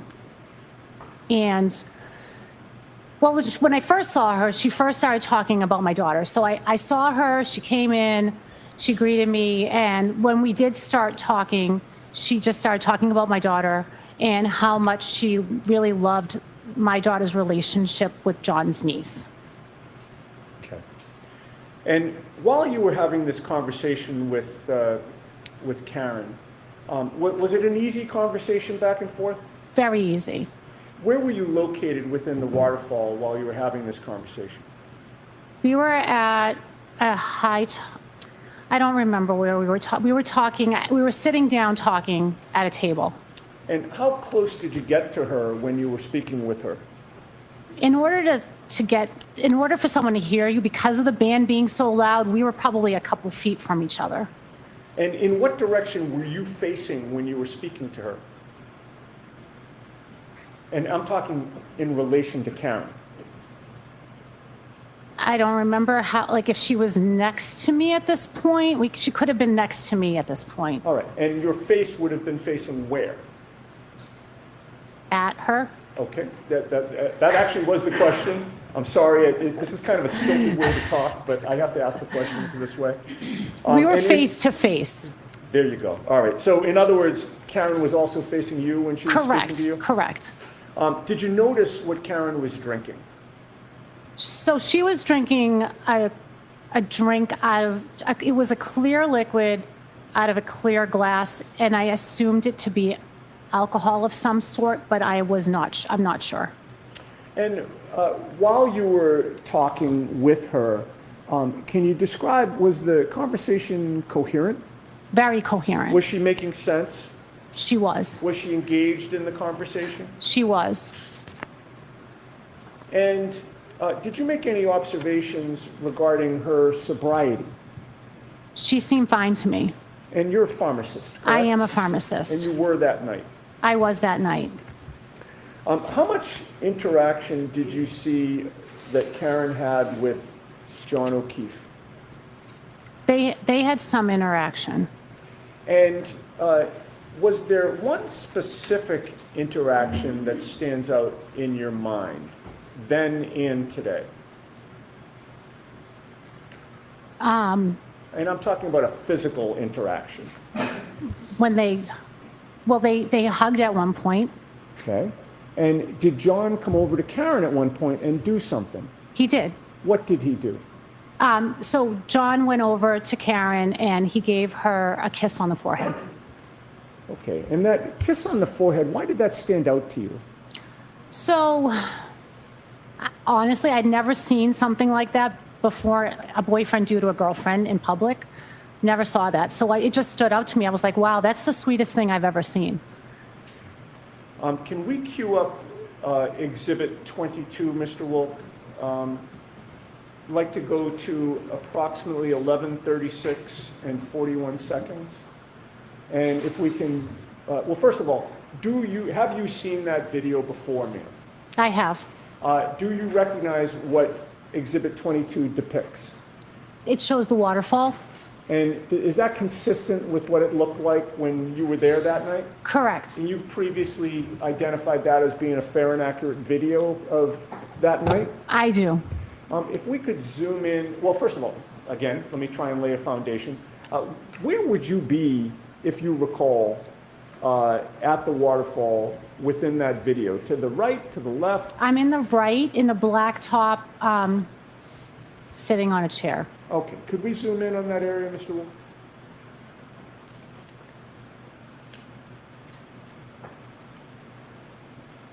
Okay, we've zoomed in. Do you see yourself? I do. And where are you seated? So there's a white jacket on the back of a chair. That's me. And do you see anybody else in that video that you now recognize? I see Brian Higgins. Okay. And when you say Brian Higgins, is that somebody that you had known prior to that night? I did not know Brian. He was one of the people you were introduced to? Correct. And you since have learned, put the face to the body, or I'm sorry, I should say the name to the body or the name to the face? Correct. All right. And where do you see Brian Higgins? He has like an emblem on the back of like a sweatshirt. All right, so his back is to the camera? Correct. And we have not located that pointer, have we? Thank you, sir. May I approach the please? Yes. Don't you?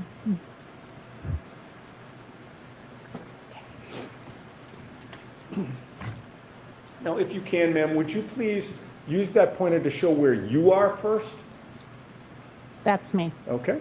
And Brian Higgins? That's him. All right. Do you recognize, at this point in the video, do you recognize anybody else? Not right now. Okay. If we could start to play it, Mr. Wick. And stop for a second. I would ask you, as soon as you recognize somebody else, if you'd speak up and tell us to stop, and we'll pause. Okay.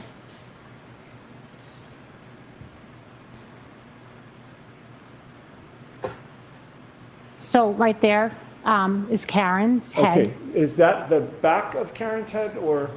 Correct. So that's the back of her head. All right. And then by the way, just so the record's clear, over Mr. Higgins' shoulder, there appears to be a face looking forward on the right shoulder. You see that, right? Correct. You're not referring to that. You're referring to the long hair that's in back of that face. Yeah. Could I point to it again? Okay. So I'm referring to that head right there. Understood. Okay. And then, I think you had said something else. And then that right there is John O'Keefe with the hat. Okay. There's a ball cap. Correct. And on the video, as we're looking at it, it's to the right, up the top. It's to the right of the PM chyron there. Right up the to the top right of the screen. Correct. Sorry. If we could continue to play. Stop. What do you see? So I see John giving Karen a kiss on the forehead. Is that what you saw that night? I did. I was looking right at them when it happened. You were facing them? I was facing them.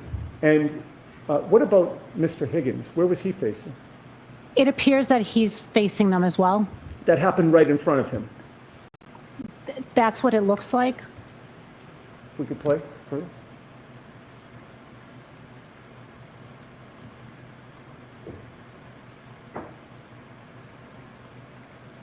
Okay, you can stop and we can take that down.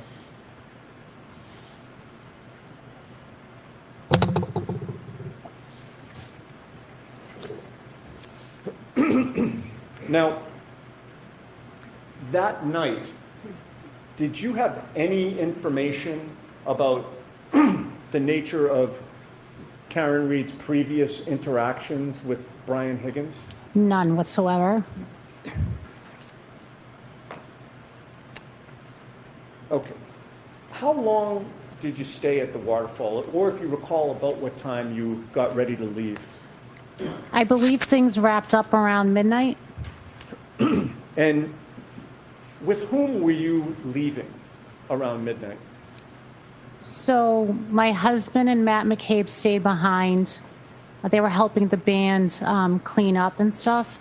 So it was myself, Jennifer McCabe, and Karen Reed that walked out together. Okay. And you've previously seen video footage of the end of the night with yourself, Karen, and Jennifer McCabe sort of in a grouping? Correct.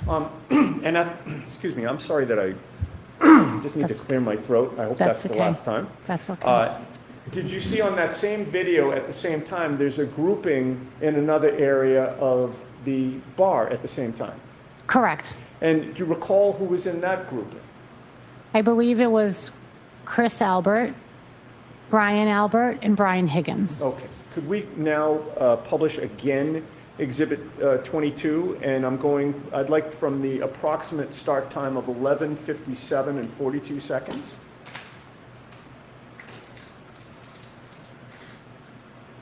And if we could hit play, Mr. Wolf. Oh, I'll tell you what, stop it for a sec. Thank you. Could you zoom in, please, on the right portion of that video, the upper right? We'll start with that. Okay.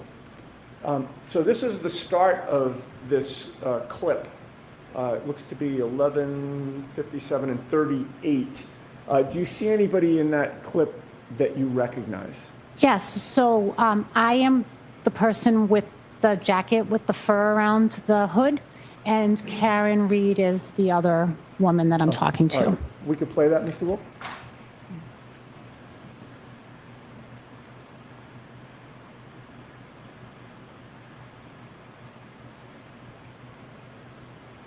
And right now, do you recognize anybody else in the background of that? So to the right in the plaid shirt is my husband, Nicholas. Okay. What about over your left shoulder? So over my left shoulder is John O'Keefe. And does that appear to be his back? Correct. Okay. You can play. And he was in, stop for a second. He was in your line of vision at that point, correct? Correct. What does he appear to be doing? He appears to be like paying a tab or something like that, or maybe getting a drink. I'm not sure. Okay. And do you see him looking in a particular direction right now? He looks to be looking over his left. Continue to play. Oh, if we could pause for a second. I neglected to ask you to point out with the pointer. We have I'm it sorry. now. We might as well use it. Okay. If you could point to yourself first. Okay. So that's me. All right. Karen. That's Karen. And John O'Keefe. That's John. Okay. Continue to play, Mr. Wolf.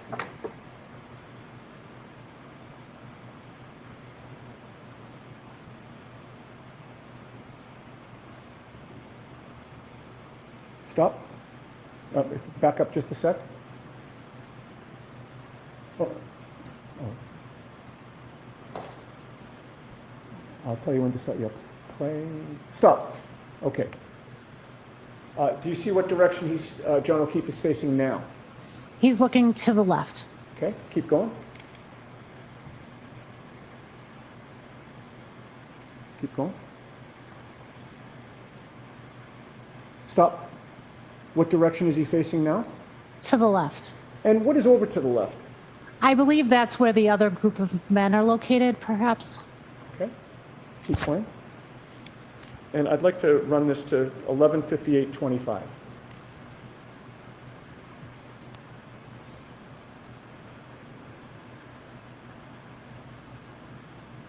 Stop. At this point, his whole body is turned to the left, correct? Correct. And he appears to be facing where the other group of men were? I'm sorry, repeat that? He appears to be facing in the direction of where the other group of men were? Correct. Continue to play, all through until 11:58:25.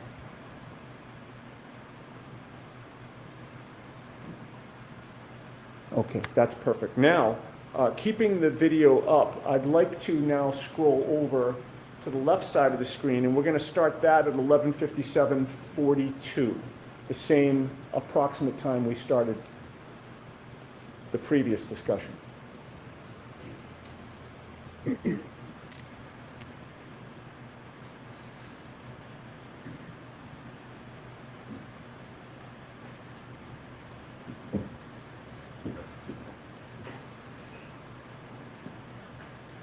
Stop.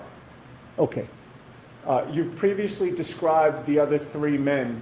Are you able to identify them on this video now in this still frame clip?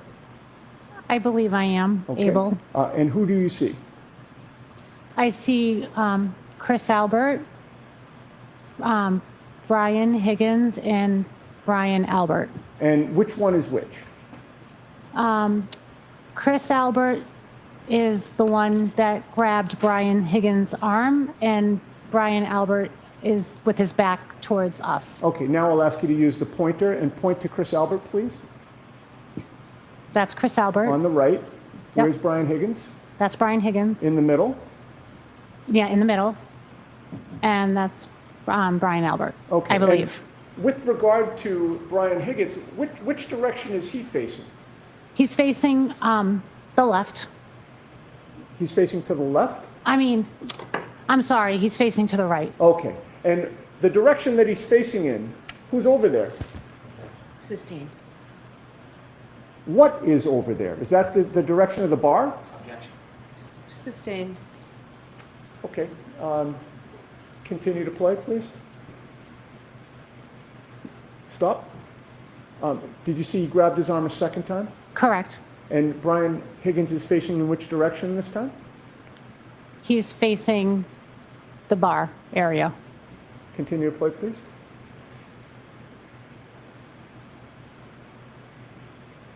Okay. You noticed some motion that Brian Higgins made? He waved his back arm. it up for a second, Mr. Wilk, please.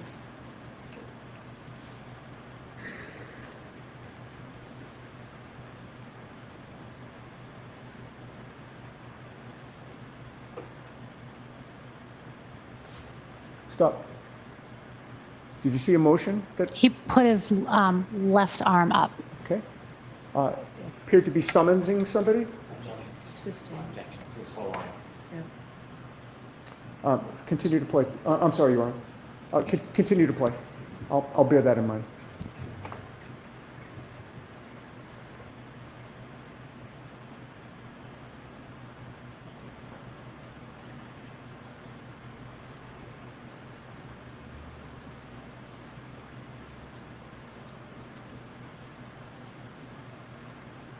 Okay, we can stop there.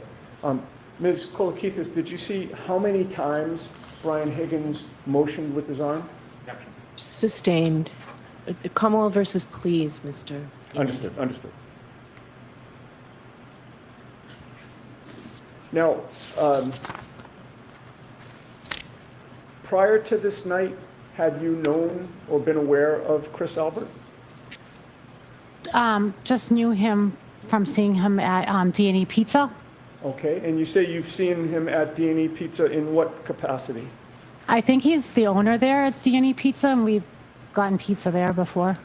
And you'd been in that establishment before? Correct. And with regard to Brian Albert, have you had any interaction with him, either that night or before? So that night, I was introduced to him, and I think I even spoke to him a little bit there, and then maybe saw him like a basketball game. I don't remember him really prior to that night. Okay. Now, I'd like to play the portion of the video where you are then leaving and ask you some questions about that. Yes, I think we can zoom out and perhaps hit play, Mr. Wolk, at this point.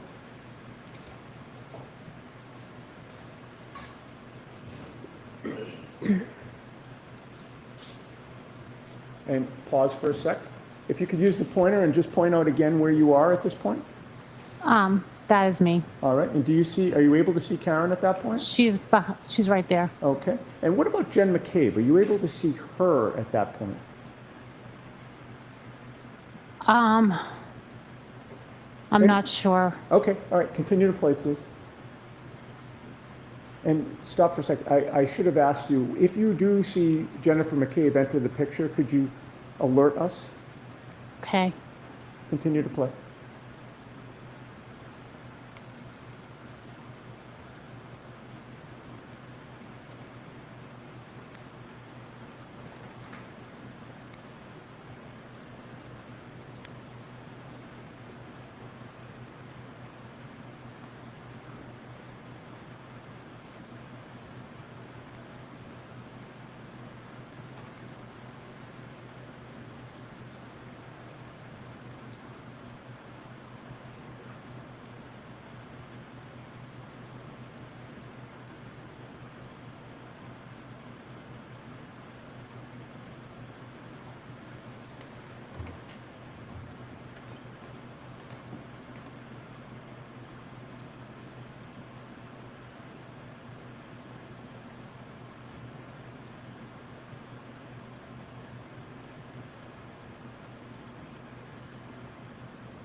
When you can turn the lights back on.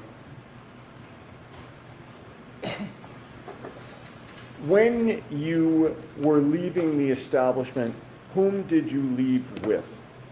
So again, it was myself, Jennifer McCabe, and Karen. Did anything unusual occur when you were leaving? So as we were leaving, Jen went over to Karen, kind of put her arm around her, and she started saying, "You're coming with me, you're coming with me." And Karen's like, "Huh? Like, what? Like, where are we going?" And I'm going to sustain the objection. The first part of that answer, the putting her arm around her, "You're coming with me," why did that stand out in your memory? just because I was there too, and it just was strange. It was just like, "You're coming with me." Like, it was just something that stood out to me. You weren't included. I mean, no, it's fine. I mean, it was just stood out, you know? Yeah. Did Karen go with Jen McCabe? No, she did not. What did you see her do? So then, out of the clear blue, thinking that Karen was going to go with Jen, I see Karen with John. And where did you see Karen with John? I saw them just I was parked across Washington Street, across from the restaurant, and I just saw Karen and John like walking down towards what used to be Amber Road, a place. It used to be Amber Road? It used to be Amber Road, yeah. Is that a Amber Road cafe? Correct. It was like a restaurant. It was like a little cafe shop. And did you figure out why they were walking in that direction? That's where I think Karen had parked her car. Did you have any concerns about Karen being able to drive that night? I had talked to her all night, and I did not notice anything strange about her. Like, I didn't think anything of it. And once you parted ways, where did you go? I went in my car. And what was your last image of seeing Karen and John that night? It was just them walking towards the car. If I may have a moment, Your Honor. Okay.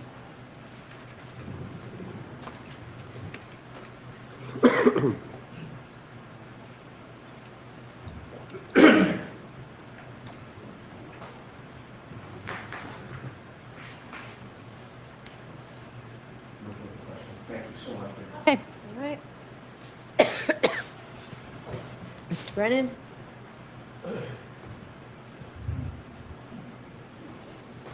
Good afternoon. Good afternoon.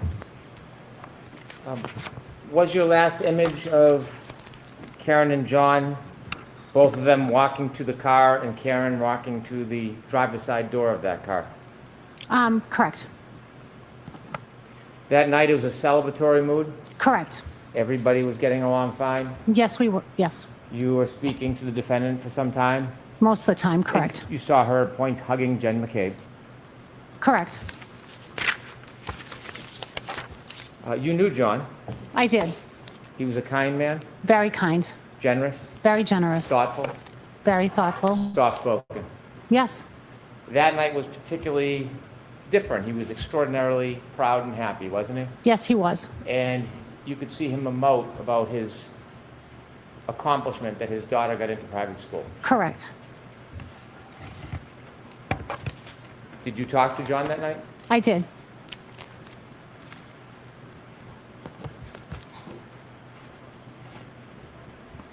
No further questions, thank you.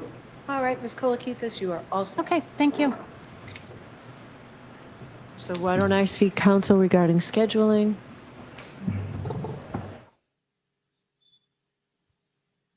Anybody have any thoughts about that testimony?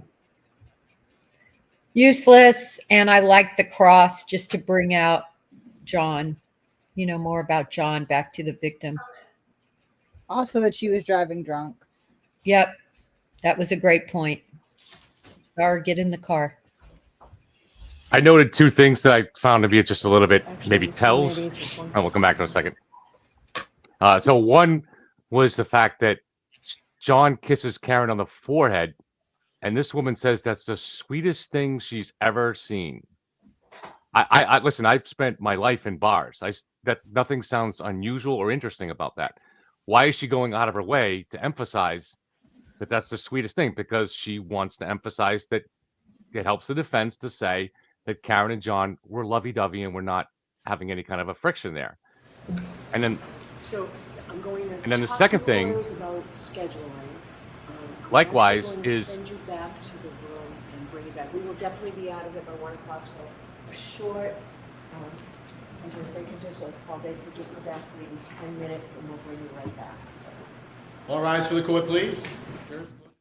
and the second thing was, why is it unusual? And again, I've not only spent my life in the bar industry, but particularly standing at the door at last call and seeing the crowd leave to make sure there's peace.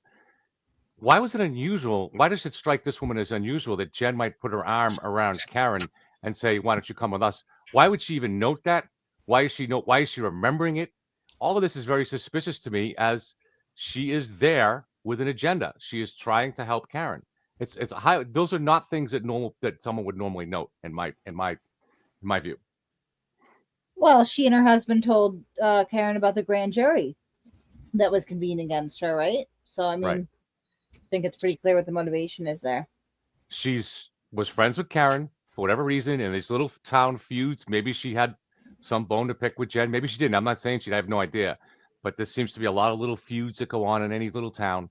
But for whatever reason, she has decided early on, I can't imagine Karen doing this kind of crime. And then she sees Turtle Boy's article and she buys into it. I think that's what we're looking at here. Well, remember too, the basketball connection. I didn't get that. Did you hear her say whether Jen McCabe coached her daughter? I didn't hear that discussed, but she was coached. I keep wondering if it could be as small as she didn't get enough playtime. And Yeah, kids that were in sports like this, I mean, something that little can cause a lot of anger. Right. Little town thing. You're And- not in the starting lineup, Yeah. Go ahead. Sorry. Go ahead, Margaret. Go ahead. Absolutely, Ken. My kids played basketball, and I'll tell you, there's a lot of small town stuff that goes on like that. A lot of jealousy. So you never know. Of course, the jury can't speculate on that, though. Right. We can, though. We can. Well, they can bring their common sense and experience in. Yes. So I guess that would be part of it. Right. You Just for us to calculate how all these witnesses, how they end up testifying for the defense, what's going on here, what's their motive, what's their motivation. I just, I'll never forget this case, because of all these odd little things that keep coming up like that. I know. One thing that I thought I didn't like was when the witness was asked about Karen Reed's sobriety, and she gave an opinion, and then it was validated by her being a pharmacist, as if it was some sort of expert opinion. And I think maybe Hank may have missed an opportunity there to go into as far as, what kind of opinion or how much of an expert are you? And then maybe even an opportunity to go into and hammer in the facts about her sobriety, what she did test, her blood alcohol level at the hospital the next morning, etc. Yeah, you're right. I wish he would have gone down that avenue. I agree. He missed an opportunity for sure. Yeah, I caught that too. I'm like, why would a pharmacist have some kind of expertise about drinking or about, alcohol levels? It's just a little stretch to me, but go ahead, Jen. Oh, I was going to say, I think that's a really good point, but I think he was probably weighing what we are all talking about. What was really the point of this witness? Was it even worthwhile? And I wonder if he was trying to just downplay her, where the jury can't even really remember what she has to say. Right. Maybe. I think they were trying to, sorry about that. No, I was going to say, I think they were just trying to show that video at the end there of them play fighting, which ended in a hug, which is so a stretch. It's such a stretch. I know. I think it's neither here nor there. I can't believe they're making such a big deal about the play fighting video throughout the entire trial. It's stupid, in my opinion. Oh, you mean the great sparring session? Yeah, it's like guys do that all the time. Who cares? I It know. means nothing. Yeah, the theory that they were practicing because my God. back when Turtle Boy first published this story, I'm thinking like, all right, I can picture everybody goes, a bunch of people go to an after hours party. They've been drinking all night and a fight breaks out. I get it. It's a little weird for Right. people in their 40s, but it could happen. But that's not even the defense theory now. The defense theory is that they planned this. It wasn't just like some incident that happened when people were drinking, but they brought him back to ambush him. I So know. bizarre that people take this theory seriously. It's another thing they'll never forget. Just Yeah. so we're surrounded by people that take this thing seriously. It's just amazing. Can I digress back to the bite mark, Dr. Russell, for 1 second to make one quick point? This is something I wasn't on yesterday, so I didn't get to make this point. When she said individually, and maybe you guys said this, that she could not recognize them as bite marks, but they're patterning their bite marks. I can tell you, if I see a gunshot wound, I don't need to see 5 in a row or how they're scattered out. I know by one wound that it's a gunshot wound. And the fact that she said that to me is absolutely ridiculous and shows she is no expert. Sorry, had to get that in. Actually, Janet, you just reminded me. There were several questions that came up yesterday that we all, I think, wanted to ask you, but you weren't here in the afternoon. But for instance, we learned that Dr. Russell traveled to court in a limo with Alessi. Now, you've testified in a lot of cases as an expert witness. Have you ever experienced anything like that? Negative. No limos. Jen, get your Uber. We'll reimburse you. No, there's no. This is so out of sorts, and so how you're not treated. Nobody has ever highlighted a report for me. Nobody's ever written a report for me. Nobody has any idea what my report's going to say until it's submitted. They don't have any input. All they do is give me the evidence. I have a big case coming in right now on a murder. It's coming in. I'm going to sit there and look at it over 2 months. I'm going to give the report in August when it's due to the court, and that's that. No. And when I'm going to come in, I'm literally going to be reimbursed. I'm going to get no special treatment. It's so wrong what's happening here. Really. Yeah, thank you. I think it's important for people to hear that this is very unusual because your experience is it's very outside of our experience. Maybe Margaret might have a little bit of experience with that, with preparing expert witnesses from the other side. But this is very outside our normal experience, and it seems weird to us that forget about the limo, just the fact that she's going to court with Alessi. They're driving to court together, and they're supposedly just talking about the Red Sox. I mean, it just seems ridiculous. I think it's ridiculous as well. I've never traveled to a court with an expert witness. I mean, I did a lot of civil defense cases with many experts, and we just met at the court. I mean, I don't know. I think that because you could be cross-examined on that. Well, just like what happened yesterday. Right. So I think it's sort of it's bordering on opening the door for their little cozy with the defense, right? Yeah. These experts. I'm Jen, it was sure also- Hank didn't do it. With his, I'm sure Hank didn't ride in any limos with his experts, right? Right. And also yesterday, this is a question directed to both you too. Yesterday, so Dr. Russell not only opined obviously on the dog bites, but she further opined that John's injuries were or could not have been caused by a vehicle. And this really opened the door for Hank to now start introducing all the other evidence that she didn't consider, everything related to the accident. So the debris field, the vehicle data, he was essentially able to really sum up a big part of his case before the jury. So was that a mistake by the defense to have allowed Dr. Russell to have put that in her report, or could they have stopped her from doing it? Okay, let me on putting things in a report. No lawyer should really have any input into that. They can ask questions about your different findings, and they will. I mean, a good lawyer will say, wait a minute. I mean, they'll look at it very closely. And I just had a recent case where they said, do we really need to get into that detail? Do we really need to say that? And I just say, we really do need to say that, and we need to get into that detail because I think it's really critical. But lawyers don't influence. Now, sometimes they'll say, is there more expansion on a point you're making? You know, they could say something general like that, but I'm telling you the input typically they have anything to do with the report is nil, almost nil. Well, could they have said in this case, we only want you to limit your report to whether or not these are caused by a dog?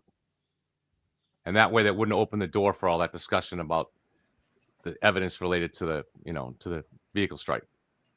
They could have, especially since she was supposedly brought on as a dog bite expert. Right. They could have said that. Like, in other words, some experts have expertise in more than one area. And so, they could be asked to funnel their, and just talk about one area. Yes, that can happen. Dan, did you watch any of Dr. Russell's testimony? Because you have an experience with a pretty nasty dog bite yourself. I don't know if you got a chance to watch any of it and if it made an impression on you. Yeah, I did. I thought that she was, honestly, I thought that she wasn't being very honest. I think that she's changed her story or her opinions on certain things multiple times. And it just kind of seems like with her and even with, I think his name, they called him Lucky today. It seems like they were more adamant of saying, no, that's not what I remember. I'm sticking to my guns. And I'm wondering if somebody told them to do that. Like, oh, just, if they ask you about your memory, just say you don't remember that, and versus actually what was said and what wasn't. And I think it's kind of biting them in the rear when it gets presented to them and they have to admit, all right, yeah, that's what I said. And, I said, for instance, with her, with it being, consistent with a large animal, claw marks or dog or bite marks. But overall, I've looked at those injuries and they are not consistent at all with a dog attack. You have, for one, how high on his arm are they? So we would have to believe that this dog is, he's standing up, right? And so this dog, a German Shepherd, female German Shepherd, is typically a smaller size of compared to a male. So in order for him to reach a 6 foot or her to reach a 6'2" or 6 foot tall man, she'd have to get up. Where are the scratch marks on his chest? I had scratch marks on mine where I got bit. And I only got bit once. She's accusing this dog to have had several like little barely bites. Where is it missing its front paws? Where are the scratch marks on the torso? Where are the scratch marks that are going across, that are intersecting? There are no intersecting scratches on his arms. And so everything goes in one direction, which is to me more consistent with a single incident, a single event incident. And so I just, there's no puncture wounds. There's none of those things. And I think the dog's also missing. How did I say it? I think I said that the dog had just the top jaw, alopecia, and no front paws for this to be a dog attack, because there was no dog hair on any of his clothing either. Did you have any injuries on the other side of your arm? So say, for instance, from the lower jaw? Oh, yeah. Those are the worst. Those are the ones that, the top part took a lot of the meat. The bottom ones are the ones that destroyed my tendons. And God. Yeah. And, I'm good now. I can move my hand. I'm about 70%. I'm working on moving my fingers independently so that I can type better. But much different. My brother, we had a horrible, bad luck. He got bit by a female German Shepherd. That was a house dog, not trained, probably about 7 months before I did. And his injuries are significantly different than John O'Keefe's as well.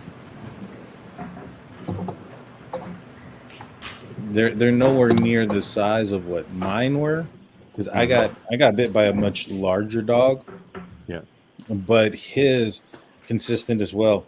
It was 2 holes on the top, the ones in the middle, and then on the bottom he had the bottom jaw as well.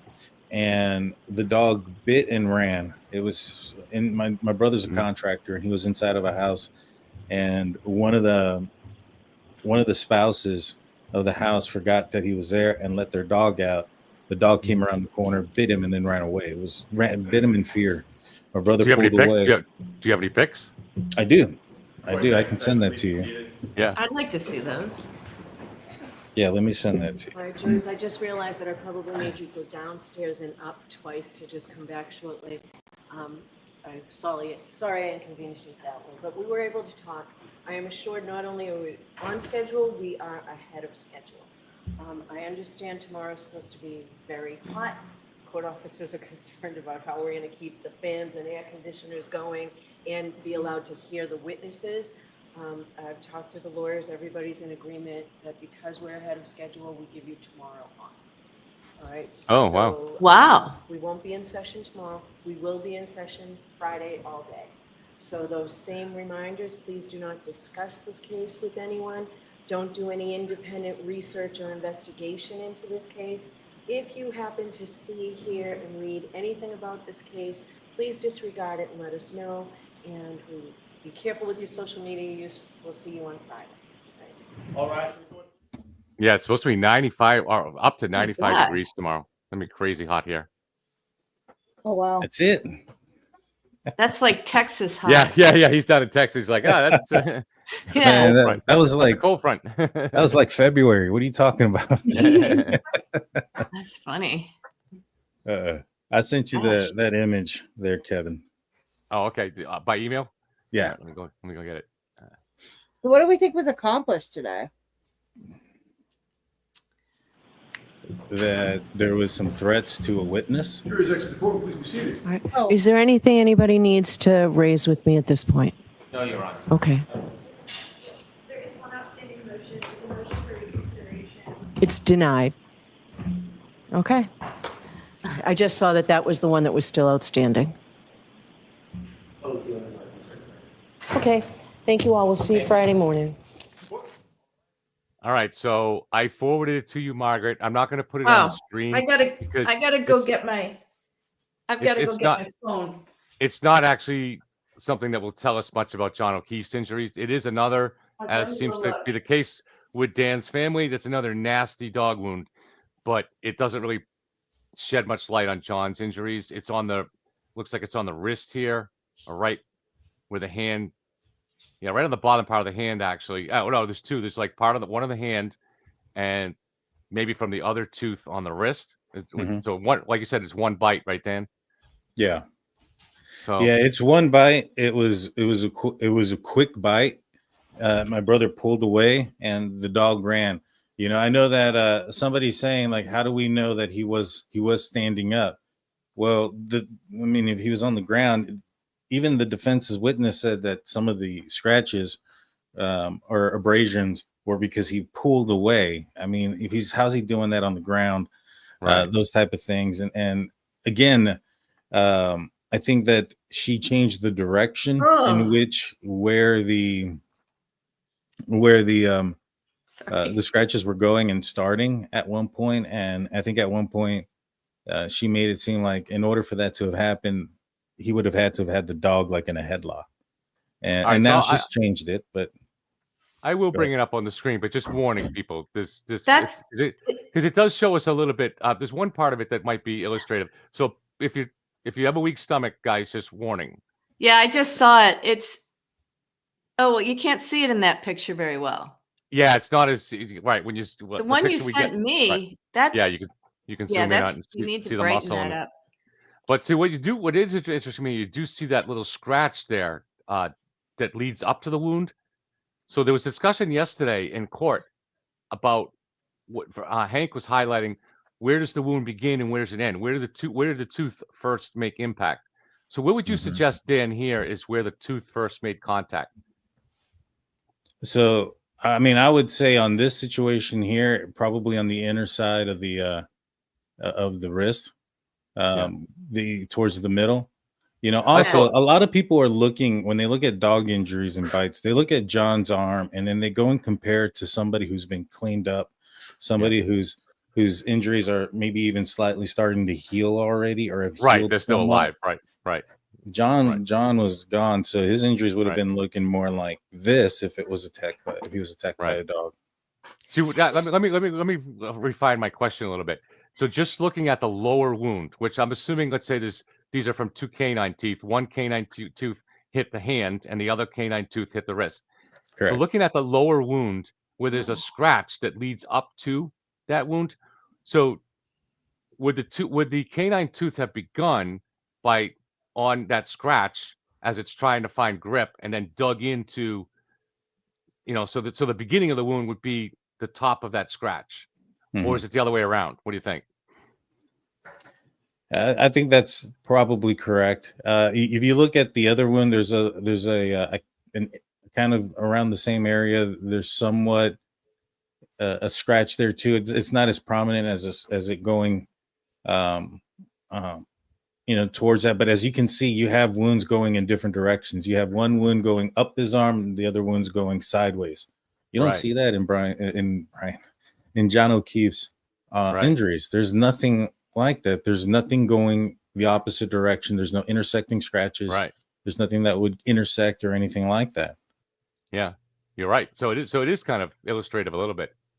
I don't know if anybody's a Boomer. Do you think this is interesting? Do you think this is illustrative at all? Does it tell us anything about John's? I mean, it shows that dog attacks usually result in avulsions, and he didn't have them. Punctures, and he didn't, and John didn't have those either. Like Russell stated in the literature she was reading, the pattern recognition depends on the pattern having elements to make it a pattern to recognize. Avulsions, puncture marks, lacerations. All he has is superficial abrasion. So this just further shows that, that's what a dog does to you. They don't just abrade you. And when they, you can see that arm, it's not like the dog missed 6 times, right? If you're to assume that scratch leads into the bite or even leads out of the bite, it's one motion, right? Yeah. The pressure is either starting there or it's letting off there, right? Right. On John's arm, you would have to assume not only the jaw, the dog doesn't have a bottom jaw, not only that, but the dog can flip around like a propeller, right? Because it can bite and pull from top and bottom. It can do that all while completely missing one proper lock of the jaw. Right. Doesn't happen. Right. I mean, that's a cursed yet magical dog that can fly around in that fashion. But it's a useless dog if you're trying to use it to protect your life. I mean, it can't get one hold in all those scratches. This Right. just It managed shows to, the dogs. like you're saying, it managed to make 6. It managed to 6 times because Hank counted 6, so it made 6 times. It managed to get its jaws onto it, but none of them did it come even close to getting a lock. And this picture right here, it doesn't look like there was a lot of missed attempts. Yeah. Nature's pretty, efficient. Right. So. And at the end of the day, people, there's no canine DNA. This Bingo. whole, it's just, I can't believe they're going there. But yet this pig DNA, Jen, and that could be from a dog snack. Maybe it was man bear pig, right? Like who knows? Who knows? Maybe the dog brushed his teeth before it had a snack, and this There one you had go. It had no DNA in it. That's right. Michael Proctor brushed his teeth for him. Yeah, that's funny. Man. Now we're getting to the bottom of it. That's some speculation I can get on with. That's right.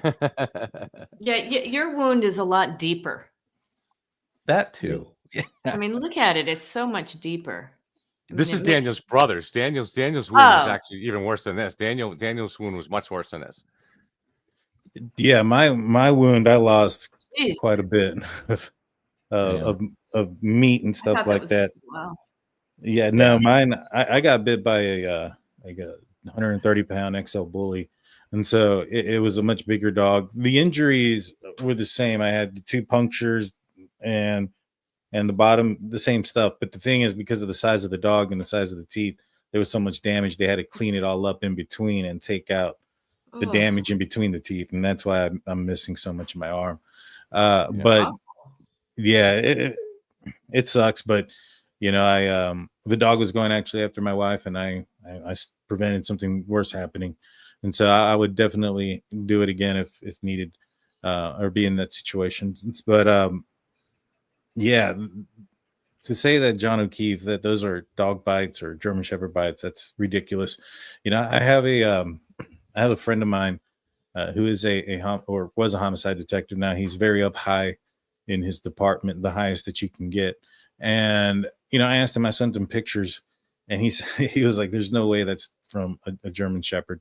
And he's said, could it be? I didn't tell him anything else about the case. I didn't tell him who it was. I didn't tell him that it was an automobile or any of those things. I just said, "Hey, does this look like this could come from a German Shepherd?" He said no. He's like, maybe a small animal. And so he was talking about maybe perhaps there could have been an animal involved, but he had no idea of anything else. But definitely not a large dog or a German Shepherd. I then explained to him about that it was a motor vehicle accident, and he was like, "Well, there should be some broken bones and things of that nature." Then I kind of showed him the back of the head, because I went in pieces. I didn't give it to him all at once. And showed him the back of the head, showed him the eyes, and he said right away, "Oh, that's because the brain bounced." And he said that's because somebody, either he fell down, got knocked down. And then I said, if he got hit and it was a glancing blow and he fell down and that was the only thing that really happened to him, could that, and I explained to him the frozen ground, could that have caused something like this? And then he was like, "Oh yeah, this is definitely what it is."